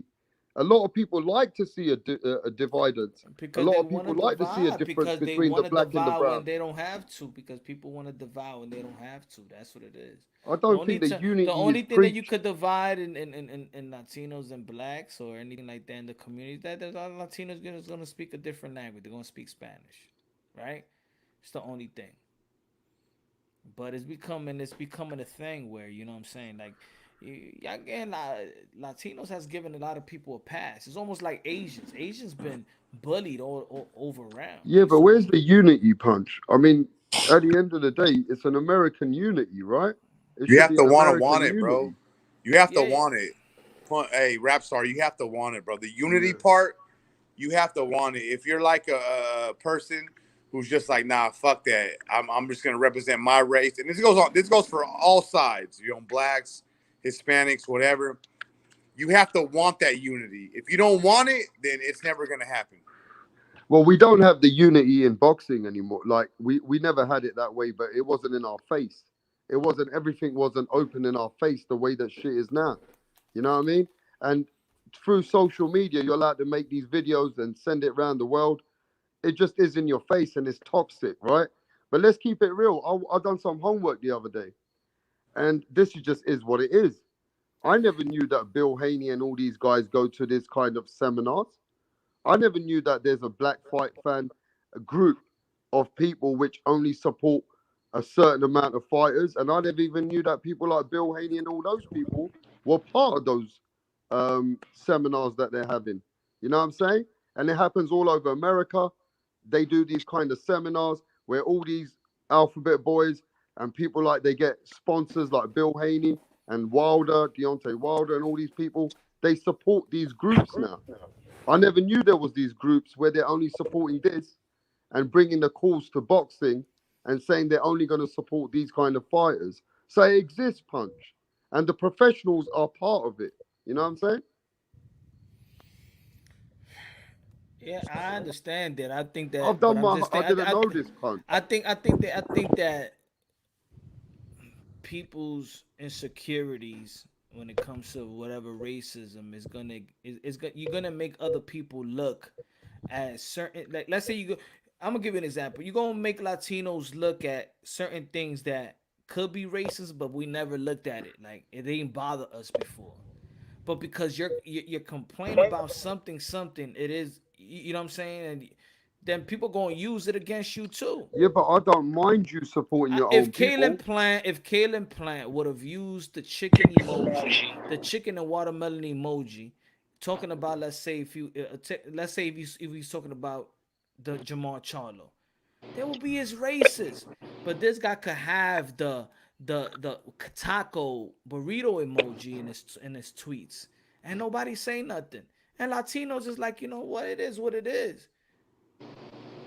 But Take it's that gonna shit in become a stride. point where Latinos is just gonna be like, alright, that's it. Ain't no more of this.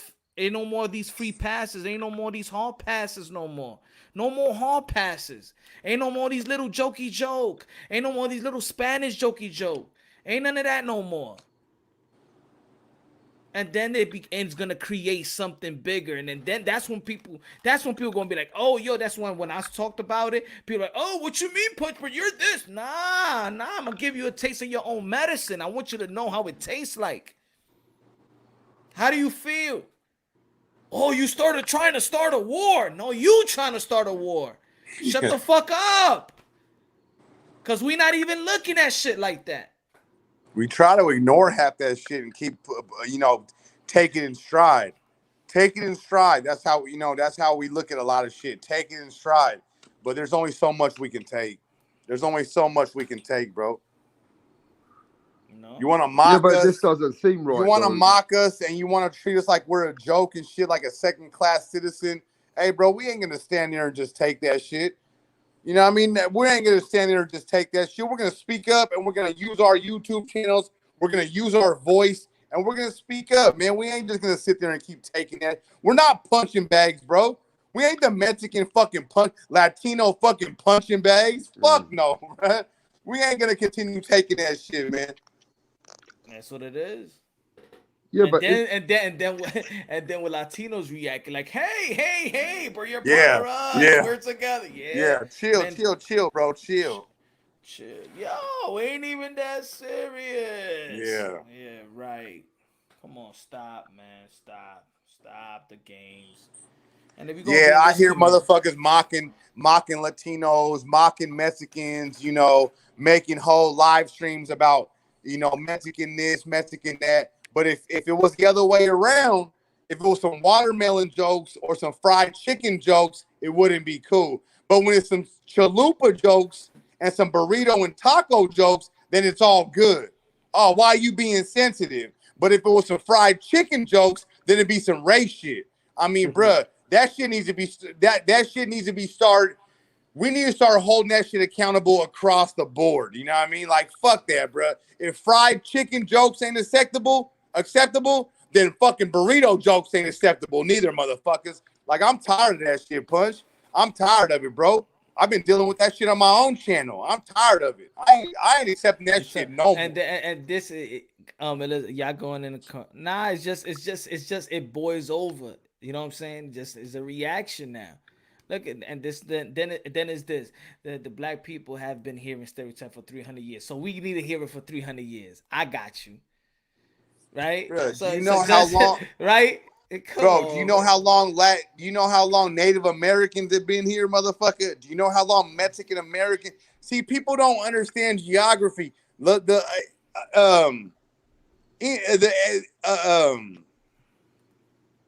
Native Americans have been here way longer than that. This whole land, California, the whole West Coast was a part of Mexico. So what the fuck do you mean we black people have been here for 30? Motherfucker, we've been here just as long. now I'm Just as getting fucking confused. long we've been here. Catching hell. Yeah, I'm getting confused. One of the guys over here is saying on the chat, black people have had to compromise a lot in America. Haven't the Latino people had to compromise in America? Still do. Still So do, bro. why is it that you have a struggle in your culture? The black people seems to have a struggle in America in their culture. You're supposed to understand each other because you both have come from struggles. So why is it that there's a dividance so much when at the end of the day, both cultures have been struggling at some point? So why not embracing that and at least understand each Cause other's struggle? Cause there's Why not only understand each cause other's there's on struggle? cause people we understand certain struggle. Everybody understands certain struggle, but there's only one. It's only is man. You gotta It's understand. funny. It's funny how people want to say, "Oh, people don't understand history." Hey, bro, I don't think you guys understand history.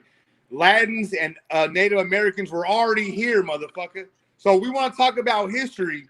Black people were brought here. Latins and Native Americans were already here.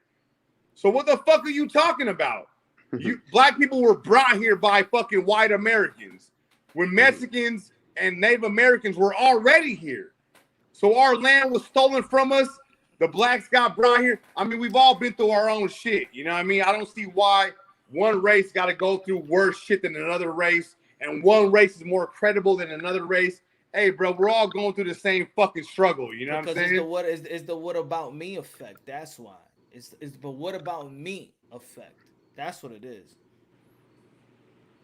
You know? Oh, I don't know, man. This is crazy, bro. Where we come from the hood, we come from the project. Doesn't matter what color you are. If you all come from a struggle, you recognize each other. You recognize each other's struggle, bro. You understand? You know what I mean? You got a kind of a self-respect for each other there, bro. That's how I see it.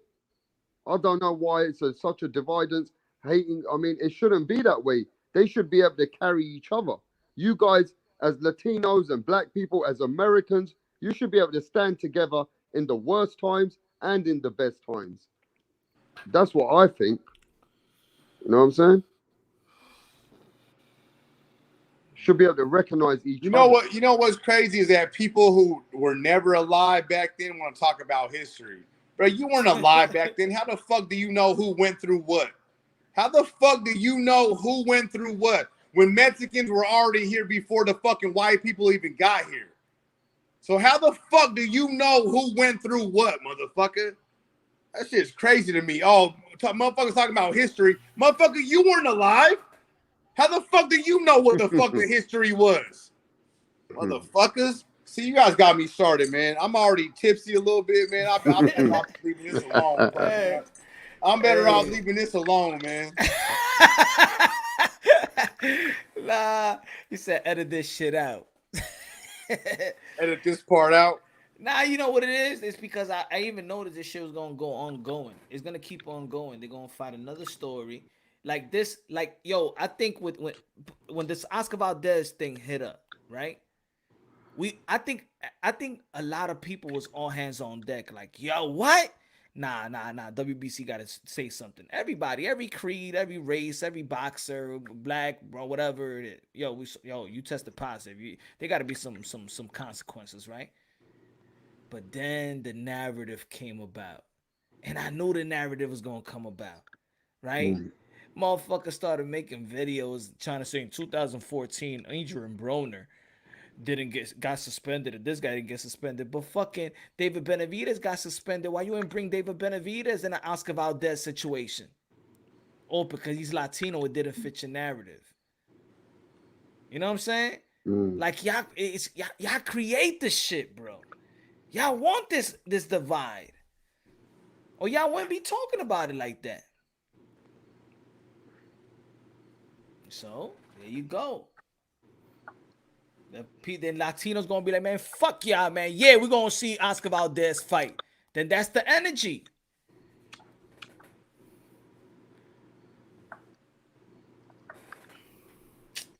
So, yeah, man. It wasn't even about Oscar Valdez, bro. I think most of the people. It was about Eddie Reynoso and Canelo Yeah, Alvarez. to be honest, it was slandering Canelo Alvarez. Everybody was out there trying to make fake videos attaching Canelo's name to Oscar Valdez's situation, constantly putting Canelo's name on it so they can get clickbait on the thumbnail. See, They now can get the people on the chat. That's we all they become the wanted to bad do guy. was slander Canelo Alvarez. Now black and brown becomes the bad guy.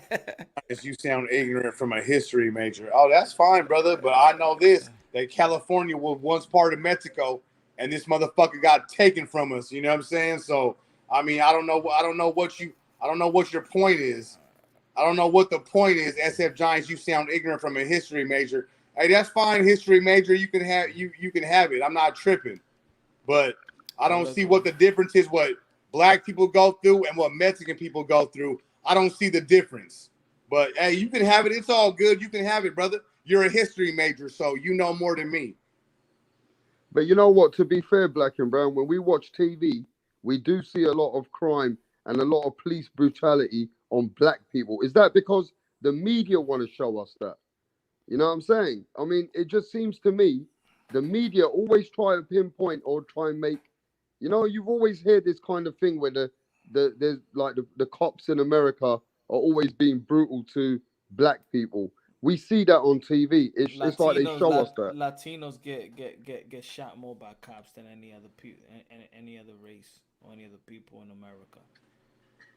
How come They don't Latinos don't highlight do? that. How They come don't highlight Latinos that. don't protest or make noise when Because we shit's getting move a bad to different them? way. That's what I'm saying. There's other cultures just move a different way. Just like the Asians. Asians been getting bullied here for the longest. For the longest. But their culture, they just they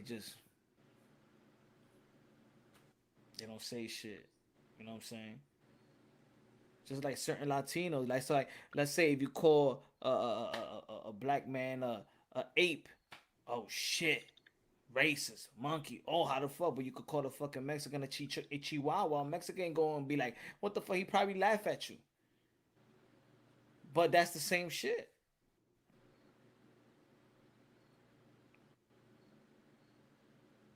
No, I don't know, man. Especially in this community, it's crazy. It's crazy. Somebody said Latinos are not unified themselves. Like there's no unity within Latino. Is Every that true? culture is not unified in certain parts. In certain parts, let 9/11 hit, and you're gonna see a whole bunch of people unified. The last time I seen the people unified was 9/11. Nobody cared about nobody's race, nothing. The last time I seen people unified was 9/11 in America. What you think, Black Brown? The last time you see the people unified in America was 9/11. 9/11. That's probably the last time. Like nobody talked about race, nobody talked about this, nobody talked about hate, nobody talked about killing, nobody talked about nothing. We were just united, and we was, and even the people was that didn't believe in God was searching why God? Oh my goodness. Hey, look, I just don't see how when we're talking about the sport of boxing, that's why we're all here. We talk about the black man being hated on or the black man being held it back. But since I've been a little kid, the black man has always been on top of the sport of boxing. You got Muhammad Ali, you got Mike Tyson, you got Roy Jones Jr. I mean, come on, bro. What the fuck are we talking about here, man? What are we talking about? Man, Man, some people are sick. Hey yo, the same people that say, but hey yo, type of fucking conspiracy to hold the black man back. Since I've been some people are sick. since I've been a little kid, the black man's always been on top of the sport of boxing. I got a Mike Tyson shirt on right now, bro. What the fuck are we talking about? Hey, you know what was the saddest day for boxing world for me? Is when Mike Tyson must have lost that first fight and got knocked out. That must have been it. It doesn't matter what color you were. Let me tell you, it doesn't matter what color you were, who you were. If you were a boxing fan that day, you were upset if Mike Tyson got knocked out. You were sad to see Mike go down like that. That was a sad day. That was a sad day for Latinos, English people, I think the black saddest people, British people, every fucking Chinese people, every boxing fan. I think the saddest day was when Desiree Washington said that Mike Tyson raped her. That was the sad. The fuck, bitch. What the fuck you saying, man? She set him up, bro. That's what everybody said. Nah, we love Mike Tyson so much we give him the benefit of the doubt. Like, bitch, what the fuck you in a hotel for like 4 o'clock in the morning? You really think we give a fuck what color Mike Tyson was? We all felt the same about Mike Tyson, bro. I was 10 years old. I didn't give a fuck he was. He was knocking people out left and right. That's all I cared about. That's all I cared about, rap star. No, you're right. You're right. That's it. Mike Tyson was that guy that we all loved. We all loved him. Good or bad, it's just something about Mike Tyson. You know what I mean? He was just that guy, bro. It was just what it was. Damn you, Desiree. Yeah. Shit. Me too would have got Mike Tyson a long time. Hey, somebody made me laugh though. Earlier you said, right, Punch, that in 9/11, everybody, they were like unified. They were unity, right? Apart from the Arabs though. They was unified too. The Arabs weren't involved in that shit though, were they? They weren't unified. Shit, I remember. Shit. Yo, but I'm gonna shut this down, yeah. man. All right, hey, what a great night, bro. But look, like I said, man, tonight boxing, it was a great night of boxing. But what actually hit me is seeing a father making a decision today to let his son go out like a champion, knowing that was a big risk for everybody else. Yeah, but he knows his son. About that shit. He knows his son. That was a touching moment for me. But apart from that, Black and Brown, Punch Drunk Boxing, Rap Star Boxing Knowledge. I'm out of here, bro. I'm getting to sleep again. I'm out. All right, brother, man. Good looking out. Thanks for joining the panel, y'all. Have a great night. You too, brother. All right, bro. Everybody subscribe to Rap Star Boxing Knowledge. Everybody subscribe to Black and Brown Boxing. We out. Have a good night, y'all.